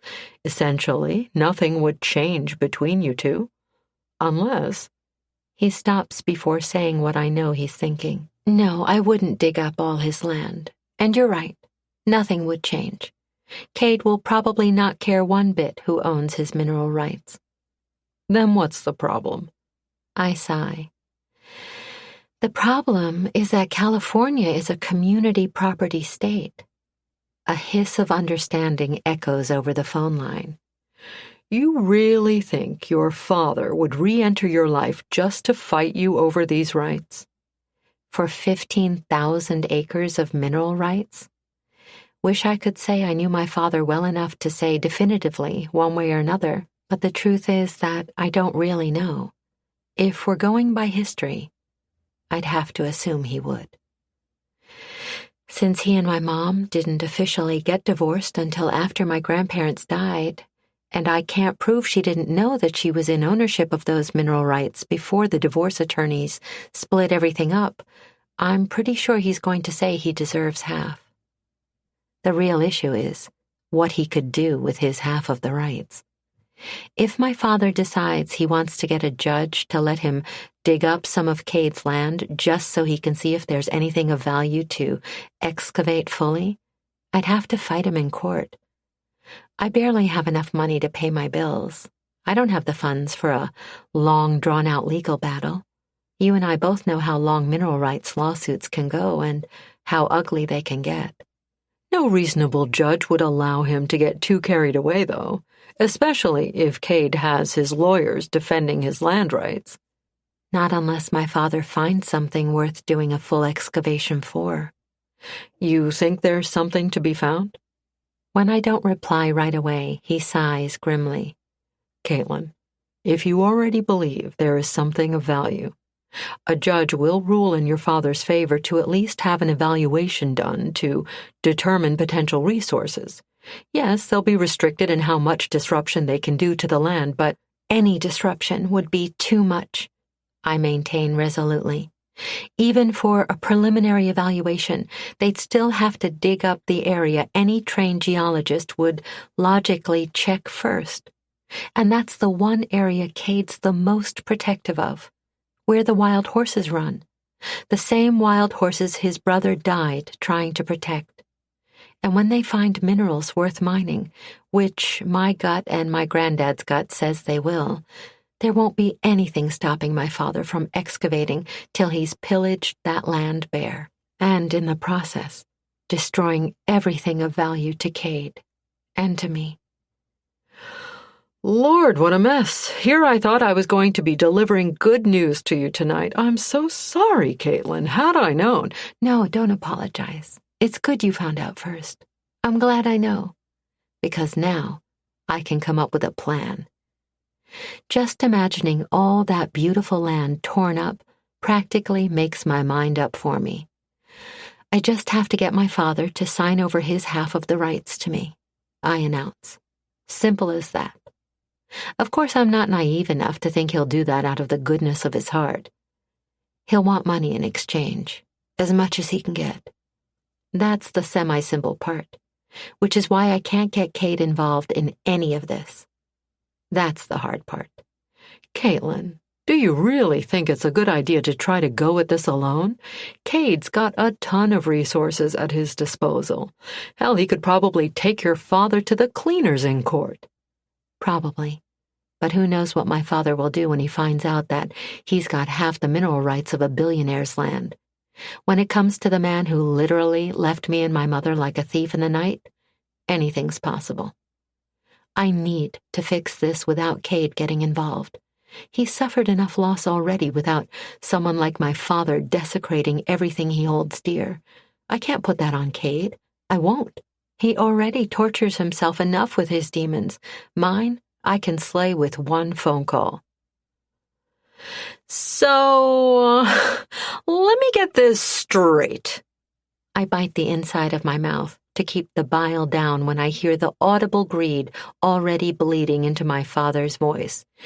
You call me up out of the blue to tell me that you just found out you and I own the mineral rights for that old dump in the boonies your grandparents used to own, and you want to give me the condo you live in now for my half of those rights? Yep. My apartment is worth anywhere between $150,000 to $200,000 in the current market, in case you were wondering. There, that should help push this deal along. What's the catch? He asks suspiciously. No catch. I own the condo free and clear. Just finished paying off the mortgage last year. And you just want to trade your free and clear condo for a pile of rocks? You really expect me to believe that? How little he knows me. It's the truth. I do more for less rocks. What do you take me for, an idiot? What's wrong with your apartment? Is it a money pit? A shitbag place like that dump we had to live in with your grandparents? No, my apartment is in great condition. Seriously, what on earth did my mother ever see in this man? It's a small one-bedroom. That's all Mom could afford after the divorce, but it's in a great neighborhood, and the building is really nice. You can check out the comps yourself. Maybe it was my mention of the divorce, but his voice sounds a lot more reasonable when he says then, "I'll have to send an appraiser to come check it out." Of course, I'll be home all week. What's the big rush? Now he's back to sounding dubious again. Pulling at strings, I say the first thing that comes to mind. I'm graduating soon, with my master's degree, and I've got a postgrad fellowship up north, so I'll be moving anyway. Oh, well, congrats on that. Sounds like you did pretty good on your own. Wow, so awkward. Thanks. So anyway, that's why I want to get this taken care of as soon as possible. I still don't think you're telling me everything. Why are you wanting to give me your apartment for my half of these mineral rights? Is there oil on this land or something? You trying to pull one over on your old man? No oil. I choose my words wisely. There's no gold either. But Granddad held on to those rights and passed it down to Mom. That's all I have left of them. And while it may just be a pile of rocks to you, to me it means something. Oh, yeah, you were always into that science-y geology stuff like your granddad. I still am. That's what my master's degree is in. If it's possible to hear a person roll their eyes on the phone, I'm hearing it now.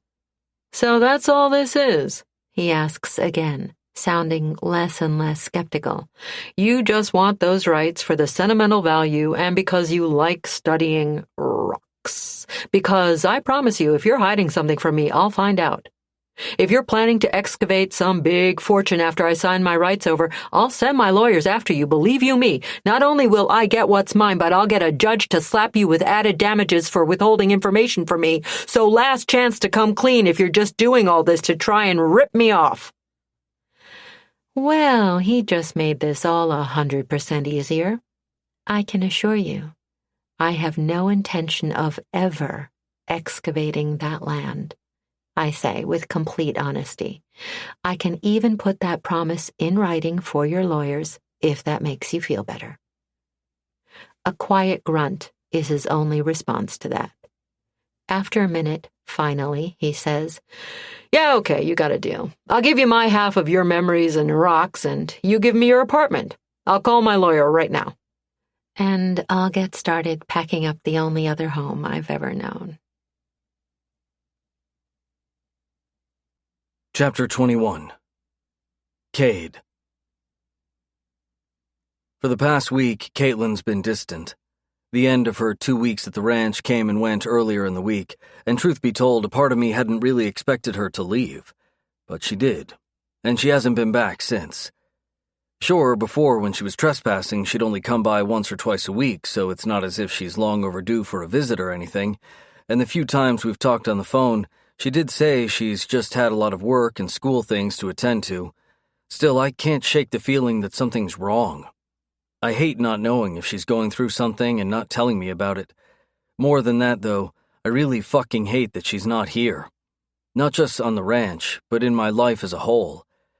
During the weeks she stayed at the ranch, she'd made the house a home, made it worth coming home to. Now everything's too quiet, too empty. Hanging up my jacket, I head to the kitchen, starved because I worked through supper again. 4th time this week. But without Caitlin here, there isn't much reason for me to come back to the house, so I usually just stay out and work until I'm too beat to continue. And since I've been sleeping like shit without Caitlin in my bed with me every night, I've basically been exhausted to the point of being a total asshole to my men. Not that they've said anything. They know I miss the hell out of her. They do too. When she was here, we all used to eat together like some big damn happy family at least a couple nights a week. Now that the guys are back to fending for themselves at mealtime, no one sat down to break bread together since. None of us are happy without her here.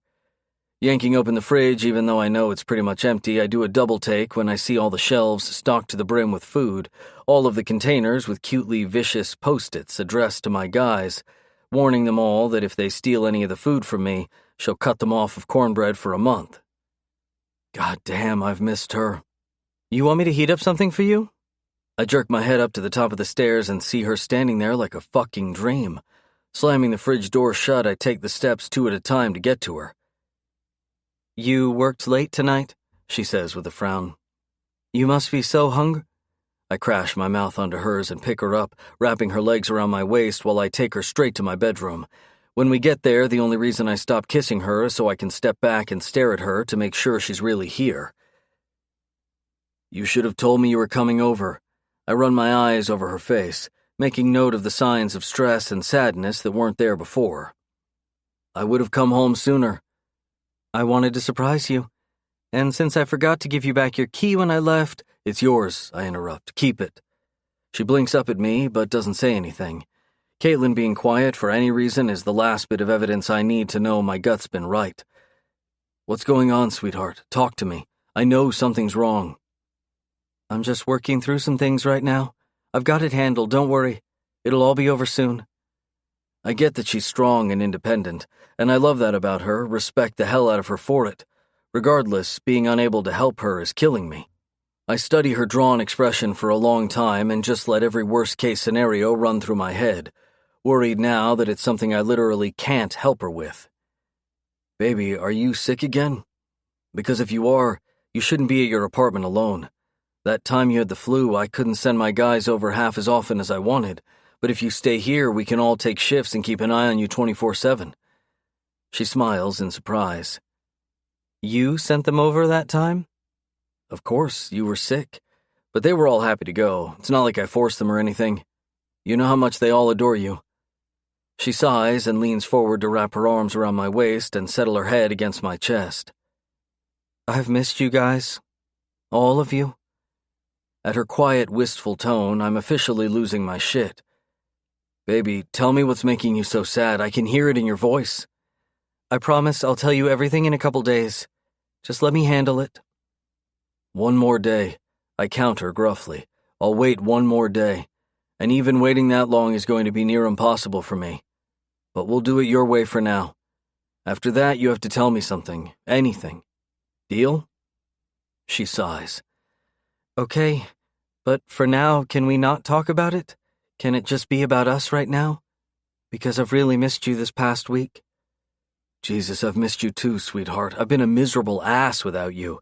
I thought about kidnapping you and dragging you back here so I could chain you to my bed at least a dozen times since you left.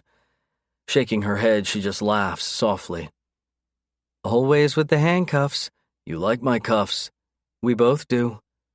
Hell, this woman. She gives me a questioning look then. You know, we never actually got a chance to have that talk you wanted. And now with my 2 weeks up, I wasn't quite sure where we stood. If our temporary thing could keep going on or... Take off your clothes. Her entire body trembles and her voice goes husky as she asks, Are you sure you don't want to set some ground rules first? Caitlin, I need to feel you coming on my cock. Need to. Not just want more than oxygen. Need. Now. Hearing you still call this thing between us temporary is making me fucking crazy, so take off your clothes, baby. Now. She shudders and seems to go in a sexy little trance for a bit, so I help her out by dragging all her clothes off for her, tasting every inch of her as I strip her bare. Christ, I've missed this. I don't know how the hell I went so many days without her. Swallowing hard, I fight the urge to just slam my cock into her and pound her into the bed until we're both coming so hard we wake up the whole damn ranch. Hell, I want to. And Caitlin's definitely not making things any easier on me, what with her slipping her hand between her legs before I'm even fully inside her. I'm nearly drunk with need now, watching her rub her little clit just because she knows how insane that makes me. Gritting my teeth together while I struggle to maintain control, I force myself to go slow and slide into her inch by inch, long, deep strokes only. I'm not going to mess up her first night back in my arms by putting my needs before hers. Bringing my lips down on hers, I feel a shiver race through her body when I hit that perfect angle that makes her even wetter. She's already close to coming and shoving me right up to the edge along with her. Her back arches up into me, and I feel her muscles gathering, her pussy tightening. Damn it, I love how responsive she is. "Cade?" she says breathily, cupping my face in her hands and gazing up at me softly. "Yeah, baby." "I need it too. I need to feel you in me, feel you coming just for me, hard and fast. And fucking forever." I hear it in my head and I feel it in every cell of my body. Caitlin's it for me. I start pounding into her harder then, fighting off the urge to come while drawing out her pleasure, pinching her clit until her pussy is practically strangling my cock as she starts to come. My name leaves her lips on a moan, and I know I'm seconds from losing control completely. Really, how I've hung in this long is a miracle. When she finally screams out my name one last time and starts milking my cock with that tight, perfect pussy of hers, I know I'm a goner. I fucking explode inside of her, coming harder than I ever have before, hurtling so far over the edge that I all but black out before I'm even done coming. By the time I manage to catch my breath, she's fast asleep in my arms. And already, I know I'm going to knock out and have the best night of sleep I've had since she left. Tomorrow, I tell myself as I start to go under, we'll talk and cement all this tomorrow. Because she belongs here, damn it. On this ranch, in my bed, with me, period. That's the last thought I have as I pass out, holding her tight. A couple of hours later, it's still dark out when I feel Caitlin carefully slide out of bed. Silently, she puts her clothes on before staring down at me for a long while. I don't say a word. Though it goes against every fiber of my being, when she slips out of my room a few minutes later, I let her go. Chapter 22. Caitlin.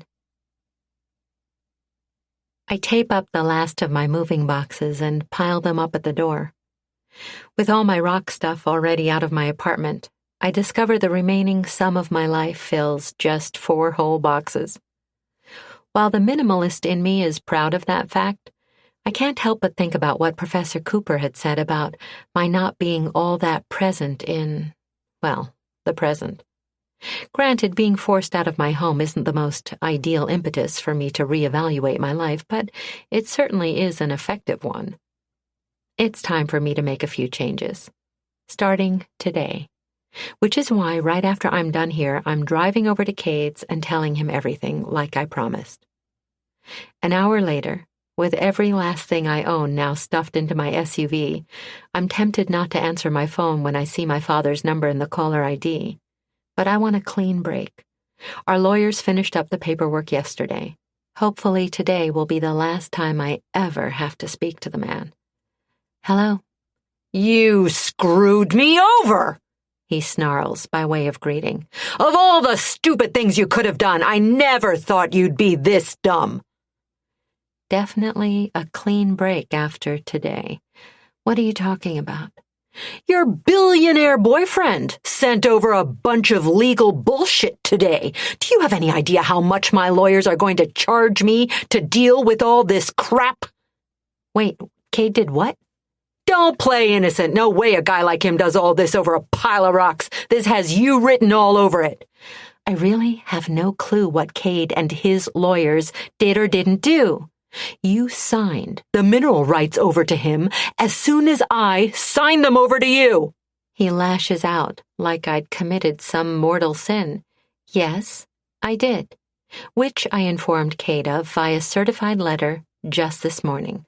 The fact that he already mobilized his lawyers against my father a mere couple of hours later doesn't surprise me.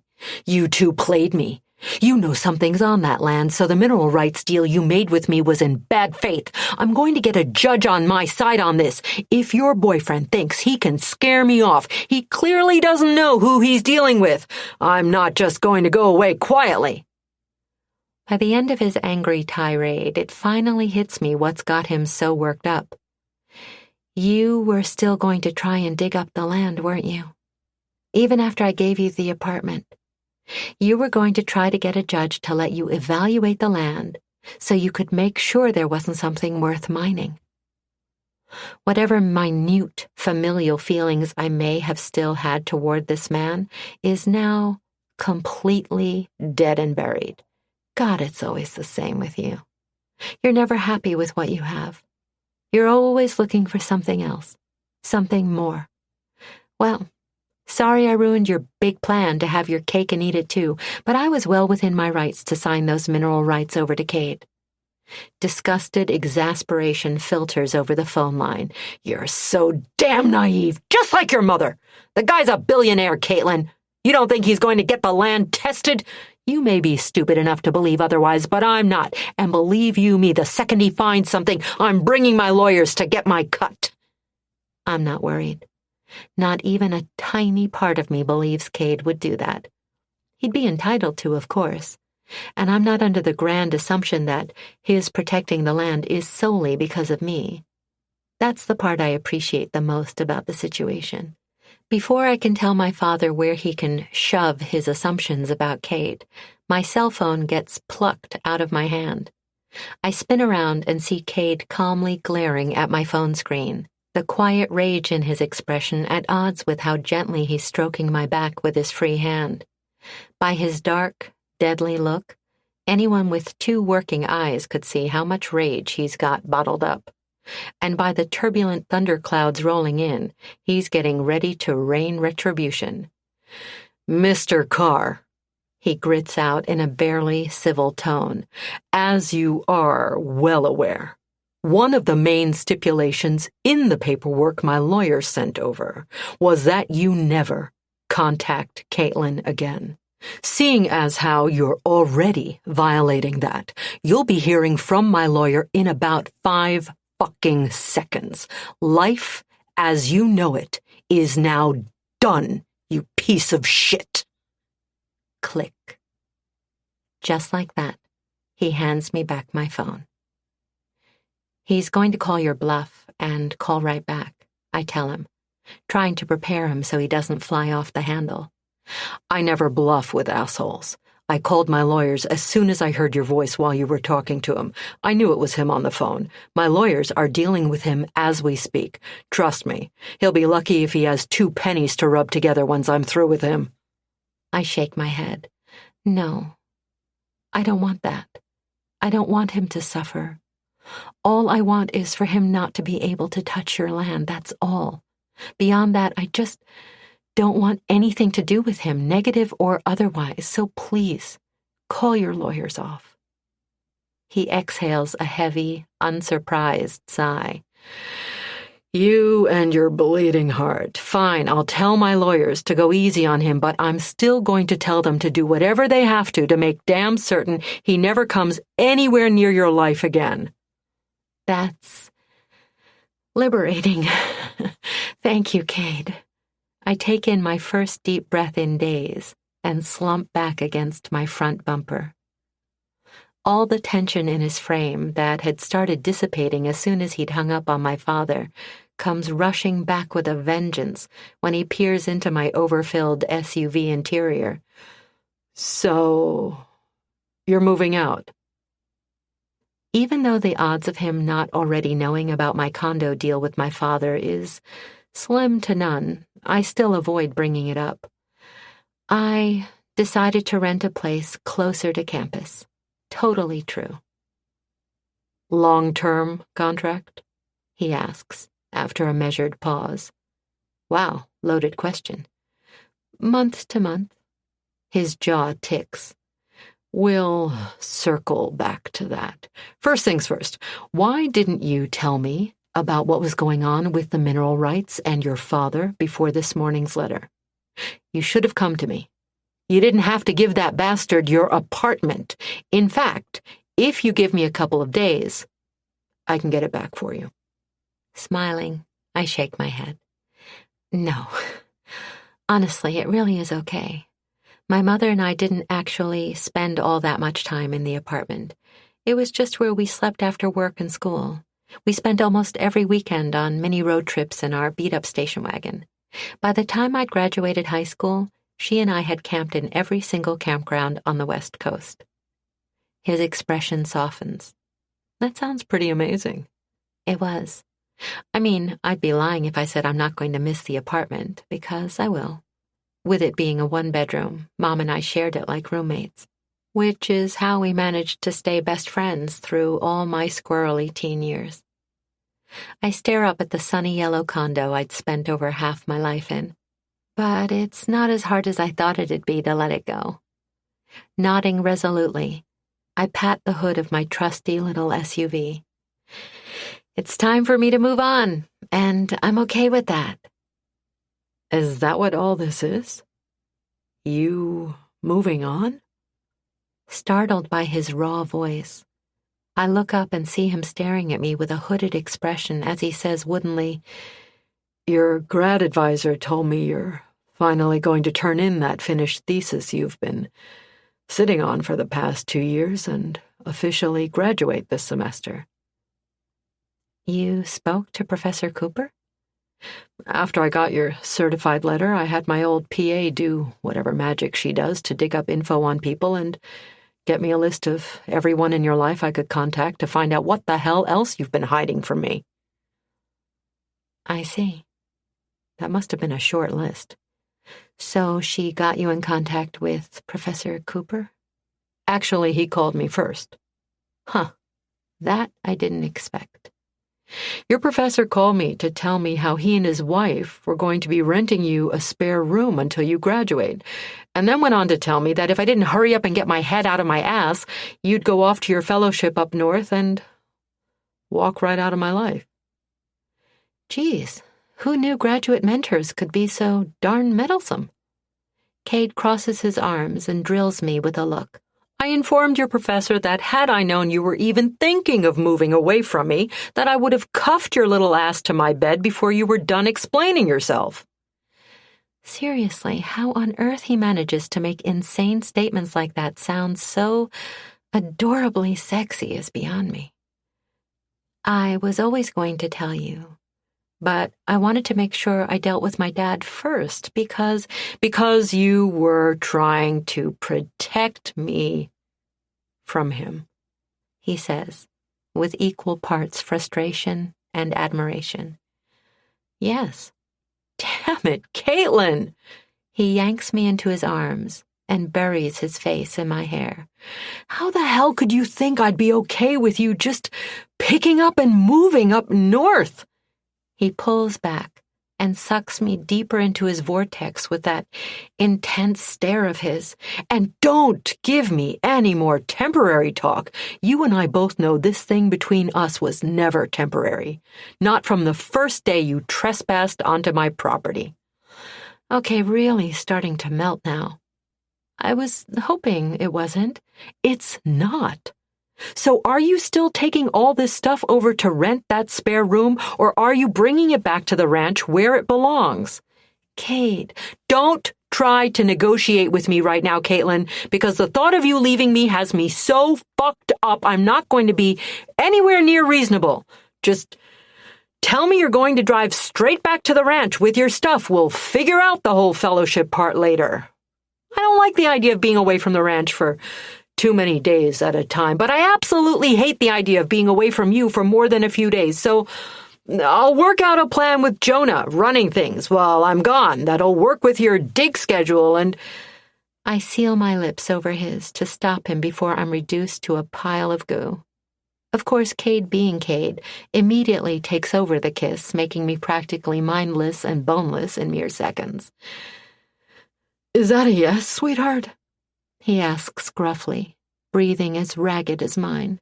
It takes me a bit to unscramble my brain enough to reply, Cade, did Professor Cooper fail to mention the part about my only needing to be at the dig site for the summer? After that, I have every intention of moving back here as my home base to fulfill the rest of the aspects of the fellowship and just driving over every couple of weeks as needed. He frowns. No, he didn't explain that part. But to be fair, I went apeshit as soon as I heard him mention you moving up north, so I don't think it was a deliberate omission on his part. I smile up at him. So, does this added info help calm you down? This time, his frown is utterly confused. Why the hell would the length of your time up north matter? I told you I don't like the idea of being away from you for even a few days. He reaches in his pocket for a small velvet satchel and an even smaller velvet box. Which reminds me, I'm going to need you to wear something for me those days we are apart. I don't want any geology prick thinking you're fair game while you're up there. Kate, stop. My knees are this close to giving out on me. You can't just propose because my professor freaked you out this morning. He stares down for a beat before shaking his head in wonder. Jesus, woman, that's why you think I'm proposing? He gently peels my hands off his shoulders and opens them palm up in between us. I've had this for over a week now. He places a ring with no stone in its setting in my left hand, and then pours out about a dozen gorgeous gemstones in my right. I gasp. Honey, I admit, your professor did have me losing my shit on my way here, but I was already mostly unhinged when I saw that you left all of your granddad's rocks in a pile on the hill overlooking the Mustang Run. I'd been trying to figure out the meaning behind it when your professor's call interrupted me and confirmed all my worst fucking fears. This time, my gasp is even more incredulous. How did you know I snuck onto your property this morning? It was my best break-in to date. I even parked half a mile away this time to avoid any chance of detection. My surveillance caught you. So you really do have cameras surrounding your property? I've always wondered. He shrugs. Of course, but that's not the surveillance I was talking about. He grins. Winston called me up at the butt crack of dawn to tell me you were over the fence and heading to the hill by the Mustang Run. My jaw drops in disbelief. Winston called you? Yep. That meddling old grump would call me every single time he'd catch you sneaking onto my property from the very start. It was less sporting after you began visiting him before breaking in, of course, but I still think one of the highlights of his weeks was calling me to tell me you were prowling around my land. Well, I'll be damned. Didn't see that one coming. Cade adds, ever so casually then, the way I see it, had it not been for him, I wouldn't have been able to catch you every single time you broke in, which is why I had a talk with his kids to set up alternate housing arrangements for him. On my property. Tears immediately flood my eyes. You did? Yeah. He pulls one of those travel packets of Kleenex out of his pocket. Here. I figured you'd get all gushy about it, so I came prepared. Without a spare hand to take the tissues, Cade quickly resolves the issue by slipping the ring onto my ring finger of my left hand. Instant adoration and total possession washes over his expression. Now just pick which stone you want to go with it, baby, and I'll get it set in the ring. But I haven't even said yes yet. He captures my lips in a hard, quick kiss. That yet? Well, hold me over for now. Let me know if you don't like any of these stones. I figure since rocks are your thing, this should be your choice. That's when I take a really good look at the gemstones he wants me to choose from. Cade, there has to be over $1 million sitting in my hand right now. Roughly. The suspense is killing me, sweetheart. What stone do you pick? I've got a hunch I know which.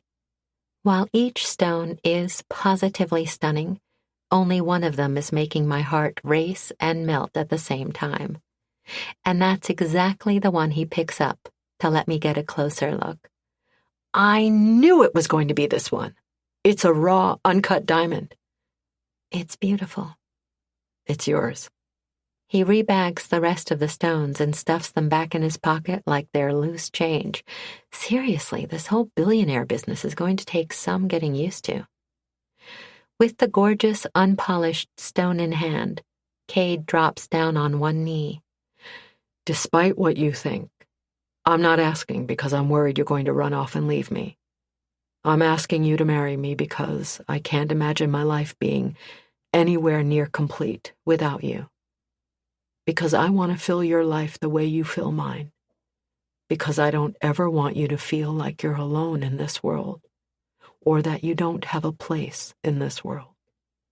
Because I want a big-ass happy family with you, and because of countless other reasons I'll spend a lifetime reminding you of. So just say you'll marry me, Caitlin, and make me the happiest goddamn man on this planet. The second he puts the raw, uncut diamond in my hand, a deafening chorus of hoots and hollers and horn honks from across the street swallows up my yes. But from the breath-stealing kiss Cade plants on my lips, clearly he heard me just fine. When I eventually catch my breath and remember that we have an audience, I turn to see all of the guys from the ranch and Winston filling the beds of 3 trucks on the other side of the street. Winston waves at us with his rifle and shouts out with a frown, "You two ain't planning on one of them long engagements, are you? Because I ain't getting any younger. I want to walk Caitlin down the aisle before I croak." Without missing a beat, Cade barks back with a well-concealed smile. "We all know you're going to live until you're 100 and no doubt drive us all up the wall the entire time. So quit the theatrics, you old geezer." While the pair continue to bicker, the guys are all laughs, and so am I. The past couple of months, whenever my professor would ask what exactly I was searching for when I'd sneak onto Cade's land week after week, I didn't have an answer for him, really. In fact, I don't think I even knew. Truth is, I may have started out just looking for something to connect me to my past, and given everything that happened with my father, maybe I found more than I'd initially bargained for. But I also ended up finding my future, crazy, wonderful family. And they're perfect. Epilogue. Cade. 7 months later. It's been 7 months since Caitlin agreed to marry me, and I swear, every damn day is better than the last. In my mind, she's basically been my wife from the moment I proposed, but according to the state of California, today is the official date she became mine and I became hers. To be honest, before today, I'd been sort of a giant stubborn ass about the whole thing, that giant qualifier being Caitlin's opinion on the matter. The entire summer she spent up north, whenever I'd go visit her, I'd simply refer to her as my wife when we were out and about, and every time she'd correct me and say she wasn't my wife yet, just my fiancée, I'd simply growl and simmer and wait until I got her beautiful naked butt in bed to show her what I thought about that temporary term being applied to what she was to me. In fact, it sort of became a thing.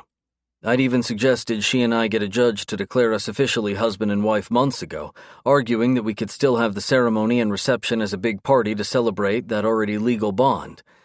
Winston and his rifle had fairly strong opinions about that idea, however, and if there's one person alive in this world who has almost as much sway on Caitlin's heart as I do, it's that curmudgeonly old drama king. All that said, the second I saw her walking down the aisle toward me this morning in her white gown and veil, every bull-headed argument I'd had on the topic over the months vanished into thin air. Exchanging vows with Caitlin and sliding that wedding band on her finger had truly been one of those profound, defining moments in my life, so much so that I even went up to Winston right after the ceremony to thank him for not letting me rush that moment and all the other moments from today. The old bastard has, of course, been lording it over me all day. Hell, I fully expect him to be even more unbearable about it at the breakfast table tomorrow morning. And yeah, I'm looking forward to it. We all started eating supper together again from that first night she moved into the ranch for good. Then, early the next morning, all my guys just plain showed up in our dining room for breakfast with empty plates and shameless puppy dog expressions for Caitlin, which, unsurprisingly, just pleased her and her gushy heart to no end. Since then, we've all been eating breakfast and supper together as a big, dysfunctional family pretty much without fail. Even in the months she was living up north, we all made sure to have our cereal breakfasts and nightly cans of chili together at the table.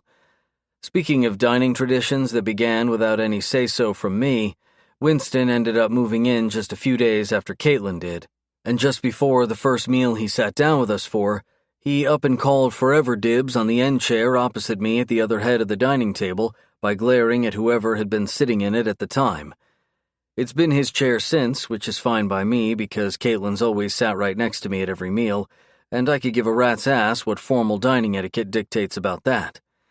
In a way, I guess it was also a little symbolic that he claimed that seat as his own because we also did kind of adopt him as the second patriarch of the ranch from that day on.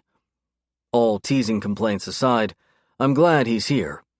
He's Caitlin's permanent companion now when she's doing her daily rock exploring, which is the only reason I don't worry about her going out to have her little adventures like I used to.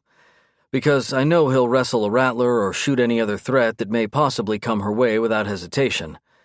And as for life beyond the bedroom and dining room, for me, everything's been blissfully the same ranch-wise, but Caitlin's had a couple new career developments. The biggest one is her having started teaching a few sections of the freshman Intro to Geology course over at the university.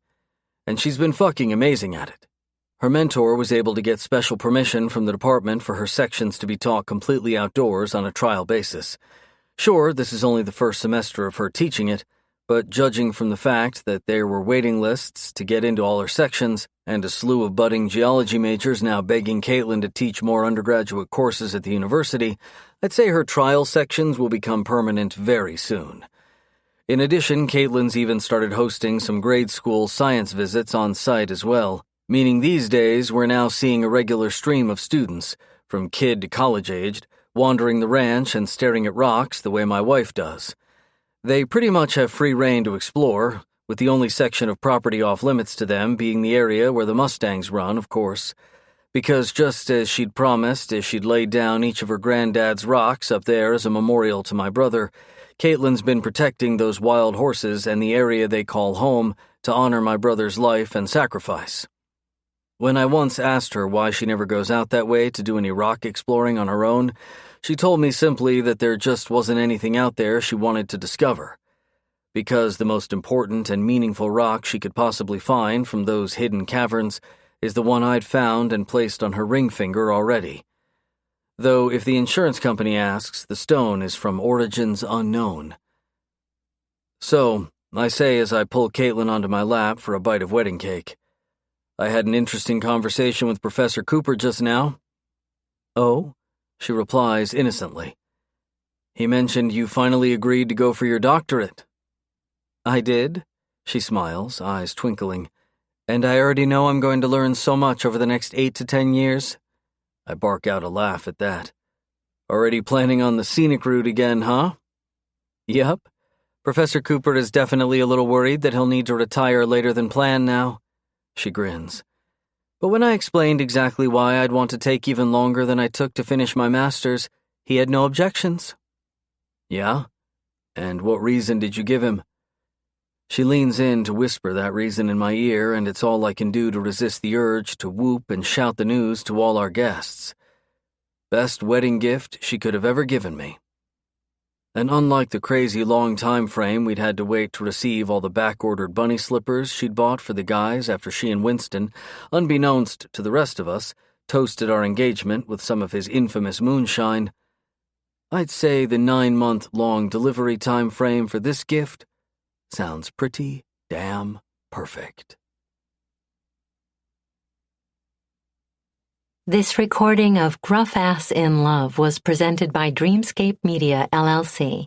Text copyright 2019 by Sasha Burke. Sound recording copyright 2019 Dreamscape Media, LLC. Thank you for listening.